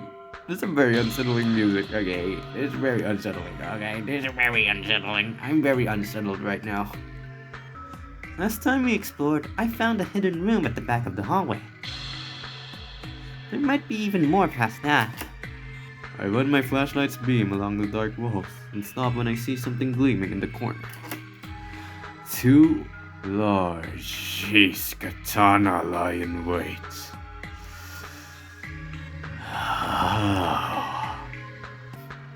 Wow, these swords look beautiful. Sachiro, I think those might be murderers.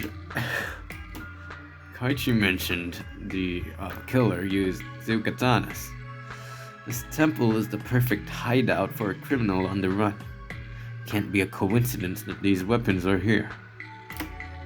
Don't touch those, Sachiro. Huh? I think we should... All of a sudden, the floorboards creak behind us. I shut off my flashlight immediately and pull Sachiro into the next room, hoping nobody has detected our presence.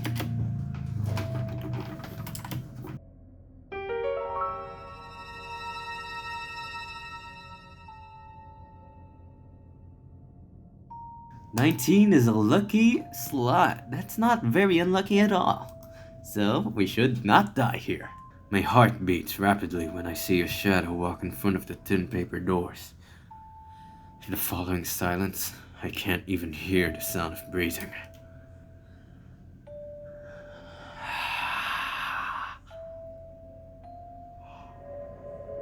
Whoa. You a demon? The figure stops by the end of the door and takes a deep breath. I glance over at Sachiro, but only I am shivering in fear. The door slides open. Kaichi is standing there, soaked to the bone. "Oh, come on, buddy. It's you. You found the murder weapons you were talking about. Ah, there you are. Not sure if I feel relieved or terrified. Sachiro turns to me confused. Did you seriously follow us the whole way here? I'm glad I ran into you earlier. Who knows how long it would have taken me to find you again. What are you talking about? What does he mean, Sachiro? I don't know either. Kaichi, was it? I don't think we're familiar with each other." I have no idea what happened to you, but maybe I can help you remember something. Kaichi's earring morphs into a sigh. Kaichi, what are you doing? I'm just repaying a favor. Everything happened so quickly. Kaichi is suddenly standing next to me. When I turn, Sachiro is on his knees, and the sight is piercing through his chest. Gosh dang you, Kaichi. Before I can react, Kaichi has already pulled his weapon out of the boy's body. Sachiro stares at the wound in shock, his shirt staining wine red. Why did you do this, Kaichi? Don't worry, he won't die from that. I avoided his vital organs. As for the why, I figured stabbing him would help jog his memory. Sorry for not being gentle. It's okay, Suzuki. Sachiro manages to sit up and press his hand over the bloody gash on his chest. He takes a few deep breaths before speaking again. Sorry for worrying you. It hurts, but I can handle it. No, you can't. You need to get... The boy leans forward, and I feel his arms around me. I pull back and notice his apologetic smile. Even if that was meant to calm me down, it only heightened my confusion. It really worked. A lot of my memories have returned. Before I can say anything, my body starts to feel heavy and my vision becomes blurry. I collapse right into Sachiro's arms. Why did you do that? She needs to rest. We have some things we need to discuss.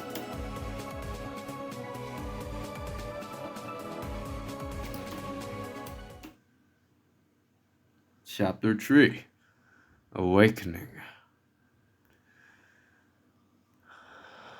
I am falling. My eyes are wide open, but all I see is darkness. Sachiro? Kaichi? A cold shock races through my body, and my breathing becomes shallow and rapid. It's like I'm suffocating. I fight the emptiness, trying to escape from an invisible prison. Slowly, my vision returns. Whoa. I look around. So bright. Is it morning already? Sachiro and Kaichi are gone without a trace. Panic arises in my stomach when I realize I can see the floor through my arm. Wait. Calm down. My mind must just be playing tricks on me. I hear people approaching the temple. I turn my head and notice men dressed in old-fashioned clothing, similar to what is worn at festivals. Oddly enough, they don't even acknowledge my presence as they pass by. Maybe I really have turned invisible. Or maybe this is the past. I don't know. The wood here seems pretty brown. It doesn't seem red at all. This might just be the past, you know? The men kneel down at the altar and start to chant prayers. The one wearing a large traditional hat takes out a small box and places it in front of the altar. Is it one of those hats that are really vertical, that are really tall? That's fun. No, that seems funny. Shortly after, the men leave. Out of curiosity, I decide to check what they've left behind. I reach my hand out to the little box, but my fingers pass through it. Am I a ghost? Or maybe I'm a ghost from the future. Okay, I must be dreaming. I remember hiding with Sachiro, then Kaichi showed up. Maybe the trauma from my deaths was so horrible that I blocked the memory out. Hands off. This one is mine. Who could that be? Oh. Wait a minute. A masculine voice sounds from above me, and a man suddenly falls from the ceiling. I stumble backwards, falling flat on the ground as he lands in front of me with a casual expression. The man's sharp green eyes are slightly hidden by his long silver bangs. The dark scarf covers his neck, although the deep cut of his shirt reveals a bit of his chest. Are you the Sachiro from the past? Or the Sachiro from the future? I know you. Unlike the men I saw before, this one is wearing a unique modern style jacket. In a strange contrast, his arms are covered by black leather bracers. This guy looks so familiar. He looks like Sachiro, but way older. Hi. Who are you? Your clothes look weird. Really? You're dressed like that, but I'm the weird one? The man narrows his eyes into a scathing glare. After a moment, he slightly tilts his head and snorts. What are you doing in my home? Since when did anyone live here? What a dumb question. I'm the temple guardian. My name is Sachiro. Huh. You're so short. It's not important anyway. His words recall a conversation about height. So you are really Sachiro. I'm glad you're not hurt. Sachiro gives me a confused stare, raising an eyebrow. I've never seen anyone dressed like you before. Did you come from another world or something? Another world? What era is this? Hera? I'm not sure. But according to those who sometimes leave according to those who often Hera, I'm not sure. But according to those who sometimes leave offerings, the year is 444. That's an unlucky number. That's 444! My jaw almost drops in surprise as I attempt to discern how I managed to travel to the past. However, just thinking about it gives me a headache, so I decide to slow down and play along for now.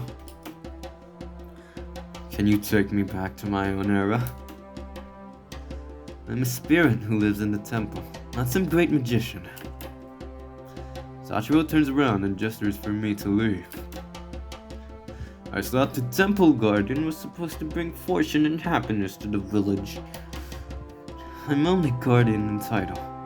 You're better off praying for an angel to help you. The man pays me no further attention, turning to the altar. It's because that says otoko. Okay, that says otoko, right? That says otoko, and that means a boy, that means man, that means male, and then they're blah. I'm racist. Apologies, I am racist as heck. I'm racist as heck. That's quite a direct translation.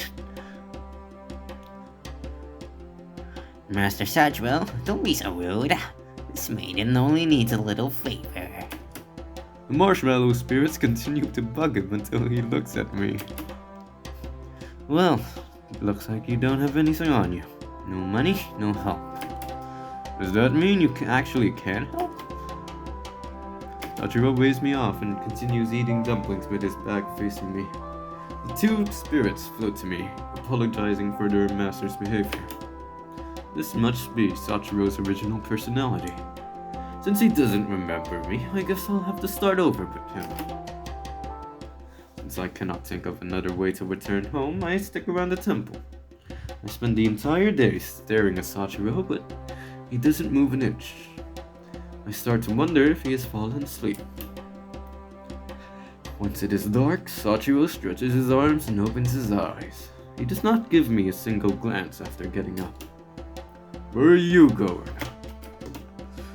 To the spirit world for some fun. Can I go with you? No. Why not? You're delicate like a bubble. If you enter the spirit world, your essence could be overpowered by any stronger spirits. I'm a spirit now? You mean you didn't know? Obviously. Your kind is way weaker than me. You can't even connect yourself to the human world like I do. Sachiro suddenly grabs my arm. In the midst of my shock, I realize we can touch each other. Just as I saw. There's no way he'll survive there if you can't even dodge something like that. I can barely sense any power coming from you. And I doubt you're concealing your true strengths or anything like that. Sachiro leans in closer and looks me over. What if you protect me? I ask as sweetly as I can while assaulting him with puppy dog eyes. I'm not a babysitter. He crosses his arms and looks displeased, almost angry. Sachiro draws something in the air, and then out of nowhere, a dark portal appears in front of him. He jumps up and floats toward it. I grab his dangling scarf. What are you doing, idiot? Going with you. You're suffocating me, you heavy bundle. I grip his scarf harder and squeeze my eyes shut as we are sucked into the dark hole together. Little guys. Hello, little guys. Hi, you're all glorbers, aren't you? Hello, little glorbers. Before I know it, we're standing on a grassy field. My hands still tightly wrapped around Sachiro's scarf. I slowly open my eyes and am welcomed by a colorful sky above an open field. I turn to Sachiro, who is now lying beside me. Where are we? Like I said, the spirit world. Now, release my scarf before I get mad. When I oblige, Sachiro rolls a few inches away and hunkers down. For now. He told me this place was dangerous. Why is he acting so relaxed? I study him. His face looks innocently peaceful, just like the Sachiro I know. I know that you're the temple guardian, but what do you actually do? Guard the temple, obviously. The villagers built a place for me to stay and bring offerings. In exchange, I keep evil spirits away so that there are no disasters. Sound like a good guy. There's no reason for you to stop helping the village, right? What do you mean? I don't think he'll believe me if I tell him what happens in the future. Not to mention that it might mess up the timeline. You don't have any other duties, do you? Not really. I'll do what I feel like. Aside from that, well, I have a dream. Just like everyone else. Before I became the guardian, I wandered around aimlessly. When I found this village, I thought it'd be a decent place to kill some time. Last thing I want is to be bored. What's your dream? Being contented. I know it doesn't sound like a dream, but even though the way things are now seem fine, something is missing. It sounds weird to complain about something that isn't here. Well, whatever. Suddenly, I feel something wrap around my feet. When I sit and look around, I find a strange creature slowly climbing up my leg. I try to shake it off, but it does not budge.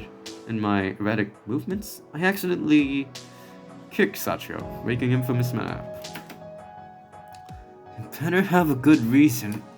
This thing won't let go of me.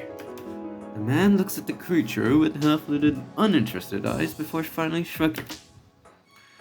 Take responsibility for yourself. I told you not to follow me. I stare at Sachiro in shock. When I start to feel weaker, I realize that the creature is draining my energy. So I yank it as hard as I can. What the hell? He pries the fabric away from me. For a second, I think he will help me. Instead, he stands up and takes a step away. You're getting on my nerves. I warned you before, and I'm not gonna help you now. Don't expect anything from me. Wait, Sachiro, sorry. I call his name desperately, but he simply ignores me and walks off. I want to chase him, but the creature is still holding me to the ground. Get off me, you stupid thing. Hykines. After punching it a few times, it finally crawls away into the bush. I can't see Sachiro anymore. Which way did he go? Without him, I'm stuck in the spirit world and the wrong era. Stupid temple guardian. Sachiro I know is way nicer and very wholesome and wouldn't hurt a fly. At any rate, I'll have to find him again if I want to get out of here. As I walk deeper into the forest, the sky gradually becomes darker. Even my surroundings begin to change colors. It's like I've walked into yet another world. When I hear shuffling sounds behind me, I quickly turn around. Guess it was just my imagination. However, when I face forward again... Oh, that's all real. Oh. That's a skinless face dude. That's a faceless, skinless dude. A bloody face appears in front of me. I want to scream, but my mouth is abruptly muffled. Hello, sweetheart. It's so rare to bump into spirits like you out here. You have such a beautiful face. Give it to me. Get out of my face. Test N6. Oh. Achievement, no face. You know what, maybe he's a murderer, but he's a murderer of evil spirits. Maybe, possibly. Right? Right? And that's what Shinigami meant? That's what Kaichi meant. Sachiro unsheaths one of his katana. In the same motion, he slices the creature off of my leg. The severed limb disappears in a puff of smoke, and my warmth begins flowing back the moment the creature flees. Huh. You're so weak that you can't even defeat a spirit trainer. You're sad as hell. Next time, I'll just let you be. How was I supposed to know how to deal with that thing? While we argue, our surroundings turn darker, as if the sun has set. Strange noises come from every direction, and I notice curious eyes watching us from the distance. I tremble at the realization that I might become someone's meal. Doesn't help that there is seemingly no escape route. Sachiro rubs his face with one hand before letting out a heavy sigh and shoving me behind him with the hilt of his katana. Maybe it wasn't such a bad idea to bring you along after all. They must think we are an easy meal. The man's lips form a devilish smile as he draws both of his katana. So you are the freaking murderer, katana dude. His aura changes to one of sheer thrill and excitement. Despite the killing intent radiating from Sachiro, the spirits, some humanoid while others are more beast-like and slightly transparent, approach us, unafraid. Although they don't necessarily look frightening, the pitch black auras surrounding them are creepy and intimidating. Ah. Hey. Sachiro. 5, 4, 3, 2, 1, 0. Let the fun begin. Whoa! His war cry paralyzes the spirits, causing even me to tremble in fear. He effortlessly slashes his way through the crowd. Dark red liquid and smoke bursts forth as Sachiro draws his katana back. Within minutes, we're the only living beings left standing. I speechlessly look on what can only be called as a corpse party. After wiping the liquid from the blades, Sachiro sheaths them. Oh jeez, I've dirtied my bracers. I guess it was worth it though. Sachiro, why'd you kill all of them? Because it's my kind of fun, obviously. But they were spirits, like you. You're killing your own kind. You're worrying about something you know nothing about. Sachiro follows my gaze and lets out a sigh. Don't worry about the mess. It'll disappear soon. Thanks for luring those suckers in. By the way, normally takes forever before they try to attack me. If I knew that, I wouldn't have followed you. I'd hardly call you a guardian. Didn't I only really tell you that it was only a title? People just gave me the title so they'd feel secure. Anyway, let's go back. I don't understand the rules of this world. The Sachiro I know is so sweet. But this man, he slaughtered his fellow spirits with a smile. Good morning. Calm down, ma'am. We are Master Sachiro's helpers.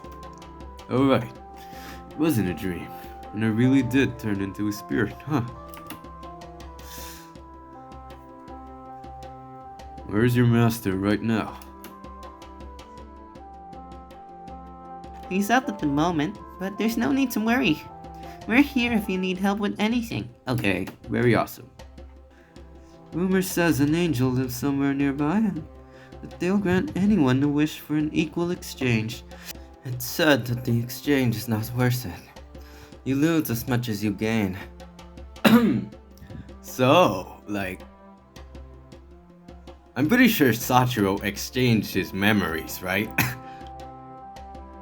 Why would Sachiro exchange his memories then? boring.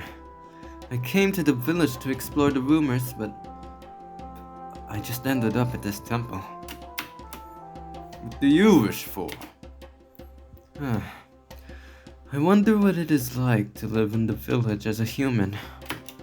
You have incredible powers and can enter a whole other world that no human can. I don't understand why you'd want to leave those things behind. Every day I listen to the people's prayers and hear about their drama and troubles. Watch them interact with each other. Human lives look so fun to me. Occasionally, I'll even explore the village and watch things play out there. It's not that special. What makes you say that? It might be hard to believe now that I'm like this, but I grew up in the village. Really? Tell me what it's like then. There is nothing I can add to what you saw and experienced for yourself. Living in that place is really boring. The spirit world is way more exciting, judging from what I have seen so far. You must be kidding. Spirit's life consists of battles and sleep. It might seem exciting to you, but it becomes tiring when you do the same things day in and day out. Don't you have any friends? What are those? Friends? I assume he's being sarcastic at first, but as we make eye contact, I realize he really does not know. The definition of friend is different for everyone, but to me, it's someone I can always depend on. Although we might not see each other every day, there's a mutual bond between us. I suppose I used to know someone like that. But we went our separate ways a long time ago. I think his name was... Cake? No, it was... Kaichi. Right, that's his name. Right. The memories are fuzzy now, but I can still remember a few things we talked about. I think he turned into a Shinigami the last time we met. Why did you stop hanging out? I don't remember.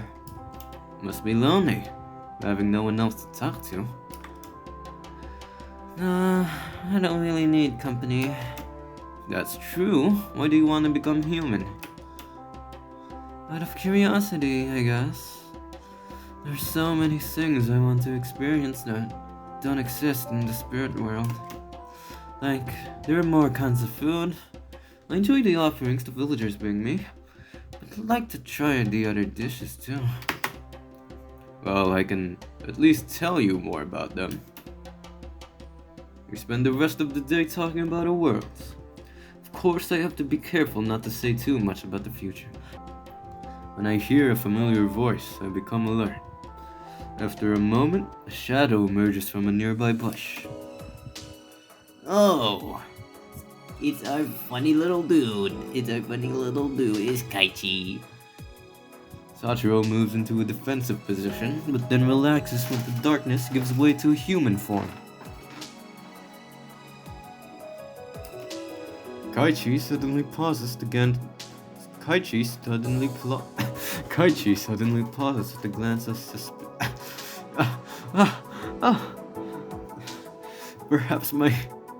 Perhaps the demon has taken away my ability to read. No, please, no. Kaichi suddenly pauses to glance suspiciously at me. Speak of the devil, or well, Shinigami, I guess. Have you taken an apprentice? Sorry. Have you taken an apprentice? No. Well, that's a strange one you've picked up. It's a newborn spirit, but it looks older than that. Kaichi floats closer to me with a chuckle. Do you have a name? Suzuki. Never mind her. What brings you here, Kaichi? I heard a rumor and I thought I'd stop in for a spell. You're only wasting your time then. There's nothing exciting happening here. The two men sit down in front of the temple's entrance. You know, the other day I had some uninvited guests. We tried to scare them off with some pranks, but it didn't work. In fact, they went even farther in. In the end, I had to force them out. It was a pain. You own a house? Even a Shinigami needs a place to rest. I bought a pretty fancy place in the North District. Good for you. I don't mean to imply there's anything wrong with this temple, of course. You don't even have to pay rent on it. I don't know how many requests I get per day. You can always take a day off every now and then. Sachiro lets out a sigh and rubs his neck. Wouldn't be a dream to slack off for the rest of your life. That reminds me. Didn't you tell me about your dream once? What was it? I don't remember. Kaichi stretches his hand out and draws something in the air. In a puff of smoke, a dusty notebook appears out of nowhere. Sachiro's eyes widen in recognition. He reaches out to take the book, but Kaichi draws his arm back. Catch. Kaichi swiftly throws the book to me, and I confusedly catch it. They still steal notebooks from the temple's keepers? I don't know what you're talking about. You're bad at lying. Well, I've never read it, but maybe Suzuki might be more interested. Well, what else am I gonna do? Let's take a look. I cannot help but crack a grin. Curiously, I open the notebook. What is this about? I put my hand on his shoulder and whisper. I only catch the first few lines before Sachiro snatches the notebook from my hands. I don't know how you... I don't know how you did it, but don't steal from the temple's archive. I know. Was it just a joke? Okay, chill out. Oh, wait. This one must be your diary. Kaichi conjures another notebook out of nothing. Its cover is pure white. It appears to be brand new. Sachiro does not bat an eye. You don't want it back? Well, your friend might be interested. Are you sure that I... Kaichi smiles mischievously as he pushes the notebook into my hands. With the men quieting down, I head inside the temple to give them some privacy. I find a comfortable spot and open the notebook. I expect to find handwritten notes, but instead it is filled with illustrations. Oh my. So pretty, actually. When I flip the page, I realize that the drawings are sequential. Is this how Sachiro passes the time? There are a lot of drawings, so he must be alone most of the time. Kind of reminds me of my boring life back home, and how I got caught up in the rhythm of things. Sachiro, I know, has all the freedom in the world. I'm sure he wouldn't want to remember this life. I nearly jump at the sound of creaking wood, but I relax when I realize it's only Sachiro. Shouldn't you be talking to Kaichi? He has other things to do. Sachiro's gaze drifts to the open pages of the book in front of me. A woman used to come here to paint. Even though she couldn't see me, she had a vivid imagination. That was one of her personal collections.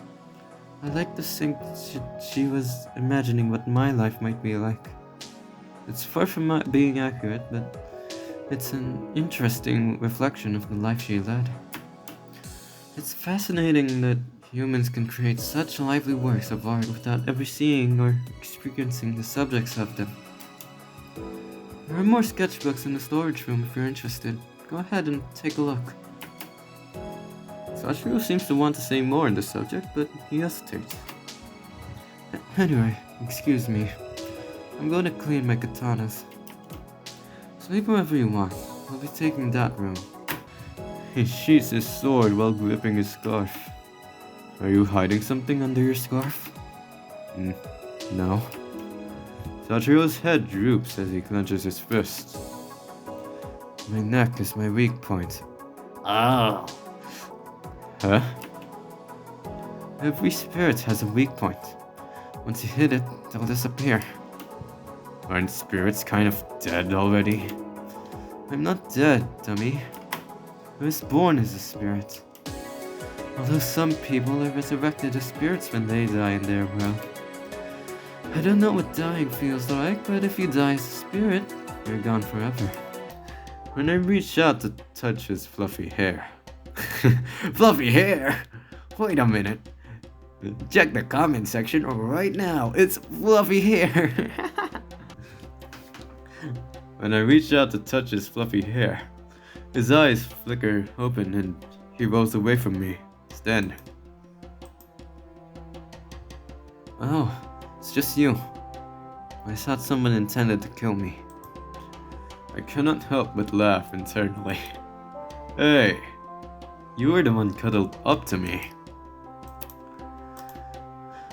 That's strange.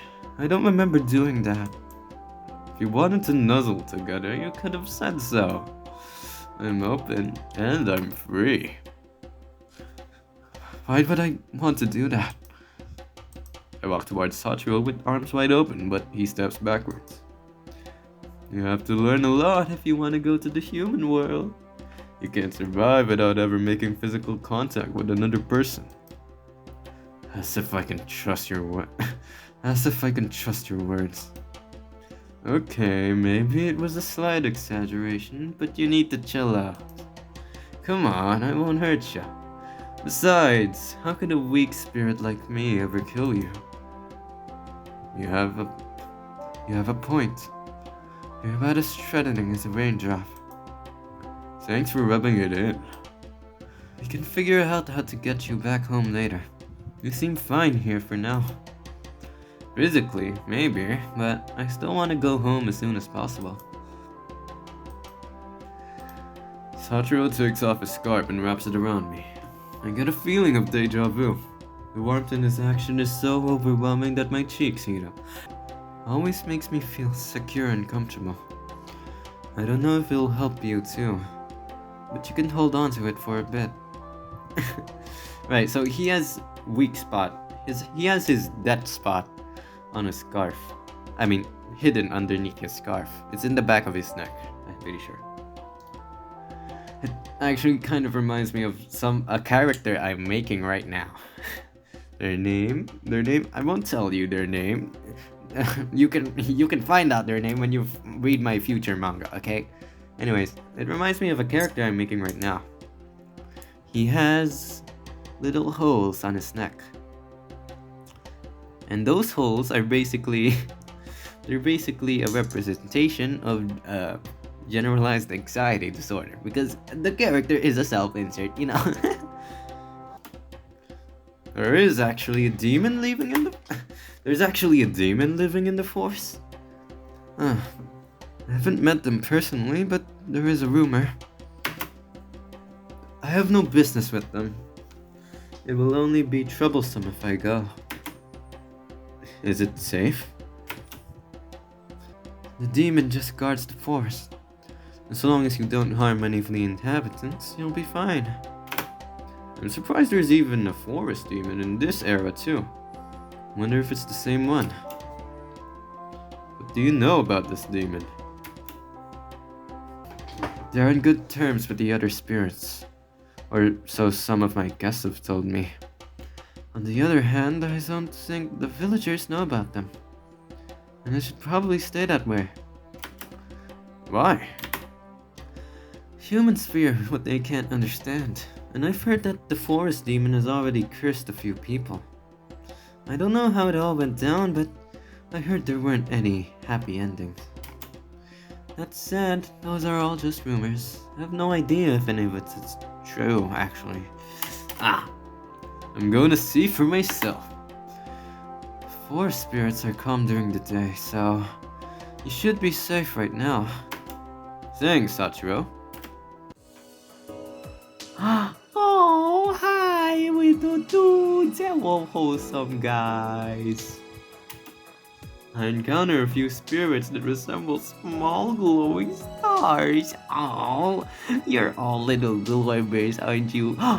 Could these be ghost blurs?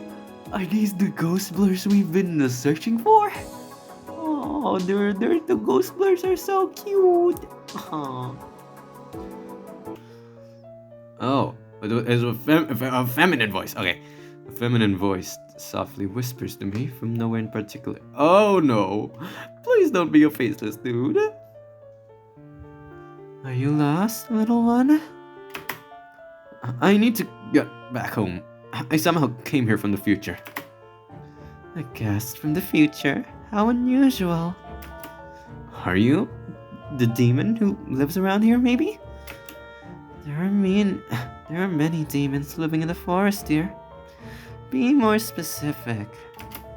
I heard about the demon who guards this forest.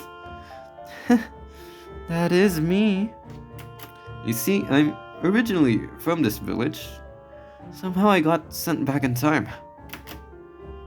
Ah, I've never heard of such a strange situation. I contacted the temple guardian, but he doesn't know a way either. I'm sorry, dear. I recall rumors about an angel in the village. Perhaps you know more about them? Angel, you say? I think you're looking in the wrong place. Oh. The forest turns completely silent. I wait for a reply for a few minutes, but it does not come. As I am about to leave, the feminine voice calls out to me once more. There is a couple who are familiar with sorcery and witchcraft residing in the village. Although I don't recommend that you interfere with time, it is safer for you to remain in this era. Why? The guardians of space and time will surely find you if you continue jumping between eras. What would you recommend then? For me to just stay here? Are you familiar with the temple guardian? He'll keep you under his wing. I've met him and he seems nice. If I may ask though, do you know anything about him? He doesn't really talk about himself. I shouldn't be gossiping about others, but the rumor among spirits is that the guardian is nicknamed Death's Wildcard. However, he hasn't harmed any living creature in the forest or village. On the contrary, many are thankful for his work. I must admit that I worry about the guardian sometimes. Anyone who has such a famous reputation must attract a lot of unwanted attention. Oh well, I suppose I can say the same about myself. Well, little one, whatever your decision, I hope your heart can find a home. The mysterious voice fades away. I follow the small light into the darkness. After a while, I end up in a familiar park. This place looks the same. My guide swiftly fades away, but Sachiro is nowhere to be seen. I start to worry that I'm at the wrong location. I suddenly hear what seems to be a large crowd dancing in the distance. On instinct, I hide inside the bush. Whoa, are those spirits? What are they doing here? The group abruptly goes up in white flames? They squirm against one another as if they are locked within an invisible cage. Soon, the fire and the spirits trapped within disappear together. When I hear a familiar voice from nearby, I turn towards its source. Jeez, why am I wasting my energy like this? Guess I'm just lucky there aren't any stronger spirits here. Suddenly, something passes me in a blur. Takes me a moment to realize a katana is now pinned to a nearby tree. Did Sachiro just throw a katana at me? Hey, are you spying at me? Are you spying on me? Sorry. When I look up, Sachiro is only an arm's length away. I stumble backwards and fall onto my butt in surprise. Don't freak out. If I wanted you dead, you already would be. What were you just doing? Didn't you tell? I was killing evil spirits in the park. Oh, yeah. Anyway, I told you to stay at the temple. Why did you come here? I was worried about you. Worried about me? You'll only be a burden if you stick around here any longer. Go back. You're not the boss of me, and I can do whatever I want. You decided to help the villagers out anyway, huh? You're not such a bad guardian after all, are you? He remains quiet and continues walking. The number of monstrous spirits in the village continues to surprise me, and I feel more uneasy than frightened. Did you meet the forest demon? Yeah, but she couldn't help me. She told me about a couple who might be able to send me home, but she also recommended that I not go through with it. Why not? Apparently, if I try to mess with time, some guardians will try to stop me. I don't know anything about that, but I'll take the demon's word for it. You trust her? Even though we never met, I do. The rumors say they let me live here peacefully because I cleansed the forest of evil spirits. Oh, that reminds me. She seemed worried about you. Sachiro arches an eyebrow curiously. She said something about you being infamous, and I have to wonder about that too. You're a guardian, but you've killed tons of spirits. Wouldn't that make you evil too? Perhaps. That doesn't clear up anything. I'm done for today. He speeds up his pace as we walk towards the forest on our way back to the temple. Okay. Next day. Master's just out resting somewhere. Here I was worrying about him. Not to mention that being alone is so boring. What do you mean alone? We're here. Are you thinking of going out and killing more spirits? No. I was hoping to do something more relaxing. Well, when I'm bored, I count my toes. Time goes by pretty quickly. I don't see your toes though. What about paying a visit to the spiritual hot springs? That exists? It's in the forest, not too far away from here.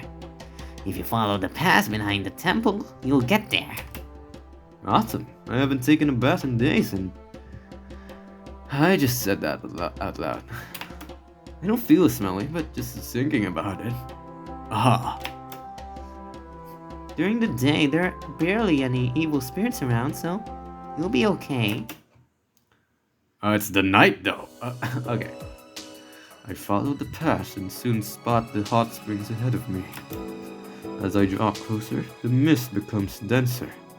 The springs look unnatural, even otherworldly. I can't wait to jump in.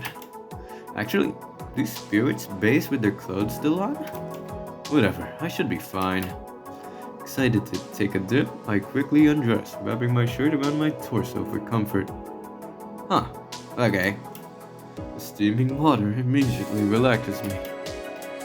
Feels like I'm back to being a human. Spirits sure do know what a good bath is. I walk deeper into the spring. Because of the mist, it takes me a moment to notice the other presence.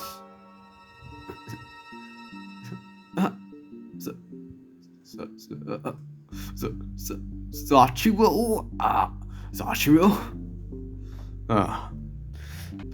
It's you. We stumble back after seeing each other's face, and I defensively clutch my shirt. So ghosts don't bathe. Fully naked. They bathe with towels. Okay. I guess this is a nonsense after all, or something. I don't know. Holy umbrella! Whoa! Holy umbrellas! I'm gonna say that a lot now. You just added a new thing to add to my dictionary. Holy umbrellas. I totally did not expect Sachiro to look like that. The longer his eyes are pinned to me, the more flustered I become. Stop staring. I'm just keeping an eye on you. Where am I, Katana? He slowly moves away from me while keeping his guard up. Somehow, he appears more vulnerable than usual. I feel like teasing him after everything he's done to me. Could it be that you're scared of me because you're defenseless? Of course not. Let's see. Stay there. Dang. I'm saving this one. I'm saving that one. Holy umbrellas, you got close to him real quick. I draw nearer to him as he tries to move further away. Stop it! What are you up to? You look awfully tense for someone who claims not to be scared. There's nothing scary about you. You're weak. Despite his words, he continues trying to escape until I corner him. Why doesn't he just admit he's scared? It's so obvious. Don't think I'm defenseless without my blades. Jeez, do I really look that intimidating? This is hilarious. Maybe I can help him get over his fear of people. Assuming I don't give him a heart attack first. Once I get close enough, I poke him on the nose. Despite the gentle touch, he looks petrified. Are you okay, Sachiro? He starts breathing again, but he's so flustered that he does not even push me away. He opens his mouth, but is speechless. Wow, I got an achievement too much steam for today. I don't think I've got enough steam for today. Oh my gosh, wait. The achievement says holy umbrellas. Yeah, it is pretty wholesome and awesome and romantic now that he's not in the body of a child. It's not true. If I'm correct, the Kenriji family should live here. Since I'm a spirit, nobody can see me. Ow! A sudden sound breaks me from my thoughts. In an instant, dark shadows surround me, leaving no exit. I'm gonna take you all on. They come at me as one. I'm ready. Punch! Punch! Oh. But the shadows freeze. Huh! They get shredded to pieces and burst into white flames. Oh my god. I have time freezing and combustion powers. By the way, are you following me again? Sachiro shows up behind me. How many times did it tell you to stay at the temple? Yeah, well, I'm not hurt, see? Thanks to me, you're still alive. Let's leave. I'm gonna bring you back. He walks ahead and I quickly follow him. Hey, Sachiro. Why do you especially kill evil spirits? It makes you sort of a guardian, even though you deny that title. Sounds like you think I'm an evil spirit.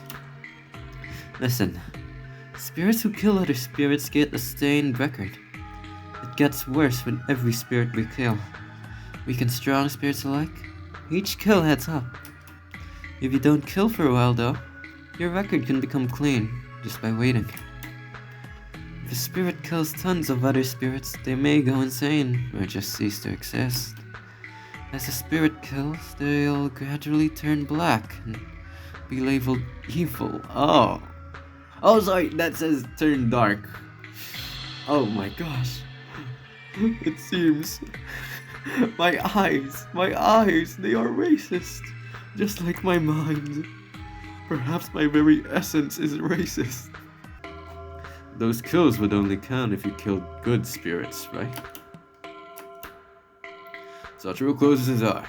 The silence makes the answer seem no. The temple comes into view. A behemoth of darkness careens from the sky and crash lands in our path. Oh, crap. Is that freaking Maharaga? Oh, I'm not sure about this one, but I can tell it does not compare to other spirits I've seen Sachiro defeat. Sachiro jumps in front of me and deflects its first attack with his katana. Hurry up and get inside the temple! I rush inside while Sachiro deals with the evil spirit. I turn and shout his name at the moment he gets smashed into the ground. His body felt so fragile. Is he okay? I dash to his side. Idiot, do you want to commit suicide? No time to play the tragic hero. Let me help you up. I hoist Sachiro and am briefly taken off balance by his weightlessness. I run towards the temple. The spirit catches up, yanks Sachiro away, and constricts him. In utter shock, I try to keep my head clear. Sachiro, your katana! Whoa! He wrings an arm free and shows both of his katana to me. As soon as the spirit realizes what is going on, he slams Sachiro onto the ground and goes for me instead. And come on. I feel my legs shaking. Am I even holding these right? Doesn't matter. Because you're dual wielding. It doesn't really matter if you're holding these right. I swing one katana upwards as the spirit passes. The impact almost throws me back, but I manage to hold my ground. I only manage to scrape the shadow. The two burning hands wrap around mine and take both katana away. I won't let you dirty your hands. He takes off. While the spirit leaps towards me, Sachiro flanks him. He skillfully cuts them into pieces midair, exposing a solid core. The chunks wiggle around as they fall to the ground in front of me, igniting in white flames. Sachiro throws the katana into the core. The spirit vanishes. I watch the scene with wide eyes. Somehow, Sachiro managed to turn the tables and overpower. I realize my hands have gone numb and are shaking uncontrollably. Sachiro ruffles his hair and lets out a deep sigh. I didn't want to kill that spirit, but it was more dangerous than I thought, leaving me no choice. Did you get hurt on purpose? Yeah. I was just buying you time to run over here. The truth is, I've been pushing my luck. I've killed a lot of spirits, and stronger spirits had even more to my record.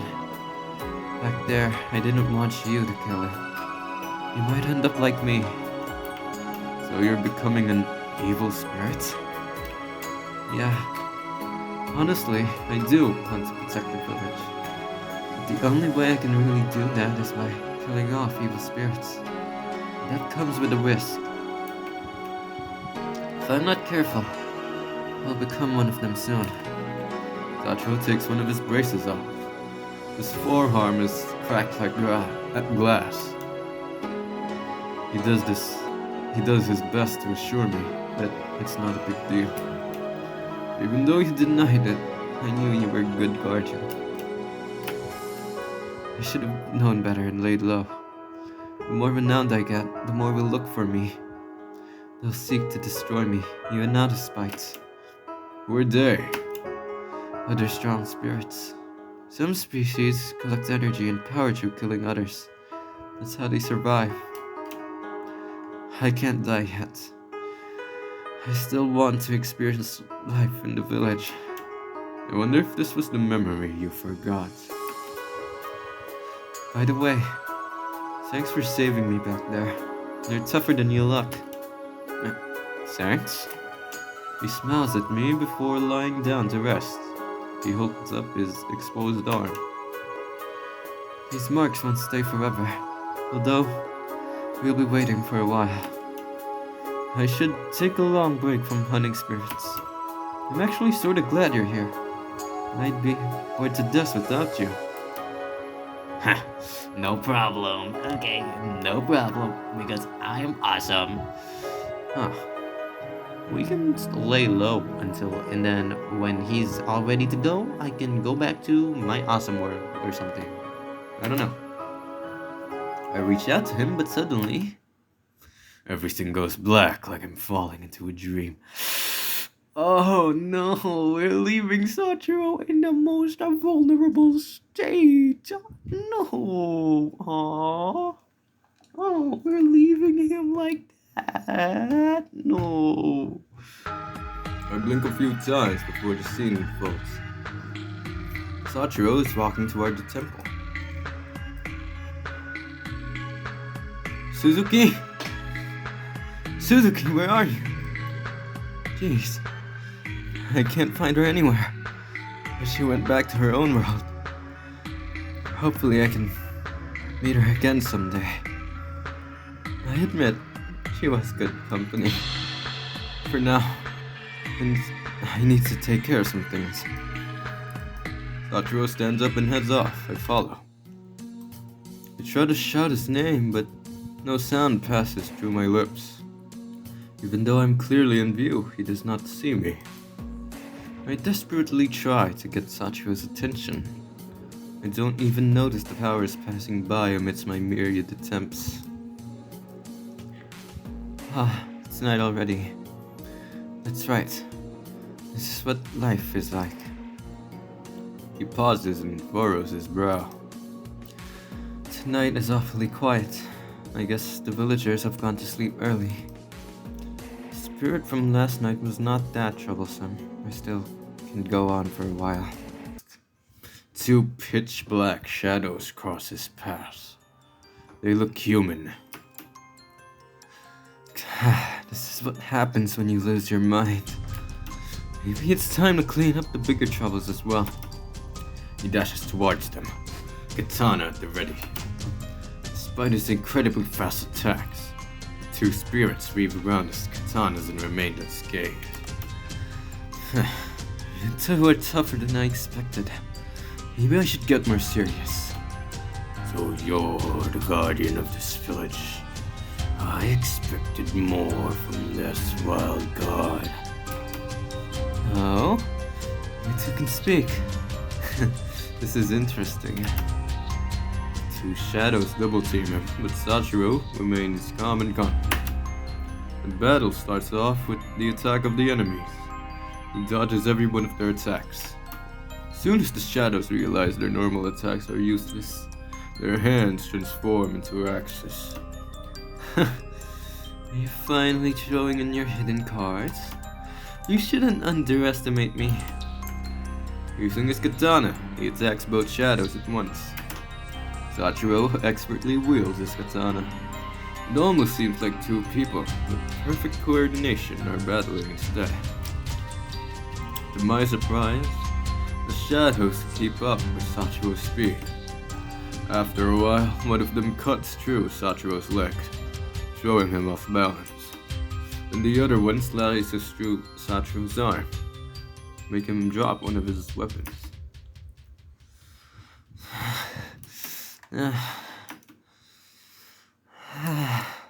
No. I can't lose now. The people are relying on me. I must keep fighting. As if time reversed, Sachiro's wounds heal. He gets ready to attack again. In the blink of an eye, a sphere of white fire surrounds him and bursts outwards, burning down the shadows. You thought you could win against me? Thanks to this new life, my energy is restored every day with the temple's powers. Unlike you two, who are slowly burning up your life force. His eyes look down at his opponents while his lips form a satisfied grin. In that pose, he looks like a sadistic killer. Soon, you'll be one of us. Shadows scream their last words before they vanish. As if that will ever happen. Sachiro turns his back, sliding the weapons back into their sheaths.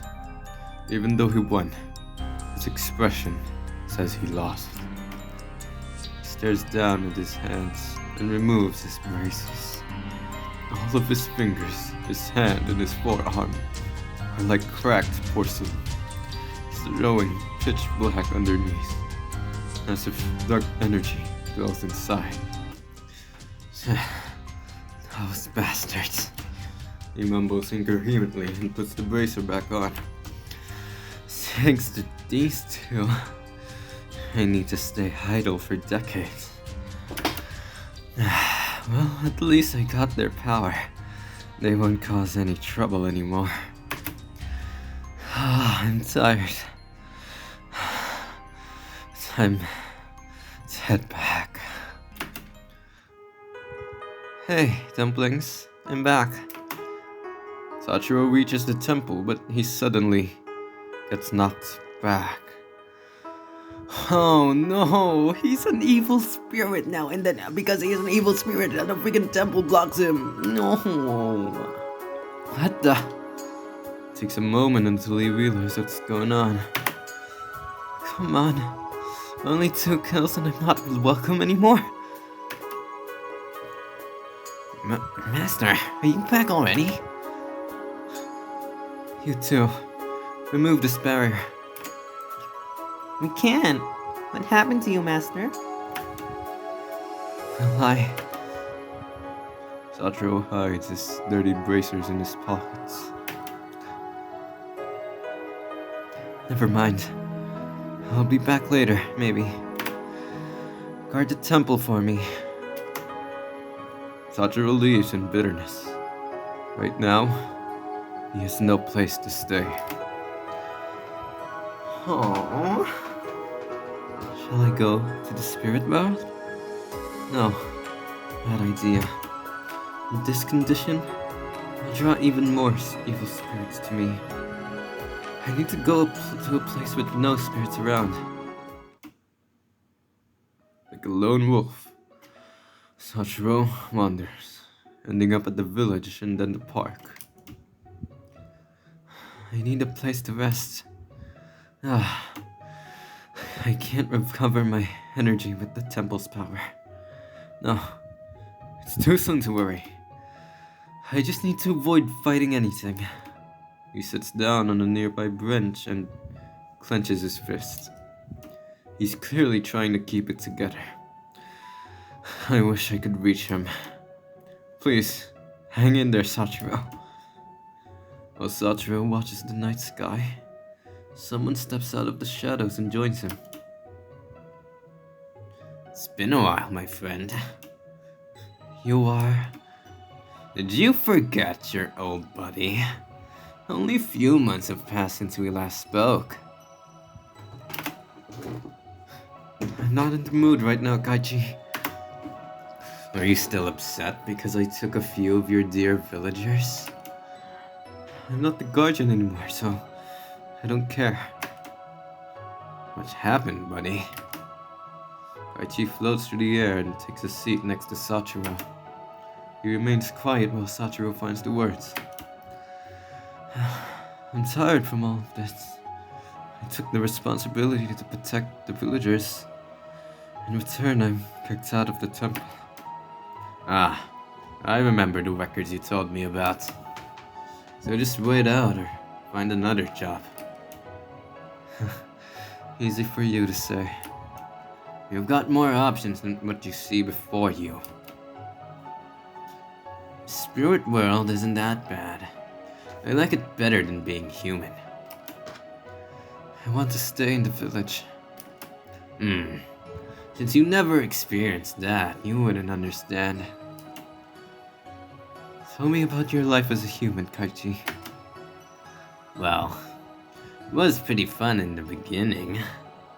Unfortunately, I couldn't make the best out of it before I got murdered. I don't want to return to the village and see the same faces again. Perhaps I'll give it another chance after a few generations. Is there someone you want to avoid? Kaichi rubs his neck and stretches to look up at the sky. His expression is hard to read, especially after he keeps quiet. It is interesting how you hold onto your emotions. I've forgotten most of my past. I'm only looking at the future and what I want to do now. You don't have any dreams, Kaichi? Those are long gone.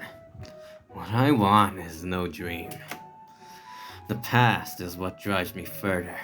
All I need is to remember. Are memories that important to you? That is what my life consists of. Making memories. I don't really understand. Is there nothing you want to remember forever? Sachiro lets out a sigh. He stares down and takes some time to think. I had a good time at the temple. If I'm never able to return, I want to remember that time I spent there.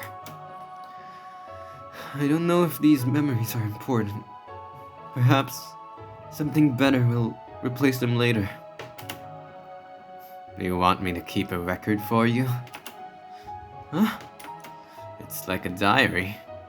Usually, I do that with humans when they're about to die. I can look into their past. Go ahead. I need something that you've carried with you for a long time. As far back as you remember. Sachiro rips a piece from his scarf and hands it to Kaichi. I don't know the purpose of this, but perhaps it can be useful later. You will be thankful. Someday, I will show you the importance of memories. I'll be going, buddy. Take care.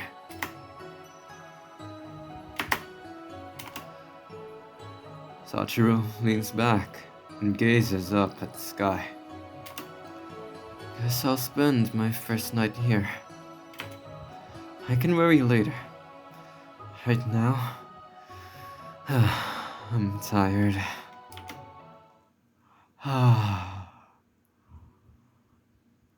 The next few weeks, Sachiro spends his time in the park. A lot of people pass by. No one can see him. The people look so happy and cheerful.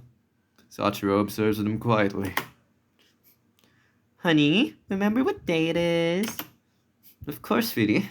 It's our 1-year anniversary. I have a little surprise for you. Ha! Please, accept this as a token of my love. Sachiro watches the couple from a distance. Judging from his expression, he seems deeply interested. What does that mean? A little confused, he looks around for other couples as examples. These people. This reminds me of the spirit girl I met back there at the temple. Thinking about it, aside from Kaichi, no one else stayed at my side for longer than a day. Aside from you, the freaking marshmallow little dudes. Those are awesome little dudes, huh? 1-year anniversary, huh? Did it have a similar meaning between me and that spirit girl? I certainly had fun, but connection isn't a thing for spirits. We're supposed to be independent. Besides, I doubt she cares that much since she went to her own world already. I don't remember how much time has passed. Somehow, I want to see her again. My chest starts to ache at his words. If only I could tell him what I feel right now. Once night falls, Sachiro leaves the park to look for a safer place. He tries again at the temple. Fortunately, the barrier still doesn't let him in. Go back to your own place. You cannot enter this area. Hey, you guys remember me? Your master's back. We don't have a master. Nor do we remember serving an evil spirit. Little marshmallow spirits. Oh no, turn their back. No, marshmallow spirits, the little ghost blings. Wait, I'm not an evil spirit. Look, I'm not. Shockwave from the temple throws Sachiro back. Calling up slowly, he shakes his head. Huh? I've been away for a few weeks. I should have recovered a bit by now. Wait, could it be?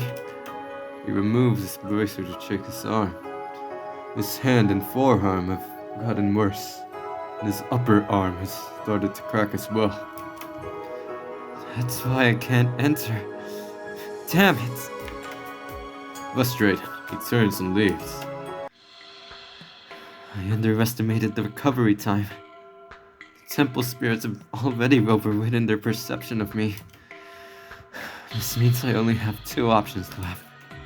I can wait another decade and get my record cleaned, so I can access the temple for energy, or I can use my remaining time to kill every single spirit here. Right. Maybe I can still fulfill my wish. The power gathered from that should be enough to offer the angel. Ominous smirk appears on his face as he pulls his katana out. In the end, I'm still the selfish. Good luck finding another guardian, people. As Sachiro heads towards the village, a voice suddenly stops him. Temple Guardian, is that you? Who? I'm referred to as the Forest Demon. Skip the formalities. I know what you're about to do, and I don't think it's a good idea. State your reasons. Lately, there have been an increasing number of evil spirits. Even though you're going to purge them, you'll disrupt the balance. I'm concerned about you. In the worst case scenario, I disappear. Until you find a different solution, I'll hold them off as long as I can. The key is to wait. The situation will resolve itself at some point. Unfortunately, I don't have the patience. We don't know how long it will take. The village might be gone by that time. In my current state, many spirits are after me. At least I can use my remaining time for the villagers' sake. The forest becomes quiet as Sachiro looks over his shoulder. Maybe meet again and someday. Under better circumstances. For weeks, Sachiro rages through the village in madness. Even the innocent spirits are hiding in fear. After wiping the whole village clean, he goes to the spirit world for more. He fights so much that even his face starts to crack. He disposed of spirits faster than they can regenerate. On the verge of losing his sanity, Sachiro cries out, Rasumi! Rasumi! An aura of light appears before him and fades away to reveal the doorway. As Sachiro turns, he collapses to the ground. He calls over to the door as if he is on the edge of death. A dark-haired girl opens it, greeting him with a smile. I'm tired of the battles, and I have no patience for waiting this out. I want to abandon this life. I want to become human. I, Rasumi, heard your call. What will you sacrifice for your wish? My power. Everything I've gathered since my birth. I'm afraid it isn't enough. Your power isn't enough. Sachiro's head drops and he slams his katana onto the ground. After a moment, he slowly lifts his head and holds eye contact with Rasumi. What else do you want? Your memories. I'm fine with that. Another condition. Your time as a human will only last 1 year. After that, I'll come to get you. It's such a short time. It's plenty for a human. You can enjoy everything their life has to offer. Sachiro lets out a sigh. At this point, he has no strength to bargain. Alright then. The girl smiles kindly and raises her arm, readying a spell. If I lose my memories, does that mean I'll forget her too? She told me she actually belongs to the human world. Maybe I'll find her again. Give me a moment. I'm going to write it down. Sachiro pulls out a slip of paper and a pen out of a coat pocket and then begins writing. Her name. What was it? While he is writing, Rasumi casts a spell. Sachiro falls unconscious. My head feels fuzzy. Feels like I'm in a dream again. I open my eyes. It's broad daylight. Looking around, I realize that I'm in the park. Could it be that I'm back to my own era? Wait. I can't see my body. Did I return as a ghost? In the corner of my eye, I see young Sachiro standing up. Where am I? He rubs his head and looks around confused. Who am I? He looks at his limbs as if they are alien to him. It's strange that I can't remember anything that happened to me before. Sachiro examines himself for clues. He puts his hand in his hoodie's pockets. He feels something in one of them and pulls out a piece of paper. Oh? What's this? Sachiro, I'm writing this to myself in case I forget. Enjoy the world. You've got a 1-year trial. Also, please look for... Huh? It's not telling me what I should find. That can be done later. I feel so tired right now. He lays back down and immediately falls asleep. He looks so peaceful, like a well-fed baby. I realize that all this time I've been wandering inside Sachiro's memories. None of this makes sense. After the sun sets, Sachiro wakes up. Being by his side, the hours felt like mere minutes. Is it night? I just woke up. Oh, my stomach is rumbling. I'm hungry. He leaves the park and looks around the shops. Unfortunately, everything is closed now. He stares through the bakery's windows with sparkling eyes. So close, but so far. His stomach continues to rumble as a little trickle of drool falls out of his mouth. I wish I would have helped him sooner. I didn't know. Hey, do you want to have some fun with us? A couple in dark clothes approach him with a grin. No! No! It seems Suzuki wasn't the first groomer. There were other creeps. No, watch out! Seems like Sachiro has no idea what kinds of people these are. They pull him into an alley between the shops and he goes with them cheerfully. Sachiro, no! What's a good boy like you doing around this way? I'm a little hungry. Oh, you should have said so earlier. Here, take this. Guy hands him a burrito with purple and green stripes frosted on. What? Dang. Can I eat this? Of course, it's all yours.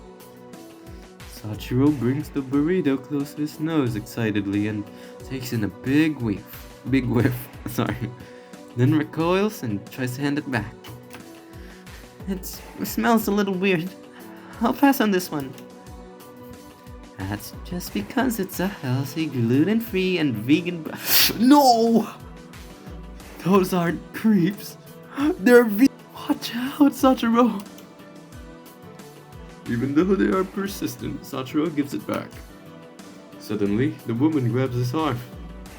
As Sachiro struggles, he trips and falls to the ground. The man takes Sachiro's shoulders, the woman his legs. They quickly walk off. They're kidnapping him! Uh-huh. What are you doing? Be a good boy and take this, okay? The woman pushes the burrito into Sachiro's mouth while he desperately tries to escape. I think that might just be more than... yeah, they could be vegans, but... It might have some poison or something. Some... what do you call them? Sedatives, I think? The world is spinning. Why are there 4 of you? Shortly after Sachiro faints, the couple drags his body with them. No, Sachiro. I cannot do anything but watch in horror. Sachiro's eyes suddenly flutter open, and he looks wide-eyed at the people carrying him. Hey, you should be sleeping. Give them some sleeping pills. The woman drops Sachiro's legs and fumbles in her pocket. There is... Sachiro starts trembling and trying to break free. The couple turns to see what Sachiro is staring so fearfully at, but they see nothing. Stop shaking. They gave you nothing that makes you see crazy things. It wants to eat you. Huh? A large spirit circle is above the couple. Sachiro breaks free when it comes down. When Sachiro turns to look, they collapse and lay unmoving. Someone steps out of the shadows with a scythe. He slices the bodies in half and they dissolve into dark smoke. Hey, isn't it your job to help them? Huh? Who are you? I can't believe this is how we meet again. If I didn't have a piece of your scarf, I would never have been able to track you down. What has become of you? I don't know you. You forgot your buddy again? My friend, what have you done to yourself? Oh! You know what? Sachiro is a smart boy. You really shouldn't be hanging around that guy. Kaichi rubs his head and chases after him. He stops Sachiro by binding him with the scythe's branches. This is so pathetic. I don't know whether to cry or laugh at you. Anyway, stop freaking out. You told me you wanted to live in the village, but this looks like someone placed a curse on you. Sure, you still have a bit of your old self in you. In any case, in case you bump into those evil spirits again, you should grab something sharp and stab it into the possessed one. Don't worry about it hurting anyone. If you hit them while they're possessed, they'll be fine. This is supposed to be your job. Can't do it for you. Did you get what I told you? Sachiro is still staring at Kaichi with wide eyes. Assuming that he understood, Kaichi lets him go. Sachiro runs from the scene and keeps going until he is out of breath. Like an empty soul, he walks into the park. What am I even doing in this place? Where shall I go? I'm such a mess. That man seems to know me, but I'm not sure who to trust. I'm scared to be alone, though it feels like I've always been. I'm so tired. Again. Exhausted, he sits under the tree and falls asleep. A lot of children come to play. Joyful squeals sound from every corner. Sachiro wakes up, but he doesn't move an inch. Ah, my back hurts. No, my head too. Ah, what happened to me? There were scary looking shadows. Right, I saw them last night. Scary looking guy exercised two people after I got fed something strange that made me feel sleepy. Oh, that's right. I didn't eat yesterday. I need to get something if I can get up. Little by little, he manages to roll around, but ends up falling off the bench onto his face. This position is quite comfortable though. Oh my, are you okay? Huh, who's that? Twin Tails. You look like a student from our school. A girl holding a paper bag approaches him and turns him around. I'm fine, thank you. Can you stand? Oh, sorry. Can you stand? She pulls him up slowly, but he falls back down. Oops, sorry. It's not your fault. I'm a little exhausted. Sachiro's stomach rumbles again. He blushes and covers his belly while mumbling apologetic words. The girl takes a dumpling out of her bag and hands it to him. Are you sure? I don't want to. Pretty sure. Pretty sure. Sachiro stares at her with surprised eyes, but nods slowly. Once he swallows it, the girl feeds him more. He suggests he can eat by himself, but once he raises his arm, his face breaks into a sad expression. Calm down. It will fill your energy in no time. It is just a dumpling now. Okay, thank you. Aw, what is your name? Sachiro. My name is Rasumi. Nice to meet you. Oh crap, that's Rasumi. Oh crap, that's Rasumi. For a second, Sachiro stares at her, as if he remembered something. She only smiles back. That's a cute name. She stays, and they keep talking, the topic jumping from one to another. Slowly, Sachiro learns more about the village and human life. Hours pass by in no time. Well, I hope to see you tomorrow. Let's meet up here. Since Sachiro is not sure what he's supposed to find, he stays in the park. Sometimes Rasumi comes by to play with him. She often brings food, which makes him happy. It seems she's not interested in his background. It's getting late. I need to go home. Bye-bye. I hope to see you again soon. She waves before leaving the park, and again Sachiro is alone. He sits in the same spot until he gets tired and falls asleep. Days pass by with the same routine. I can't keep depending on Rasumi for help. Sachiro takes the note from his pocket and reads it again. And I'm not going to find what I need for just sitting here. It's time to start researching. By observing people closer, Sachiro manages to merge more effectively into society. He discovers the library as a place filled with knowledge and searches for his answers there. These books feel nostalgic, like I've been to a place like this before. The sections are sorted in alphabetical order. Legendary, legends. What's this about?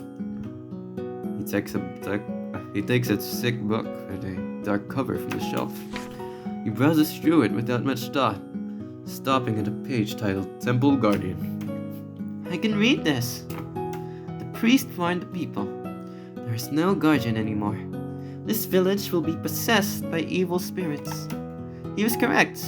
The first dark era in the village's history began, as the populace began losing their sanity. Sachiro saddens as he continues to read. I wonder where the guardian went. He was such a bad guy for leaving those poor people behind. He stares at the photo of the temple, frowning with suspicion. It looks familiar to him. He takes the note out of his pocket and turns it around. Find your place. Sachiro's face turns pale as he reads those words. He stands frozen as if his whole life has suddenly changed. Do I not belong to this village? It feels like a leap, but only a month has passed by.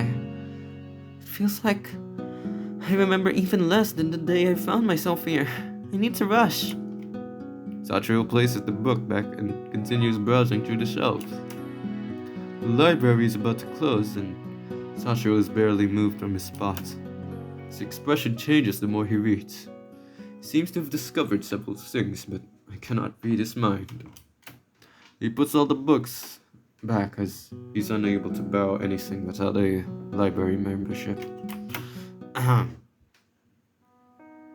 next time he and Rasumi meet, she tells him she is transferring to another school and they won't see each other anymore. Sachiro is clearly sad, but he puts on a brave front until Rasumi leaves. After a few months, he meets me in the park. I watch the scene replay from another perspective. Oh! It feels strange to see myself talking with him, though the old memories feel nice too. I watch our conversations and searches together, and I watch as Sachiro comes and lives at my house. Fast forward to the night my neighbors got killed. I watch Sachiro sneaking out. This is my chance to discover the truth. But what if Sachiro was behind it? I feel bad not telling her, but she needs to rest.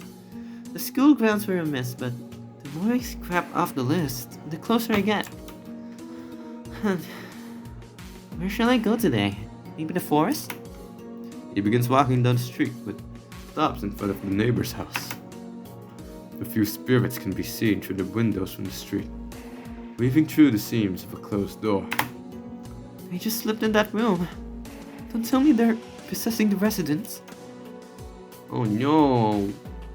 The old couple! Ah! Oh. He manages to break in silently through an unlocked window. He looks around frantically and begins opening all of the cupboards and jars. He finds the knife jar and pulls out the largest one. He races upstairs to the bedroom. Opening the door slowly, he peeks inside and sees the couple sleeping soundly in the bed. Holding the knife tightly, he goes to them and stares down at them with worried eyes. No, Sachiro isn't going to do what I'm thinking, right? I'm sorry. I cover my eyes when Sachiro lowers the blade. No, don't stab them. The scene goes quiet. No one screams, nothing seems to happen. I open my eyes and see Sachiro pulling the knife from the man's stomach. The attack left no wound and no blood. Black smoke rises from the spot he stabbed. The smoke slowly forms a dark mass, floating above the sleeping couple. Sachiro wipes his forehead and drops the knife. Ooh, it's exactly like that Ooh, it's exactly like that Shinigami said. It worked. That's totally not fun. Why don't you spare them from suffering future possession? Let me show you how this actually works. Oh, crap. The knife Sachiro dropped starts to float, moving with the shadows above the sleeping couple. Sachiro holds his breath while staring at the scene. No. He runs from the room and falls down the stairs. His tumble wakes up the couple. Oh, what is going on? Sweetie. Sweetie, did you hear those noises? Huh? How is that knife? The room fills with screams. Sachiro, at the bottom of the stairs and in pain from the fall, passes out. After minutes tick by, Sachiro regains consciousness. He looks around terrified and shakily stands up. What happened? Oh no, that couple. Slowly, he goes upstairs to the bedroom. No, it can't be. I don't remember doing anything like that. They were Suzuki's neighbors. Oh no, she thinks I killed them. Right, there were shadows. Where did they go? I shouldn't let them roam free. He stumbles back down the stairs and runs out of the house. Yeah, it's this way. I can't believe they're calling us in the middle of the night. Stop complaining. It's our job. I hope this is an easy job. Tomorrow, my wife wants to go on a holiday with me. All you can think about is slacking off from work. People pass by while Sachiro hides in an alley. They didn't notice me, right? His expression is a mixture of dread and relief as he returns to my house. Did you hear that scream? No. I don't know what you're talking about. Oh, never mind then. Once he returns to his room, he cries silently until he falls asleep.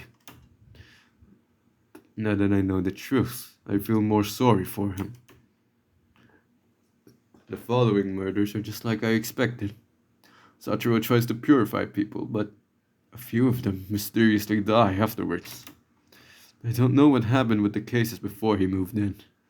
Furthermore, I'm sure more things happen beyond Sachiro's reach.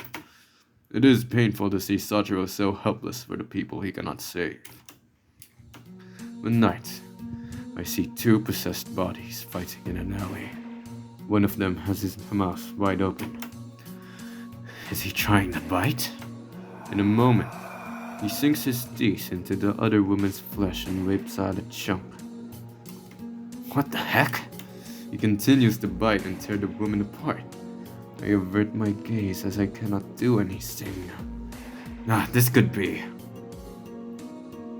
the murder where the body was dragged. A lot of the body was missing, right? I guess it's possible that it wasn't a monster eating them. It was a possessed human. Sachiro approaches with a tiny branch in his hands, his legs shaking. Evil spirits, I'm going to release you from the villagers. Oh no. Both stare right through him as he speaks. Then, like marionettes, they move in his direction. I hope you can rest in peace. Yeah. He successfully banishes both spirits. Still shaking, Sachiro glances at the corpses. How many are possessed by evil? I don't understand why only I can do this. Oh no, Sachiro. A bit wobbly. Sachiro leaves the scene. The corpses have no wounds from being stabbed, and Sachiro takes the makeshift weapon with him, leaving the investigators without anything to go on. Sachiro is the guardian, so even though he's significantly weaker, he can still see and purge the evil spirits. All this time he knew more than he told me. My vision turns black.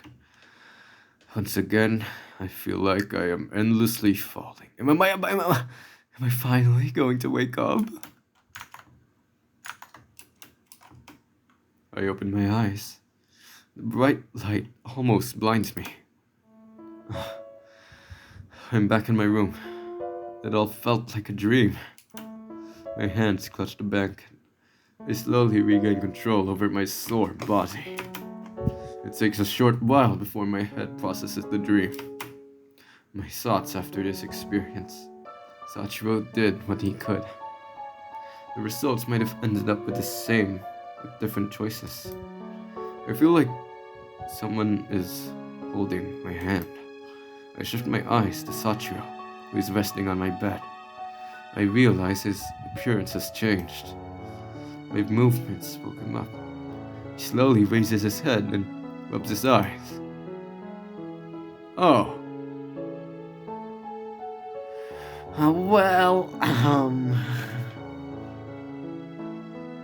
You know what?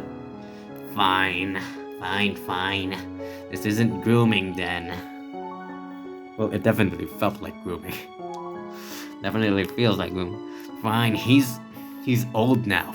Okay, fine. He's not, Guess the, pervert, the homeless pervert's gonna have to call off the case. Keisata-chan is gonna have to call off the case too. I never expected to see him like this again. His expression softens. He reaches out and moves a strand of hair away from my eyes. His lips form a small smile. Yes, it's me, Suzuki. You look different. Are we in the future? I regained my memories and the spell was broken. This is how I normally look. What happened to me? We were in the temple and a few days ago, you fainted. I carried you home. I was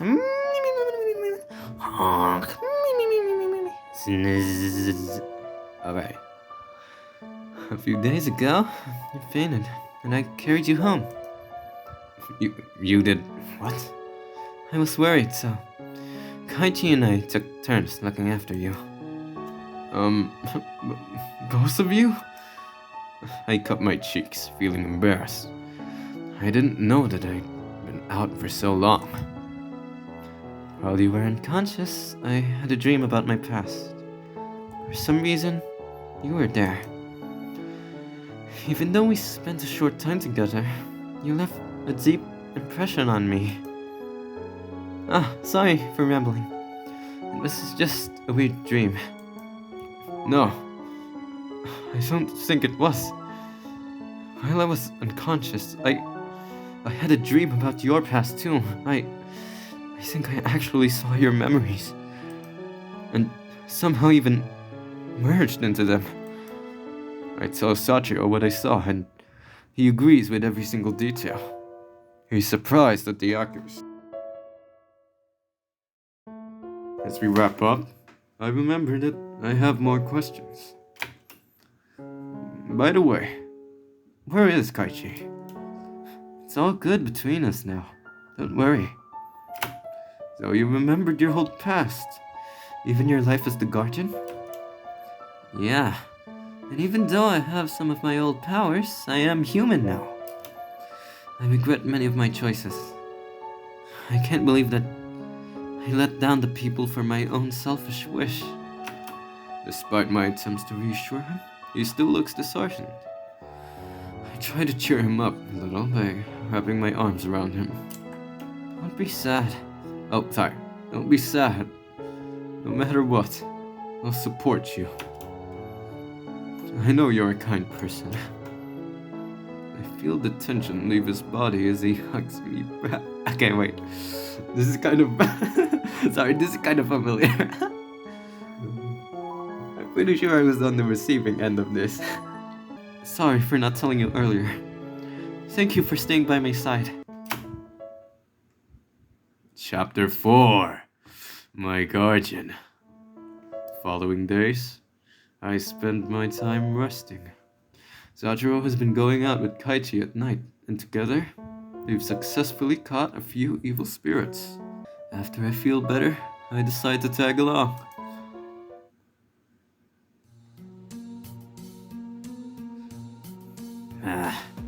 You have to tag along every day. You wouldn't be able to track any spirits if I wasn't with you. Hey, you would be helpless without me. Still can't get over why you chose to live this life. It's not for you to judge. Sachiro versus eyes and Mox's head. You're the new guardian. At least do something for these people. Dang. He gave Kaichi his job. I'm not the caretaker of this village. Plus, my abilities aren't suited for this. This is a weird comparison, but imagine if, instead of a spoon, you used a fork to scoop up soup. Certainly possible to do so. The spoon is more practicable, right? Practicable? Practicable? Practical? I don't know. I don't know how long I can keep this up. Besides, I'm only remaining here until my job is done. You guys have to take care of yourselves after that. In reply, Sachiro grabs Kaichi's devilish tail and pulls it roughly. Does he have a tail? Hello, Mr. Tail. Kaichi yelps and calls his sight, ready to throw it at Sachiro. I quickly dive between the two and prevent them from torturing each other. This is why I tagged along. Be nice to each other, okay? He's an idiot. He is stupid. I cannot imagine how they treated each other on the previous nights. I guess the closer people are, the rougher they treat each other. I walk between them and pat their backs to brighten the mood. It does not take long before we encounter our first target. I sense someone coming. Quick, hide in this alley. We follow Sachiro and find a spot to hide. We hold our breaths in anticipation of what is coming. I don't think... Shh. A possessed person is nearby. I cannot see anything unusual, so I focus on the footsteps as they echo through the street. They sound so gentle, almost cautious. I'm curious about this lone soul. We wait until the right moment to get out of our hiding spot.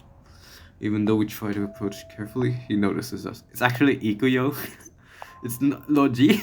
No, Logi is like immune to the freaking ghost or something. He'll probably tell us anyway what his name is. I remember his face. He was the one we encountered that night at school. Excuse me? Kaichi immediately pulls out his sight and points it at the guy. Wait, Kaichi. He's a student from our school. Could you explain what is going on here? We were after some suspects and coincidentally encountered you. I blocked Kaichi's way with my arm and nudged Sachiro. Like Kaichi, he has his weapons out. You want him to stand down, but it looks like he's unwilling to budge. Sachiro is as surprised as I am. It must be a misunderstanding. I'm not the one you're looking for. No, please excuse me. You aren't going anywhere. Sachiro's predictions are never false. I'm going to... Before he can finish his sentence, Juno turns on us and starts to run. Jeez, I only wanted to say purify him. I guess that guy is hiding more. Kaichi scratches his head and chases after Junor. The situation happens so fast that Sachiro and I have no chance of catching up. Soon, Kaichi disappears out of sight. Thanks for leaving us alone, Kaichi. What do we do? Sachiro frowns and holds me closer. Right now, we have different concerns. Like the amount of possessed people suddenly gathering around us. I do not understand what he's talking about until I inspect this area. Oh. Maybe that guy, Jinoru, is like the opposite of Logi. He's a conduit. He's a conduit, a herald of possessed spirits. Possessed people with spirits, huh? If I'd known about this, I would have prepared myself and brought a weapon with me. There are two possessed ones ahead of us. Turn left. I follow Sachiro's command and we keep going. I hope we find Kaichi soon. Sachiro, don't you think it's strange that there are so many? Feels like they're ganging up on us. Can't keep running at this rate. Let's go to that temple. I think the barrier still works. Oh dear. We completely ran in the opposite direction. The temple is at least 30 minutes away on foot. Are there other options? Every route to home is blocked by them. Any other safe place we can return to? We stop for a moment to take a breath and freeze at the sudden sound of gunshots close by. Who has a gun? Huh? Huh? Why? Because of the darkness, we only see the silhouette. Once the person passes by a street light, we can see it as a blonde-haired man in a familiar suit. Maybe it might be Erwin. Takes a second before I realize the uniform is from our school. We hear another gunshot and a bullet pierces through the guy's back. That guy? He falls to the ground with a high impact. I get chills imagining how painful it is to fall while running at full speed. Sachiro wraps his arms around me when he notices me shaking. The guy slowly crawls up and glances at us. His mysterious golden eyes strike me. He looks familiar, yet I cannot pinpoint why. While he is distracted, 2 other gunshots echo through the street. The bullets pierce his shoulder and are we just watching an execution? He groans in response, covering his mouth with a hand. Despite his injuries, he forces himself to stand up. Some way, it pains me to watch him struggle. I want to help him, but Sachiro holds me back. My gaze flits between him and the injured person. While being held tightly, Sachiro leans in to whisper into my ear. Don't, Suzuki. He's not what he looks to be. I notice blood dripping from the man's leg. He must have been shot there earlier. Why is someone from my school being chased down? He looks normal compared to the possessed ones I've seen so far. As the man struggles to move forward, he glances at me once again. His lips form a smile, but there's only sadness in his eyes. Sorry. After his last words, a bullet strikes his head. My heart stops as I watch his body collapse after the impact. Before I can see the rest, Sachiro pushes me against his chest and turns me away from the scene. Wait, Sachiro, don't look, Suzuki. It's you. Jane. Another man shows up on the scene, carrying 2 silver handguns. What are you, demon hunter? I need to practice my 100-meter shots. So many wasted bullets. You too. He narrows his eyes as he stares at Sachiro. I get the feeling that he will draw his gun, so I speak up and block his view. No, Jane. Sachiro helped me track the possessed people down. Don't shoot him. His cold eyes shift to me. The silence makes me feel that he's examining me. The seconds that pass by are nerve-wracking, but I don't waver. He walks over the man he had shot and picks up something from the ground. Without further examination, he picks up the body from the floor and throws it over his shoulder. As he walks past us, he speaks in a low voice. This area is clear. You should go home. Once he leaves, I gaze at the place where the man collapsed. The amount of bloodstains make it look like a crime scene. Even my classmates could be possessed. If I end up like him, will I get killed brutally like this? Sachiro stands next to me and touches my arm. Suzuki, are you okay? Yeah, I guess. The event just now was pretty horrifying. I wish you hadn't seen it. Fortunately, that's how some possessed ones reach their end.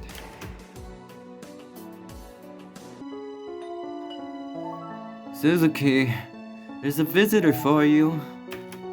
I hear Sachiro calling my name and I head to the front door.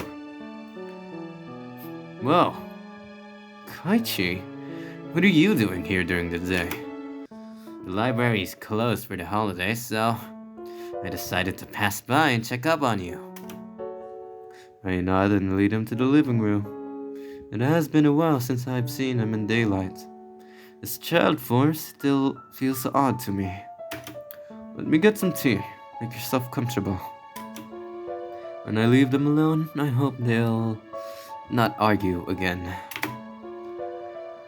Kaichi drops himself on the couch and folds his arms behind his head.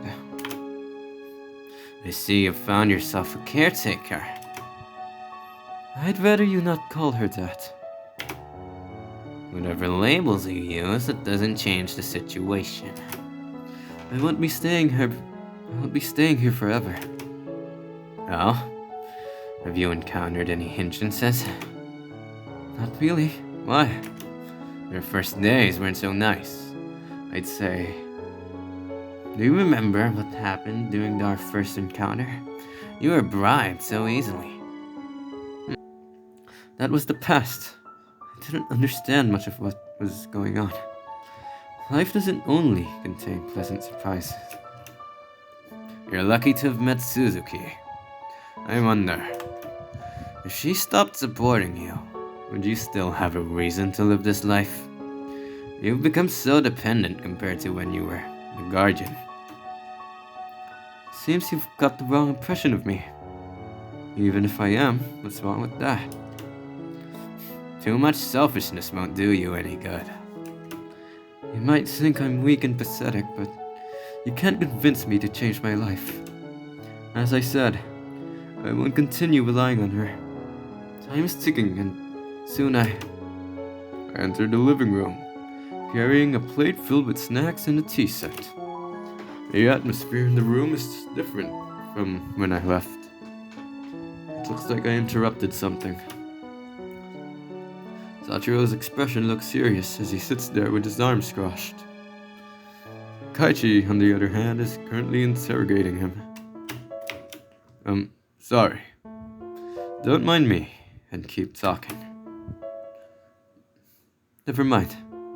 It's nothing. Kaichi shrugs when I look over at him. He takes a cookie from the plate and enjoys the treat. While we're having a cup of tea, I bring up the events from a few days ago. What happened to Jinoru? Can you tell us more in detail? Well, I sort of caught him, then tried to purify him, but he escaped by locking up the wall. Wait. Are you saying it isn't the homeless pervert who walks up walls, but Jinoru? Wait. Jinoru's the one that walks? He's the wall walker? What the heck? You're a useless Shinigami. I'm not the only one to blame. You two just stood there watching. Especially you, Sachiro. This was supposed to be your job. Anyway, that guy is something strange. You should see it for yourself.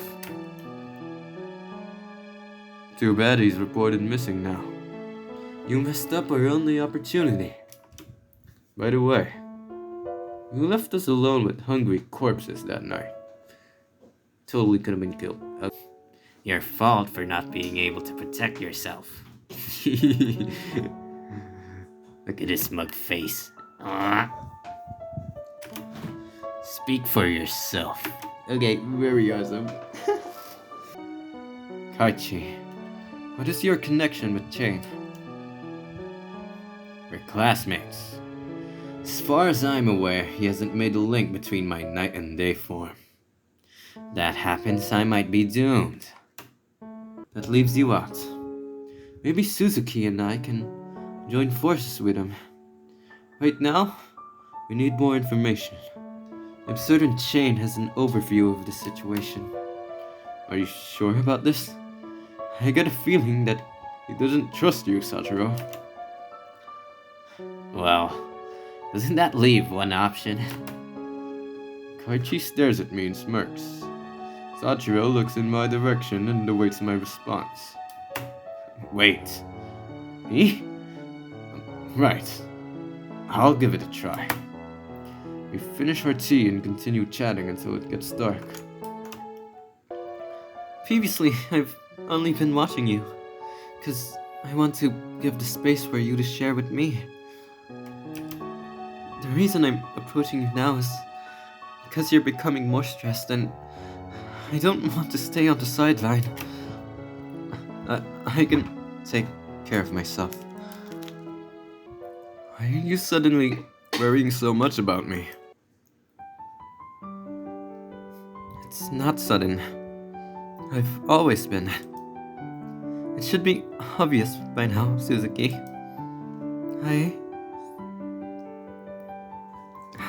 Suzuki. Sorry.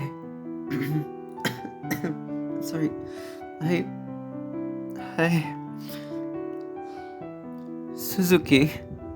I like you. A lot. His eyes stay locked on me. His voice unwavering. Okay, I'm sorry. I'm sorry, buddy. Okay, apparently they were unwavering. Okay, I'm sorry. And I made it waver, and I made it waver. I'm sorry. His eyes stay locked on me. His voice unwavering. Because of his older form, the words have a different weight. My face slowly warms up as I look at him speechlessly. I like you. Sachiro's expressions softens when he notices how flustered I am. Why you gotta say that, bro? I was just conflicted because you were literally a freaking little dude earlier. You were a little googling, okay? Sorry. I didn't mean to force it on you like that.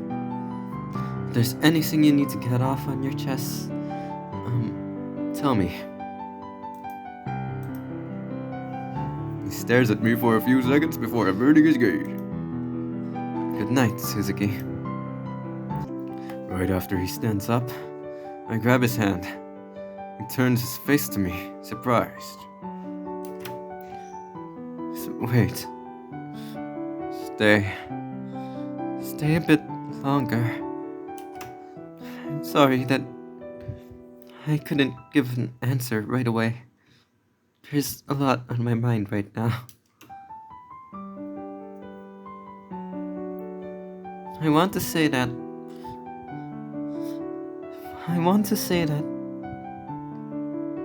I like you a lot too. You've been supporting me through so many events in the past weeks.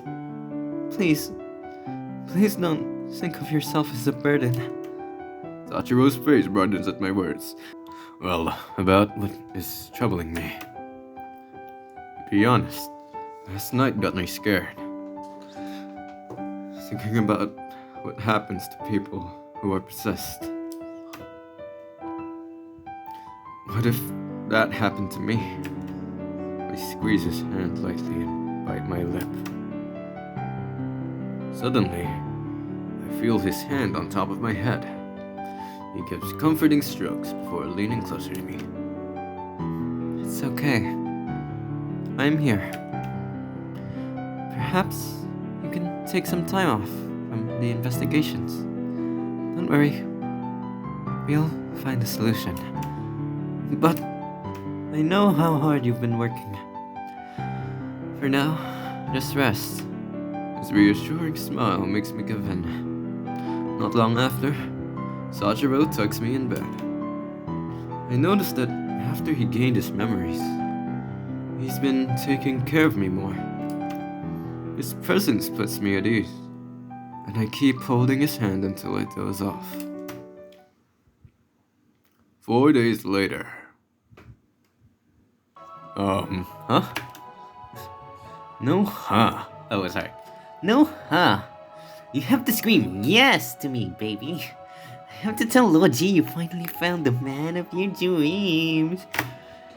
Our quest to find you the one has finally come to an end. I plant my face in my hands and let out a heavy sigh.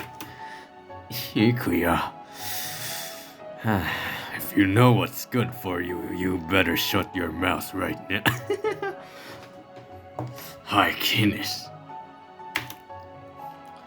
Sachiro, don't mind her. Ikuya's always playing games like this. Alright, make sure not to bore her. She is allergic to boredom, so have fun every moment you spend together. He looks over at me with innocent eyes, blinking in confusion. What do you think is fun? Hey, that's for you to decide. Take the lead, Tiger. Ah, Ugh. Ikuya! we haven't heard from Kaichi in a while, so tonight we decide to stay home. Right after I go to my room, I hear strange noises coming from the room next door. Something slams open and shut. I hear Sachiro call for me. Seems suspicious, so I get up to check on him. Sachiro, you okay? I notice the bed is a mess and Sachiro's scarf is on the floor. Nothing is out of place, but there's no one in the room. He couldn't have gone out without telling me. Speaking of the noises I heard before, tell me he got kidnapped. Maybe Suzuki. It hasn't been a long time. The kidnapper should still be around this area. Quickly go outside, check the streets, but it's empty. My mind goes to Kaichi and Chain. I'm not sure if those are suspects. I decide to go to Chain's place. He only lives a street farther down, so it's easy to find. Standing in front of his house, I hesitate a bit before ringing the doorbell. I remain in silence. There's no sound on the other side. I don't have the patience to stay here any longer. What if I break into his house? Before I make up my mind, the door opens. Chain stands at the entrance, his expression darker than I've ever seen. He only wears a tank top and a pair of dark purple shorts. Looks like he just stood up from bed. For some reason, he still wears a gas mask. I wonder why he even wears it at home. His body's frozen as I look at him. He stares at me, unmoving. Silence lingers between us since I'm too shocked to speak. Come in if you want to talk. Okay.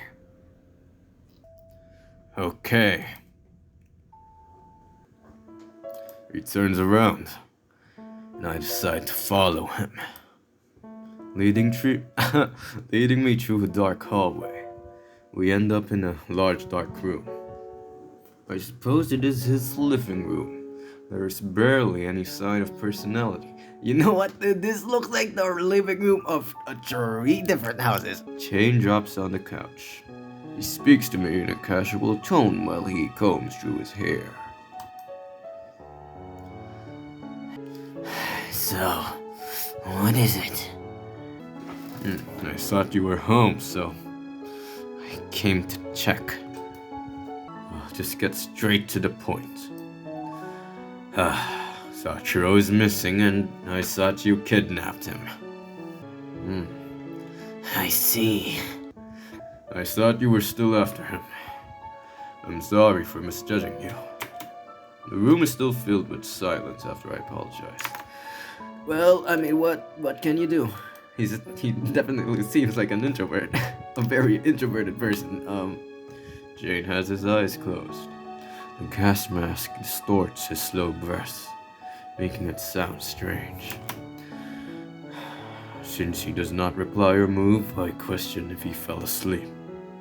I cannot imagine how it is comfortable to sleep like that. Sleep standing up? It's not that bad. Jane? I take a seat opposite him, and my eyes shift to his body. Since he always wears multiple layers, I could never have guessed he had so many tattoos. It occurs to me that I've never seen him without that mask. I walk over to him, tempted to look. As I reach out for the gas mask, he suddenly opens his eyes and grabs my wrist. You know what? It's probably pretty bad. I feel like he might need that gas mask to live. In an instant, he gets up and pins me down on the couch, then shifts on top of me. I look up at him with wide eyes, my heart beating rapidly in my throat. I'm pretty sure your heart's in your chest, but okay. Guess it went up like freaking Looney Tunes. I react fast enough to pin my knee against his stomach, but he doesn't budge. I thought you were going home. Are you planning to stay longer? Flustered, I shake my head. He narrows his eyes before releasing me. I sit up and rub my wrist, mumbling under my brush. This guy never heard of being gentle. I guess you want my help to find Sachiro. Yeah. He scratches his head and rests his back against the couch. The fact that I suspected him and am now asking for his help is a strange change. Are you so out of options that you ask help from someone you trust the least?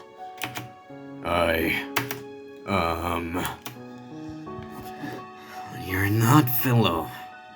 Anyway, I've got your back. I flinch at this answer, surprised. Yeah, no, I feel like we've been pretty bad to this dude. I feel like we haven't really treated this guy that well. Anyway. Do you have any leads on who might be after him? Yeah, probably Kaichi, but... Jane chuckles lightly at my answer. This morning, that shrimp told me to scrap Sachiro from my list. And now you're telling me he's going after him? Besides, what can a kid like him do? Don't joke with me. You misunderstood what I tried to say. But it's clear to me that he doesn't know about Kaichi's taller form. Better not tell him about it. When we find Sachiro, don't do anything to him. Not sure I can keep that promise. Please. He rolls his eye at my plea. In the end, he does not reply. Now that this is settled, you should go home. We'll continue tomorrow. You should be able to survive the night. You know what? That's actually pretty smart. Actually, he's kind of right. Yeah, I do trust him enough that he probably will survive the night. I'm glad he accepted my request. He's dependable after all. I can't do anything right now, so I just hope Sachiro can hang on till I get there. I let myself out and head home. The next day, I wake up and look out the window to find Jane waiting in front of my house. I realize that I'm still in my pajamas, so I quickly duck away and change in my clothes. Just to be polite, I let him know that I need some time. You're early. I haven't got enough rest. Go. Prepare yourself. I invite him inside and seat him in my living room. While I eat my bread, he sits across the couch, staring at me with cold eyes. It's like he keeps an eye on my every movement, which is quite uncomfortable. Would you like some? No thanks. I continue nibbling on the bread while avoiding his stare. He waits until I'm finished before he speaks. Tell me more about what happened last night. I lead him to the guest room. I left the scene as it was and did not touch anything. Shane starts his investigation by looking around. While he mutters to himself, I ask if he found anything useful. The kidnapper couldn't have climbed through the window. There are no traces outside. The locks look fine too. You know those locked rooms, Mr. Reese? This is basically that. My thoughts shift to Kaichi. He has the ability of teleporting into places, though I don't understand why he would even take Sachiro. Moving a whole body without being seen is a magic trick all on its own. I did hear some noises last night, and Sachiro called my name. But I was too late. It's almost like a magic trick to move a whole body without being seen. Shane picks up something from the floor. It is a strand of blonde hair. Dang, you're sharp. I missed that. That's my job. And not like a certain person who randomly accuses me without any evidence in the middle of the night. It was in the heat of the moment. I'm sorry. It's not take long before Shane is done. He leaves the room and heads out. I take Sachiro's scarf with me and follow after Chain. It's only been a day and I'm already missing him. Where are you going, Chain? To the library. Even though I have my doubts, I just want to make sure. It's really early. I doubt he'll be there already. We split up after entering the building. Looks like Chain knows exactly where to look. To my surprise, we encounter Kaichi. He's sitting in the corner with a pile of books beside him. Hey, Shrimp. What were you doing last night? Kaichi looks up in reply, slightly annoyed. At home. He closes the book and puts it away. Then he stands up and brushes the dust off his pants. What's the matter? It's rare for you to look for me without really urgent reasons. Sachiro was kidnapped last night, and I wonder if you know something about it. Kaichi raises his eyebrows and looks stunned. Well, hold on. Are you guys suspecting me of kidnapping him? Kaichi turns to me as if he knew it was my suggestion. I can't help but slowly hide behind Chain. I know it's hard to prove, but I was at home. I don't have an alibi, so take it or leave it. If you found any traces of me at your place, well, I have been there before. Is that true? Yeah. Kaichi shrugs and continues reading his book. Chain lets out a sigh and turns to me. So, do you have anyone else under suspicion? Well, the only other blondie I knew just died. You killed him. The only people I could think of are you two. Unbelievable. You thought an innocent person like me would do such a thing. The sarcasm in his tone is clear, but Chain goes along with him. By the way, I found this feather in Sachiro's room. Do you know anything about it? Chain holds up a big, fluffy feather. Kaichi's eyes widen as soon as he sees it. What if it's the girl from, I forgot her name. The wish granting girl, the angel. Rasumi, I think. I expect him to say something, but he just shakes his head. I don't know. I thought so.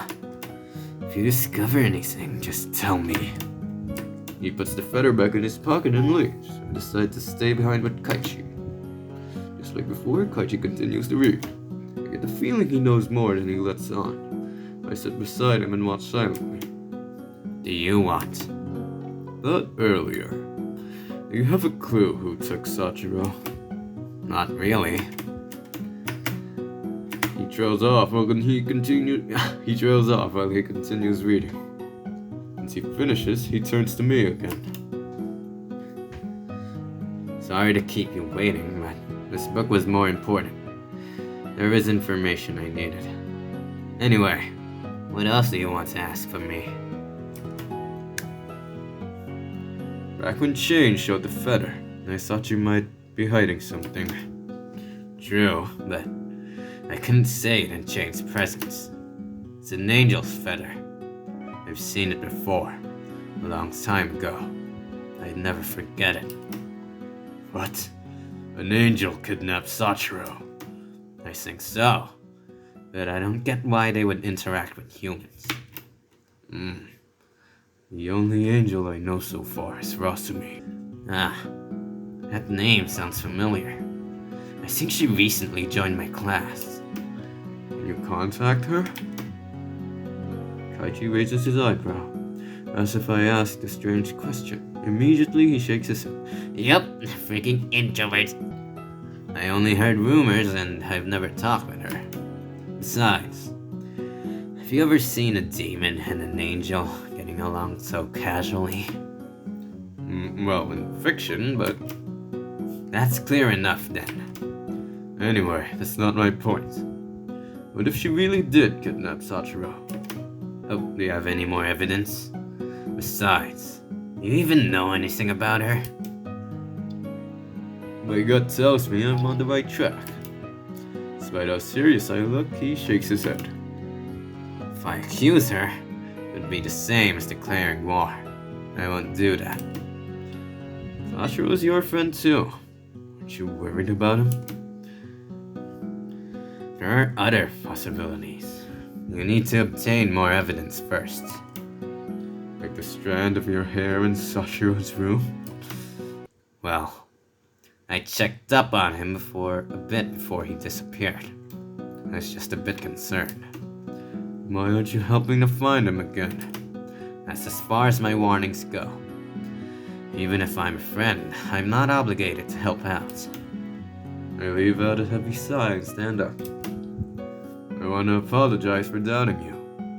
But on the other hand, you've disappointed me.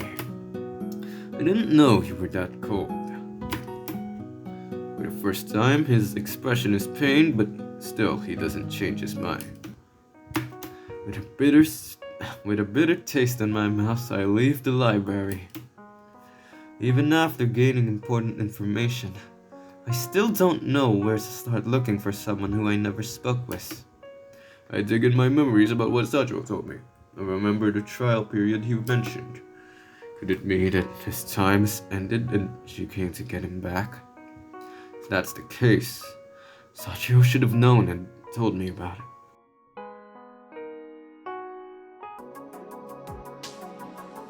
I let out a scream before I see them. Sorry for startling you, Master. Oh my. How am I able to see you? You always could, but lately you've been more sensitive to us. The former temple guardian is in trouble. Did you help him? We have no power to intervene with the villagers. I thought you guys forgot about him after you stopped him from entering this place. We only acted as we were expected to. Forgive us. Even so, we are deeply attached to our previous master. There's an angel keeping our master in the park. They may not be visible at first glance. That's because they set up a barrier. We believe you can save him. Thank you, little spirits. I'm going right away. Hold on. It's better to go at night because angels are weaker in the darkness.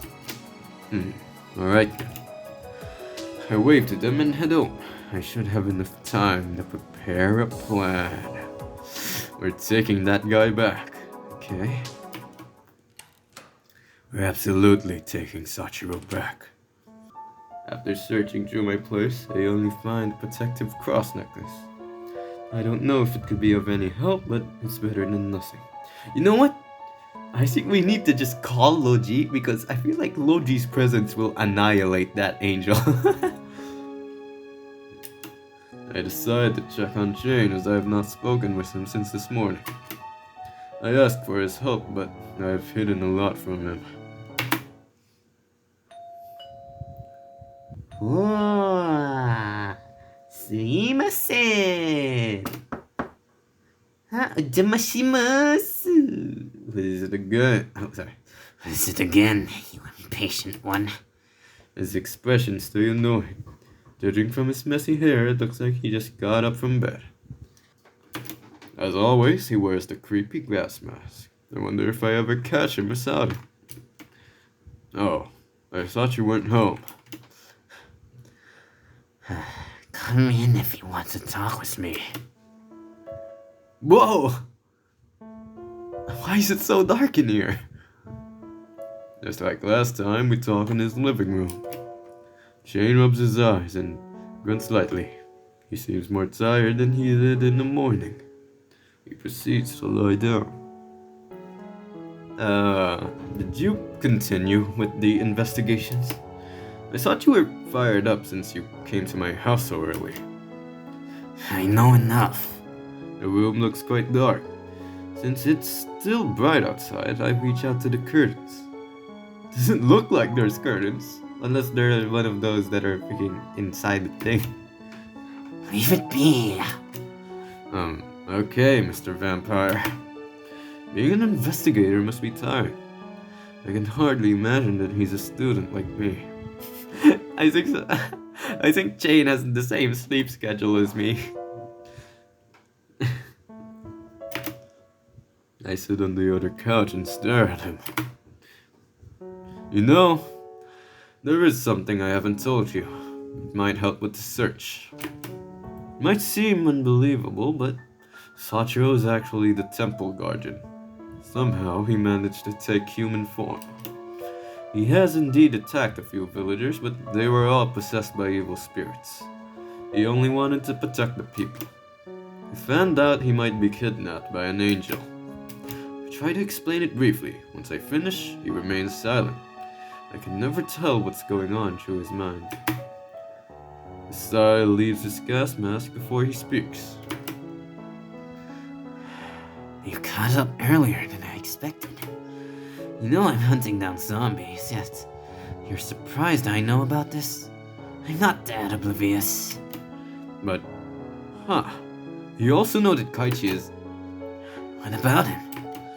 I stopped right before blurting out Kaichi's true identity.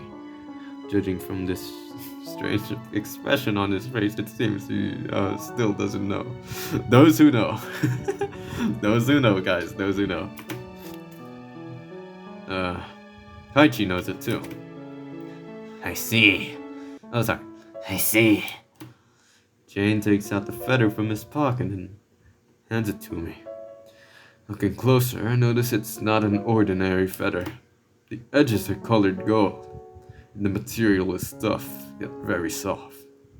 A small glow appears around the shaft, as if it possesses energy.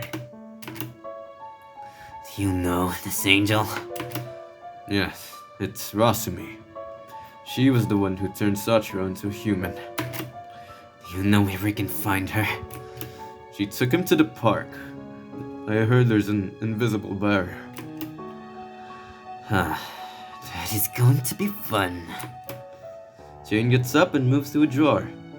He pulls the bottom panel open and takes out a silver gun. He taps on the wood before a hidden port opens.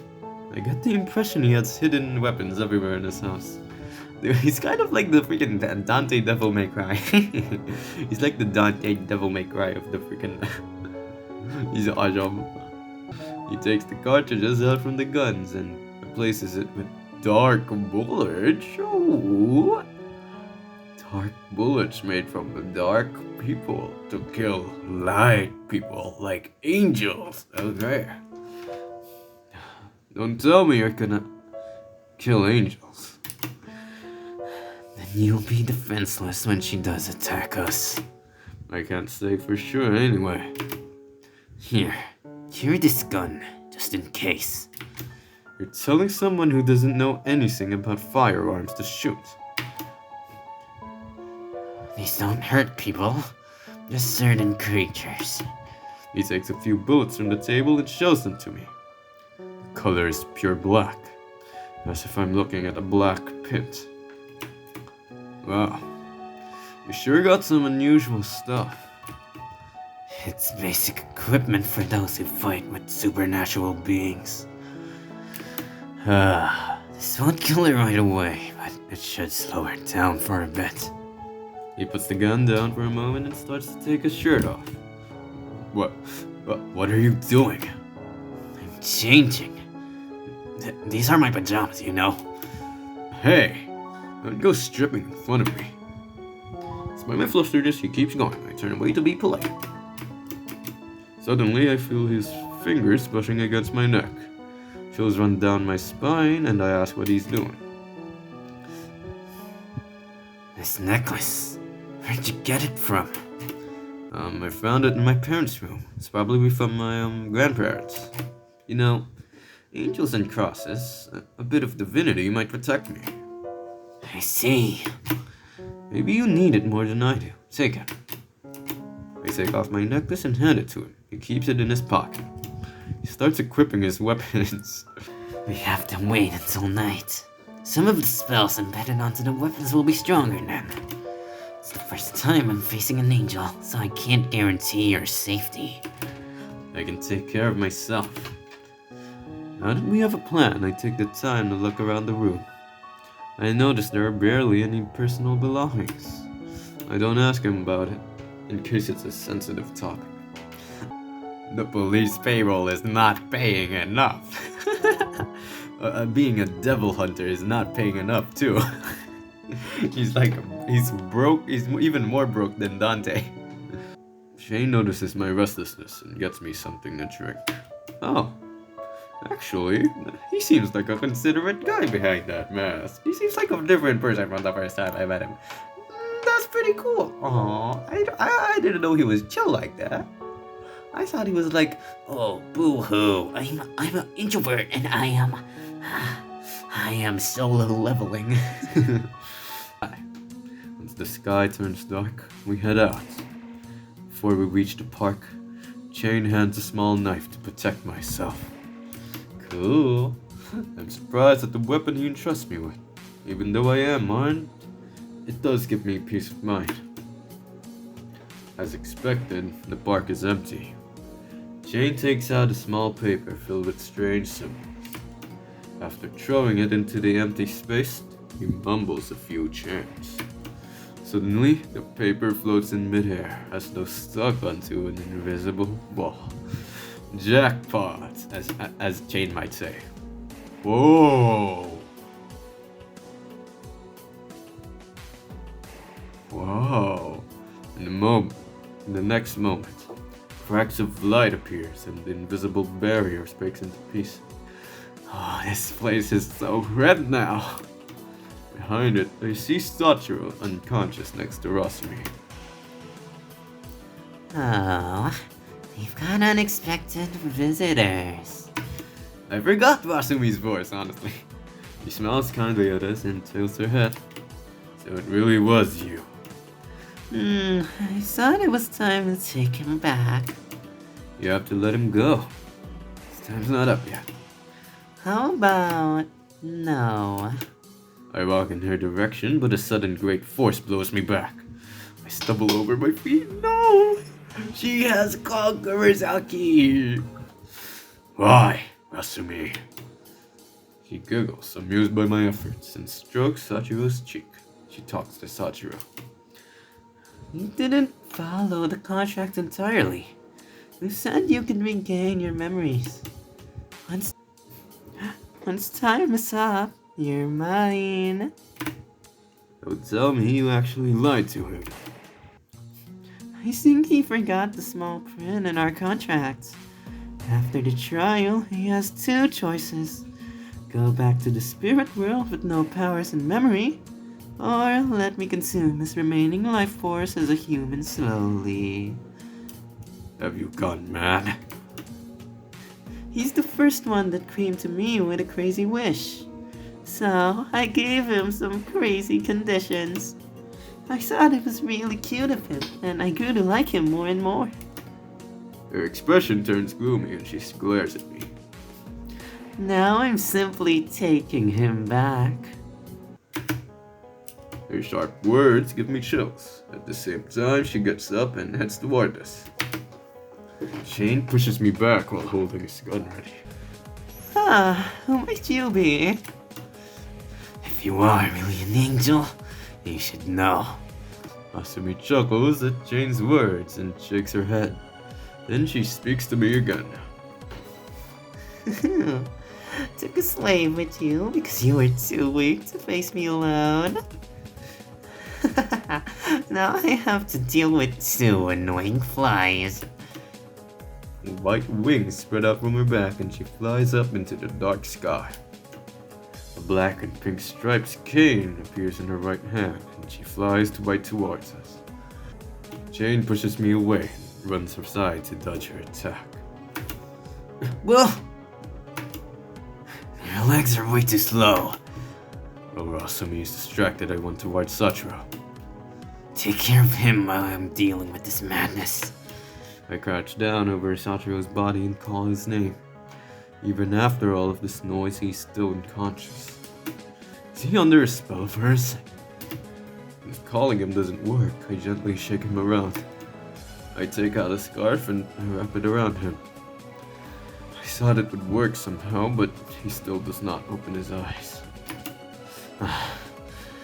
How am I supposed to wake you, Sachiro? A loud gunshot echoes through the space. I turn around to see what's happening. I notice blood dripping from Rasumi's wing. Jane managed to shoot her. Jackpot! Crimson-stained feathers flutter around the air. Jane is hit as well, his left sleeve ripped. I remember he told me he would only pull the trigger if the opponent attacks first. Countless curses escape Rasumi's lips as she flies down and pulls back her wings.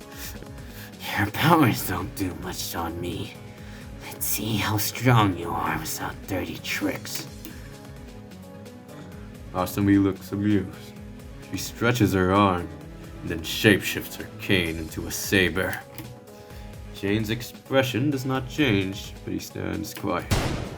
She bends her knees slightly and readies to trust her weapon. Jane dodges the first attack and tries to keep distance while shooting. Not only does Rasumi use her sword, but also launches occasional powerful kicks. A fighting style I've never seen. Jane manages to deflect the blows by using his gun as a shield. I am surprised that his weapons don't take damage. Dude, Jane is going crazy. Jane is freaking locked in. Jane is standing on business. Oh, wow. These two continue to fight while I try to wake Sachiro up. Man, what is Jane's motivation to help us, actually? Maybe they just want to kill an angel? Like, their job pretty much entails that they just kill demons, zombies, and I guess in this case angels too. So maybe Jane's just a really good guy. Although he's really introverted, he's like a little Scaramouche, and he's really a good guy trying to help the people at heart. Aww. Maybe it's better to take Sachiro elsewhere, away from this battlefield. I grab Sachiro's arm and try to pull him onto my back, but his body slips away and falls to the ground. I don't dare another attempt. Oh, it must hurt. It's the second time I've dropped you. In fairy tales, people wake up from a kiss. Maybe I should try that? I hover over him and look at his face. I can feel myself getting flustered. I know this is really silly, but I don't have any other ideas. Aww. My heart is beating so fast. Upon closer observation, his body does not move. Perhaps not even a breath. His expression looks like he's trapped in a nightmare. Just now, I realize how desperate I am about saving him. Never have I cared this much about someone. These thoughts only cross my mind for a fraction of a second before I lower my head and press my lips gently on Sachiro. Made you smile. Hey, you're smiling under that. Hey, I can see that. Your lips are forming a grin. Wake up, buddy. There is no response for a bit, but then I feel his warm breath. This touch that connects us was an odd yet pleasant sensation. Sachiro's fingers find their ways to mine and wrap around my hand. As he regains his conscious, oh, he's kissing back. Knowing this, I start to get hot on the inside. Making him took only a few seconds, but the moment felt like an eternity. Wake up, dumbass! To my surprise, he slowly opens his eyes. I quickly pull back and cover my mouth in embarrassment. Sachiro sits up and slowly observes the environment. I notice a bit of confusion when his eyes rest on me. His hand reaches for his lips. Suzuki. Suzuki. We. My body's so sore. I wonder what happened. You were kidnapped by that freaking angel. That Jane is freaking working hard to fight. Like, I tried to distract him from the topic, even though I know he's fully aware. Okay. I blush deep red, but I'm glad that my last method worked. Oh no, you little. Multiple expressions switch through Wasumi's face. It's almost like a ticking bomb. She spreads her wounded wings and flies toward me like an arrow. Jane reacts in an instant. Dude! Jane is so cool! Jane reacts in an instant and shoots a few bullets. Even though they hit her, Wasumi does not change her objective. Her saber transforms into a sharp, long spear! Oh, you are dead! The moment it turned into a spear, your death was sealed. It's time for you to die, Lancer. I squeeze my eyes shut and anticipate the impact.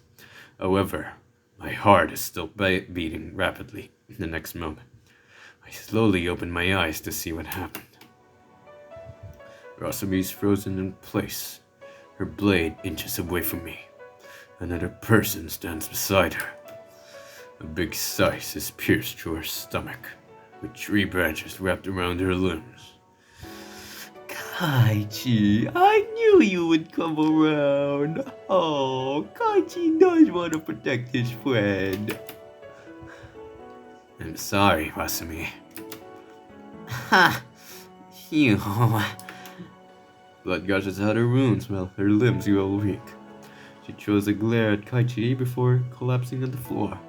Listen, if you have a spear, you're going to die. Like, if you have a lance, if you have a spear, your death is sealed, buddy. Like, you are literally going to die as soon as possible. Like, Kaichi pulls back his weapon from the lifeless body. He goes to me and stretches out his hand.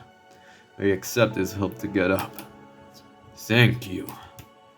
Even though she wanted to kill you, you're as soft as ever. It takes more than that to kill an angel, though.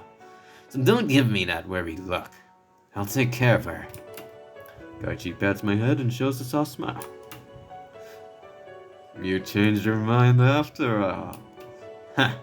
Thanks to you. Look after my friend for me. Oh, Kaichi does think he's a friend. Oh, Kaichi, oh, Kaichi. Looks like all 4 of us here are real big softies, huh? Dude, Jane has been working hard, dude. Kaichi picks up Rasumi's body and throws it over his shoulder. He spreads his massive wings and flies up. With Rasumi on his back, he disappears into the night. I'm sorry for involving you with this. Thank you for helping me, though. I should be worrying about you. The next moment, Sachiro wraps his arms around me. His warmth slowly puts my heart at ease, and I forget what else I wanted to say. But, What was that? we both turn around to look at Jane. I totally forgot about him. Oh, that was a kind Shinigami. Holy crap, kind Shinigami and Kaichi. Kaichi is short for kind Shinigami. Oh my gosh, this is a masterpiece of literature. This visual novel is a masterpiece of literature. Oh my gosh. What? Oh, don't joke with me. No, please, he's an ally of mine. Jane looks at me in disbelief, but finally lets out a sigh. Whatever. Fine. If you're gonna keep something from me or joke, it's on you. You okay? Just several cuts, but nothing serious. It seems the necklace protected me from a few of her spells. Otherwise, I wouldn't have known how to deal with them. Thanks a lot. You were a big help. No thanks needed. He just leaves? Before he leaves, he returns the necklace. I head home with Sachiro. A few days pass peacefully. Sachiro spends his time at home to replenish his energy. I watch him closely and notice his restlessness. The incident with Masumi has not left his mind. When I stay at his side, he seems more at ease. Aw, wait, it's wholesome. I let my guard around her. Honestly, I barely recall our interactions. You couldn't help it. In the end, she dug her own grave. I'm mostly sad about the fact that she wanted to hurt you. You have nothing to do with her. I got in her way, so it's natural for her to get upset. I can't be in good terms with everyone, especially when I have my own goals. No, I trust that Kaichi will keep her in check. By the way, since she isn't here anymore, does that mean the contract is broken? Can you remain human and stay in this world? I'm sure my trial period has ended, but nothing has happened these past few days. I can't ever recall what was written on our contract, so I guess the memory that was taken won't ever be regained. Maybe I can ask Rosami about it again. Kaichi just hauled her off somewhere. Is it really so easy to see her again? I know where he lives, so I just have to ask him. Suddenly, the doorbell rings. I go to the front door and open it. Speak of the devil. Oh, it's a little dude. He's a little Kaichi. It's a little dude. Oh, look at this little kind Shinigami. Hello, little kind Shinigami. Hello, little dude. You came at the right moment. I wanted to ask you about Rosami. I didn't kill her if you thought that. She's just locked away for a while. There's some things I have to clear up. Suzuki, you're right about Rosami being involved with zombies. She controlled some, if not all. What's gonna happen now? That's what I came here for. Anyway, I wanted to give you this. He hands me 2 roses, one white and one black. Huh? What's this for? These are the rest of Sachiro's memories, and a spell which prevents his body from further degrading. Give him the white one if you want him to stay. The black one is to return to the spirit world. Oh, Sachiro, you know I want you to stay. Oh, thank you. It's up to you. I've got some business to take care of.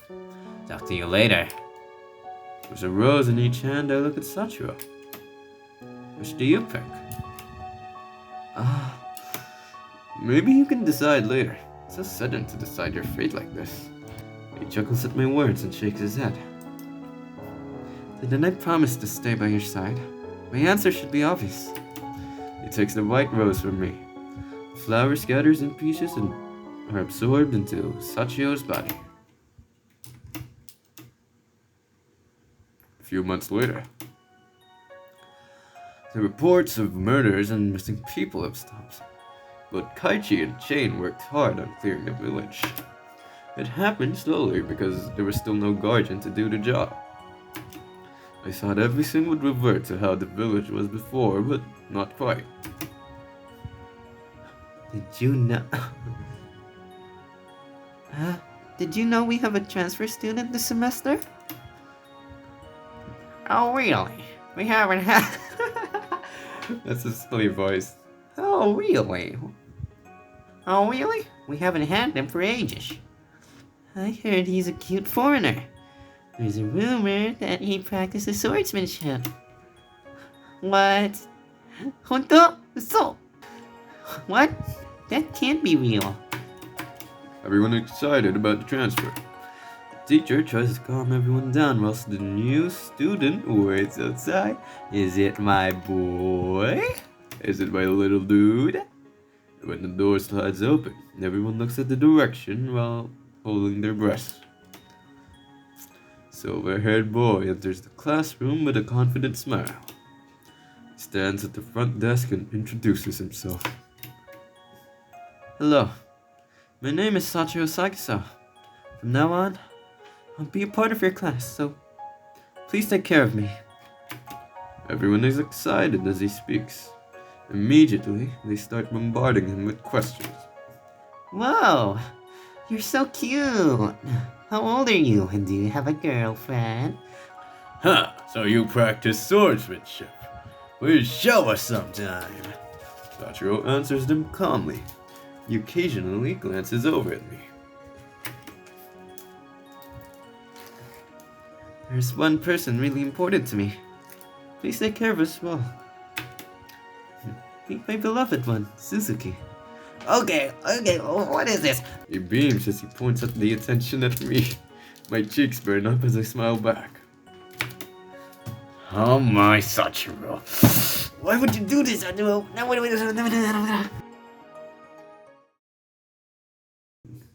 Romantic entry. Oh wait, it ends there? Dang. Achievement. Will you take the white or black rose? Cool. We got Sachiro's romantic ending. Very nice. Apparently 8.8% of players have this achievement. Okay. This game is pretty nice though. I do like it a lot actually. It's very nice, very nice. Archive? What's with all the horror in this room? Oh. Yeah, no, this one's an awesome achievement. Holy umbrellas! Alright, there are times. There are times that say how late I've been playing this game.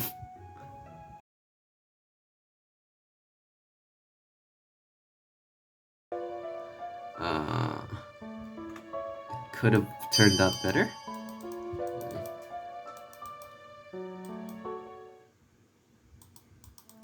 I think we load again, actually. I think we're gonna try this one, forget what happened.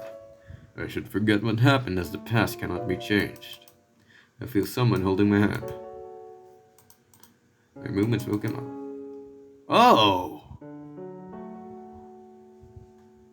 Oh, it's tiny Sachiro. His expressions brighten up upon staring at me. He reaches out and moves a strand of hair away from my eyes. Oh!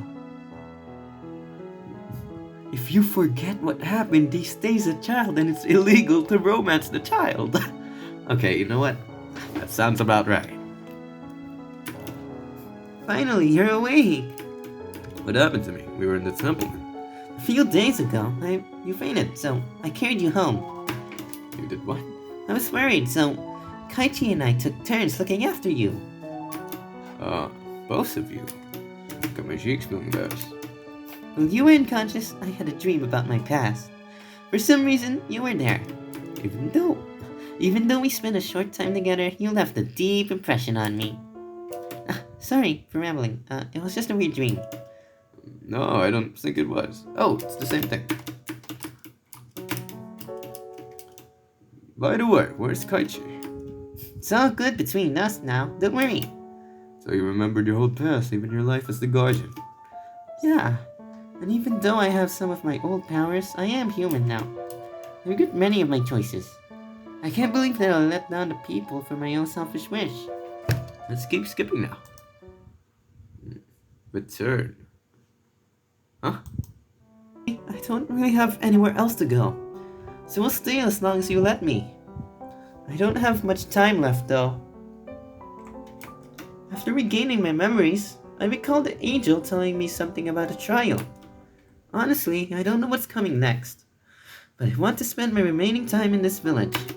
Remaining time makes it sound dramatic. You don't have a deadly illness, do you? Do you feel unwell? Well, as I mentioned before, sunlight burns a bit. That hasn't changed. But that doesn't mean it will kill me.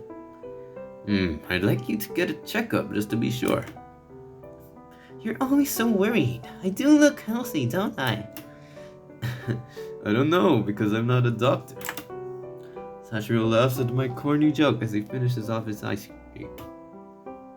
Hey, thanks for helping Sachiro. He nods without looking away from his voice.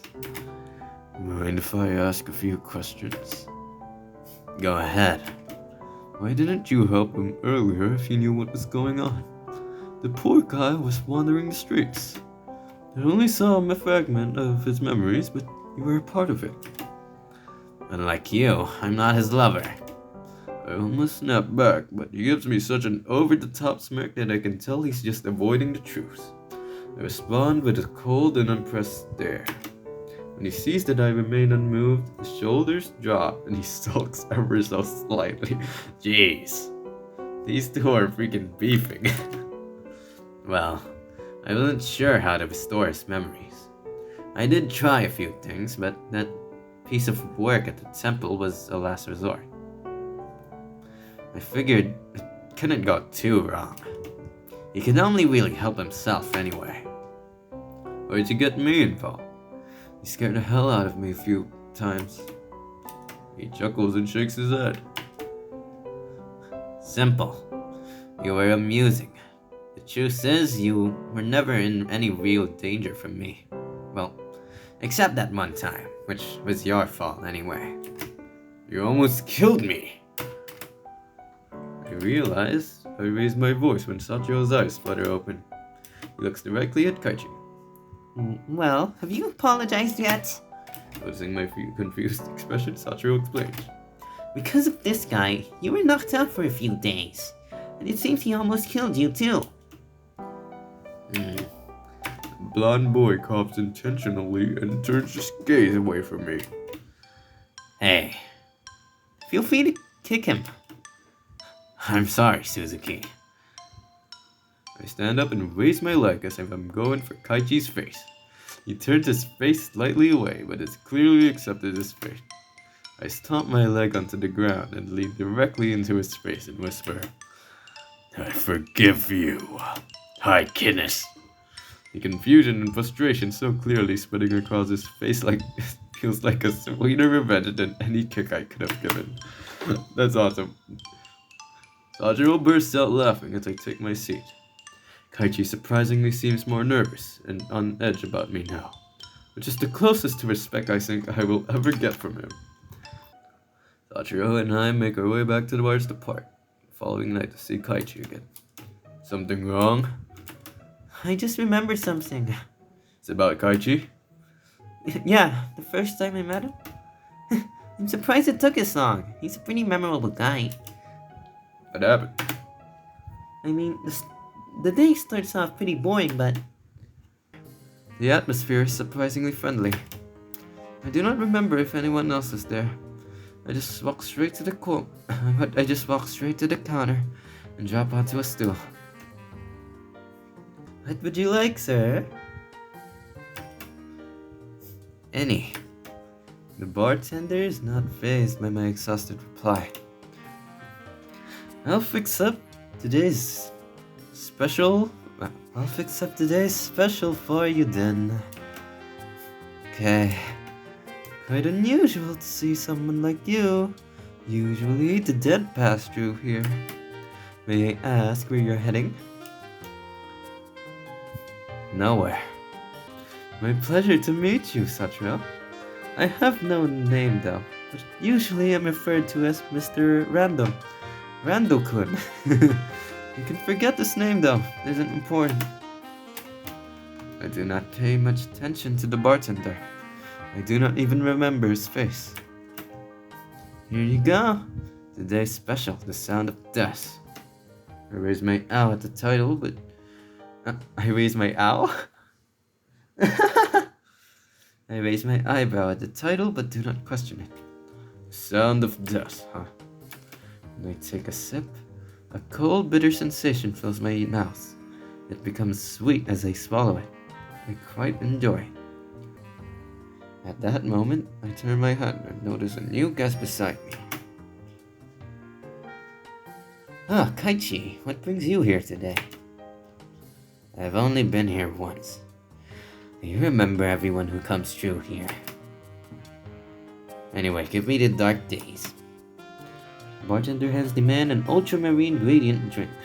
The very bottom is gray and the top is decorated with white flowers.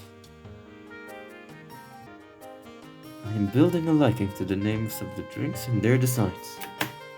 He's a pretty creative guy. Rarely anyone orders the Dream of Wild Rose. Do you like it? It's the bartender's suggestion. Not bad. I catch a glimpse of dark red stains in the man's pants. Looks like he had a busy day. My job is becoming easier all the time. Tracking was a pain when they moved so much, but nowadays, they spend more time at home. They have some new technologies that let them communicate with others farther away. Sounds convenient. I see. Good for you. Even though things become easier for them, people never seem satisfied with what they have. I lived as a human before. Still don't understand why. Humans? Yeah.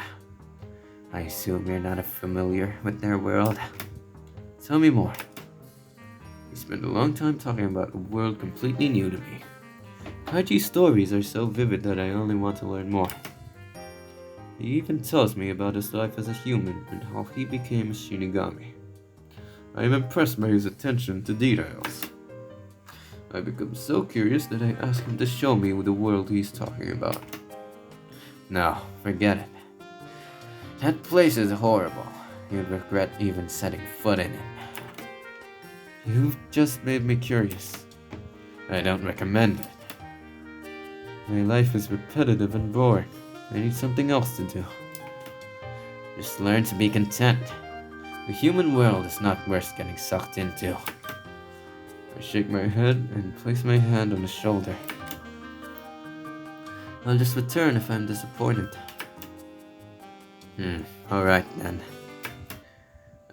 I heard from some other spirits that there's an angel who will make any wish come true. For a fee. I'm thinking of trying it too. To become human. There we go with the silly ideas. Kaichi rolled his eyes and patted my shoulder. I'm just warning you for your own good. I've decided already. I just want to protect you. You want to protect me? I don't need your protection. I'll just become as powerful as you are. I don't recommend that. Why not? Because I'll become corrupted like you? I'm not corrupted. Then why do you hate humans so much? Why do you take pleasure in killing them? It's part of my job. Maybe what the humans need is a protector. Someone to protect them from spirits like you. I'm the reason you haven't seen the corruption inside of humanity, Sachiro. I'm the reason you've enjoyed your time here in the first place. Without me, this village would already be in ruin. Liar. Excuse me. All you've done is kill innocent people, tearing relationships apart and spreading grief. I've spent decades protecting this village. Well, maybe they don't need your protection anymore. Kaichi stares at me silently. He seems genuinely hurt, and suddenly I feel horrible. So that's what you think, huh? Call me when you need me. Kaichi stands up slowly and disappears in smoke. A bullet penetrates through the corpse's head and collapses right on the spot. Is that Chain? Is that our boy Chain? Oh, it's our boy Chain. Chain? Oh, what? The man looks carefully at each of us, then locks his eyes on Sachiro. He points his gun at him, but I quickly cover Sachiro before he can take action. Hold on, Chain. Sachiro is helping us right now. Chain, he's fine now. Chain rises. Do you think Chain's gonna find out? Wait. Chain raises an eyebrow at Kaichi. Who are you? Alright, since Kaichi is in his adult form, Chain doesn't recognize him. Explaining it would make this situation even more complicated. Please lower your weapon. Sachiro is on our side. Chain narrows his eyes but then decides to give in. Even though he does not seem to trust us, it's better not to make a scene. What are you doing here, by the way? Hunting the possessed. Maybe he is just a devil hunter. How'd you get in? Through the window, of course. What idiot uses the front door to sneak in? I roll my eyes at this comment. I met you back at school. You're Jinoru. Could you tell me why this man is pointing a gun at me? The dark-haired guy raises his empty palms in the air. Sorry, this must be your mistake, right, Sachiro? He closes his eyes as if listening for something. No. Wait. Wait. I'm Jinoru. A student from your school. Jinoru's expression looks flustered. I understand he's in a tight position. I've spoken with him once before. I don't think he's possessed. Guys, just leave him alone. Don't you think he's strange? He's here, totally unharmed with those walking dead around. And we all look in Jinoru's direction, waiting for his explanation. His golden eyes examine each of us. He looks oddly calm. Talk. Jinoru does not move an inch, nor speak. Jane decides to pull the trigger and shoots at Jinoru. The bullet pierces the wall behind him. Why'd you do that, Jane? Jinoru does not scream or move a muscle after being shot at. Jane steps forward to him. To our surprise, Jinoru covers his face using both arms and jumps through an open window. We quickly go after him and look outside. What the heck? How did he survive a jump from this height and disappear? He might be like a Shinigami or something. Is that... Can you promise me you'll stay honest with yourself about who I am? I will, and I'm always honest with you. Good. The doorbell rings, unsure who it could be. I try to glance through the living room window. It's a girl with dark hair. Rasumi's here. Wait, she's the angel who made Sachiro's wish come true. Rasumi, right. She looks just like a normal girl, though. Hello, can I help you? Hi, any chance Sachiro is here? I'm taken aback and unsure what to say. Sachiro comes up behind me. Ah, Masumi. I thought you transferred to a school far away. Wait. Wait, no. You're that angel? Sachiro looks as if he's struggling to put the pieces together in his mind. Can I borrow him for a minute? Sure, come on in. She nods to me, thanks, and walks in. How are you doing? Sachiro flashes a smile. How does it look like I'm doing? I assume you'd regain some memories. I don't know how though. Well, please keep your identity as a temple guardian secret. It would be troublesome if the news spread any further. She smiles gently to me. Even though she looks delicate, I sense a strong presence. Maybe it was a little rude for me to come so suddenly, but I am here to take you back to the spirit world. Huh? My time is up already, I thought. It is true that you have a few weeks left, but you regaining your memories isn't within the bounds of our contracts. We would just be drawing things out at this point anyway. Sachiro looks worriedly in my direction. He seems more concerned about me than himself. When Rasumi sees her glance turn to gaze, she lets out a deep sigh. Alright, I will return in 2 days. I know this is difficult for you, but those are my terms. Huh. Well, she isn't hostile this time around. The air feels heavy. About the contract. What happens once you return?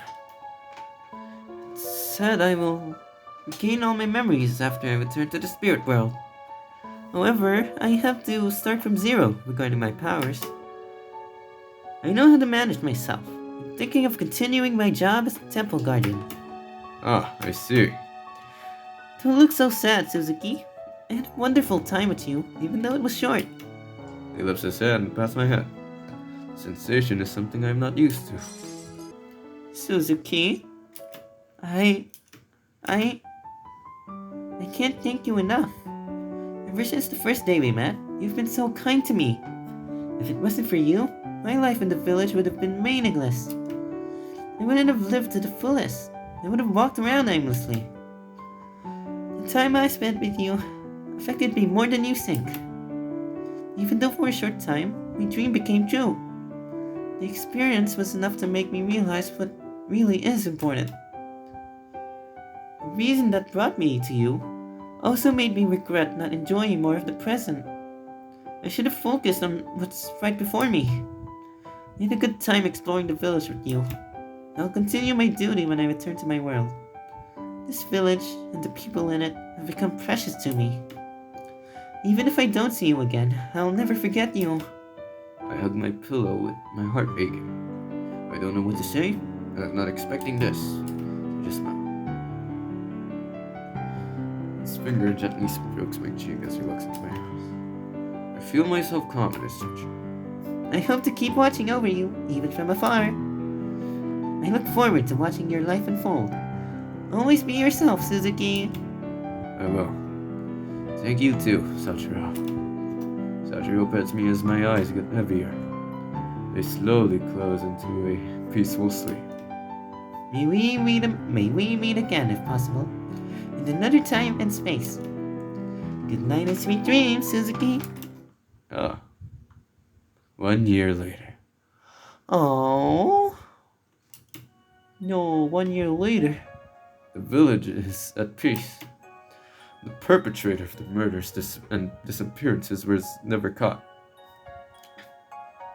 Some believe they left town, while others believe they were killed by one of the vigilantes who was seen roaming the streets. Everything is now the same as it was in the boring old days. Or at least almost everything is. I poke Loji's side, startling him awake. What was that? Classes are over. How long were you planning on sleeping? No, Logi, you couldn't be. He looks at the clock and realizes the time. Why didn't you wake me up? Why didn't you wake me up earlier? You look so peaceful, didn't want to disturb any nice dreams you might be having. Why did you stick around instead of just going home? I figured I could wake you up if I had any questions about my homework. So, did you have any questions? I hold up my paper, mostly filled out. No. Loji looks at me, a bit flustered. Wait, is the normal route the Logi route? After we pack up our things, Logi agrees to walk me home.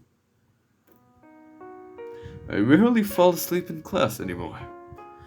Instead, I'm working hard to pay attention and score higher grades, especially in history. Mr. Blanket must be proud. Sorry about your club activities. You've been attending so many of them. Have any free time? You're right. I haven't been able to rest much. I guess I can let my vice president take the spotlight today. Wait. Suzuki's the vice president? Or maybe Ikuya is. Or maybe someone else. By the way, have you considered joining a club? My club could use a secretary.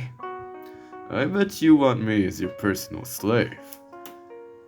I didn't mean it that way. Please join my club. We'll have so much fun. It's the literature club. Listen, you've got the qualities to be the president. You've got the qualities to be the president of your own club. I don't know what's changed in the past year, but I think you could stick with a club if you wanted to.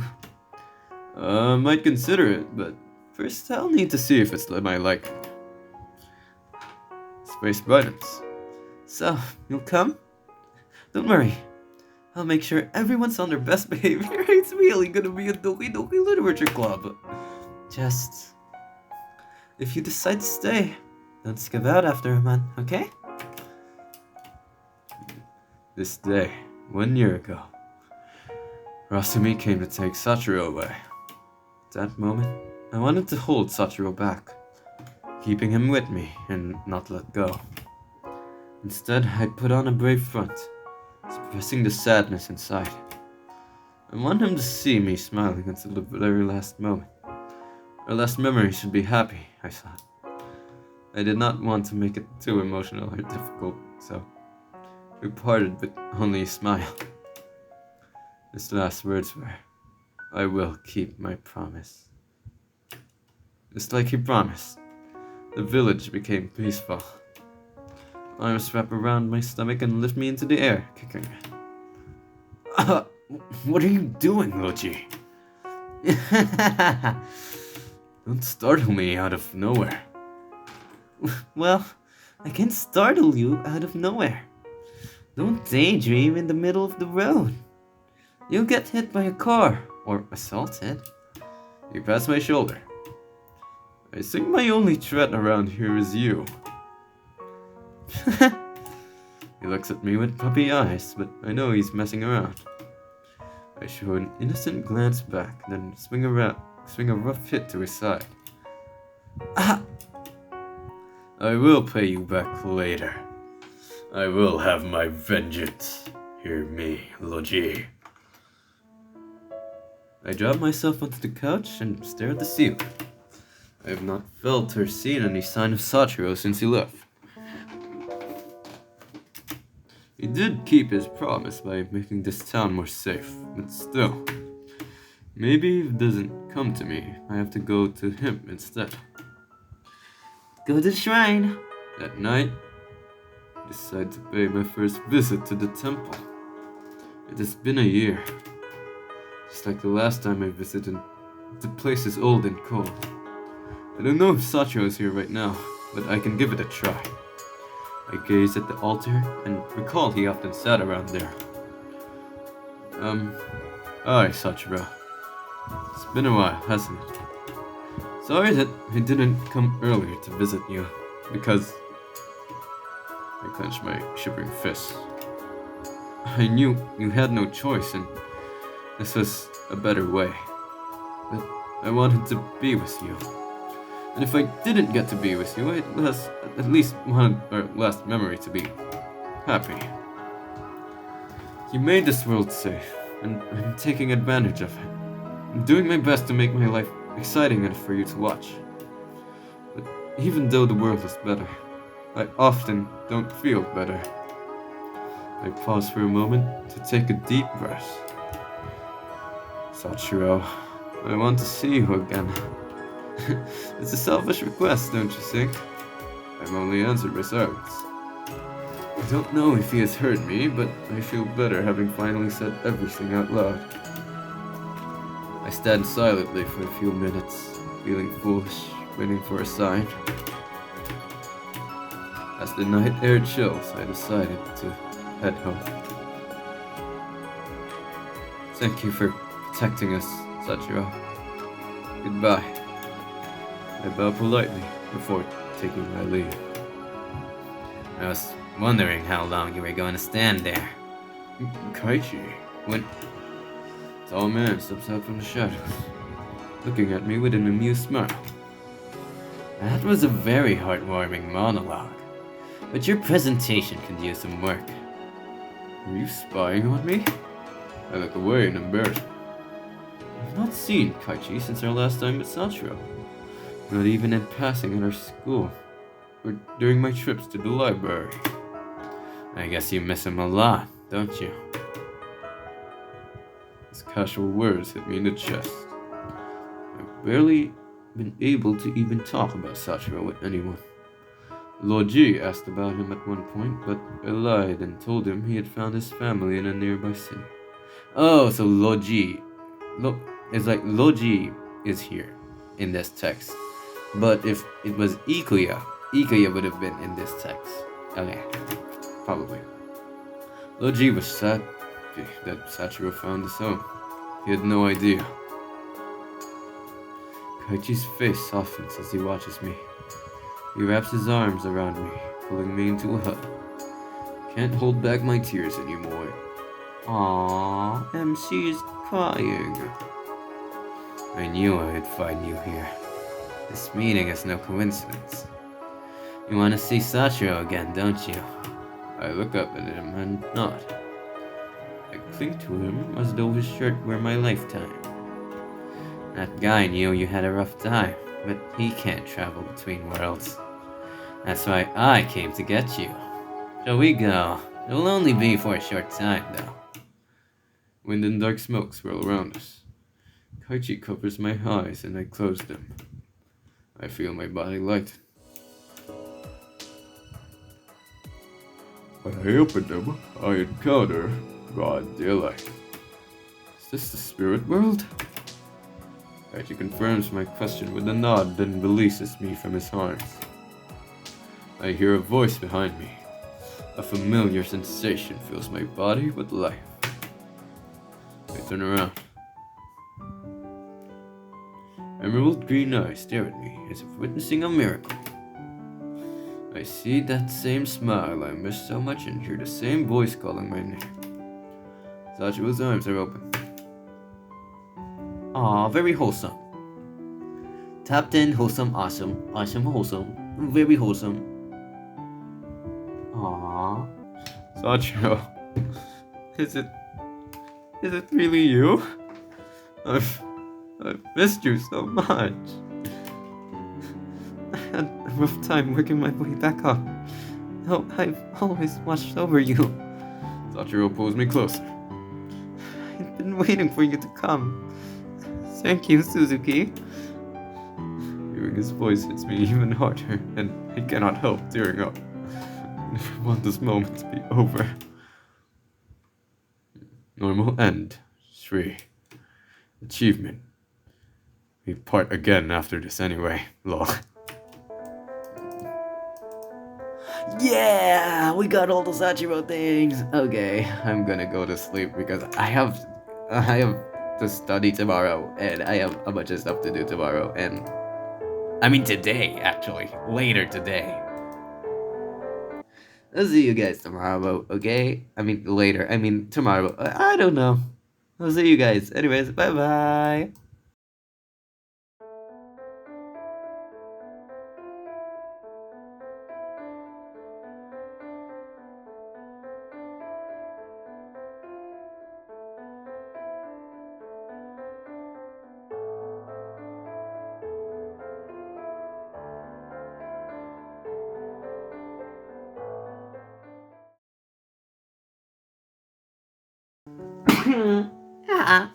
I just sneezed. Sorry.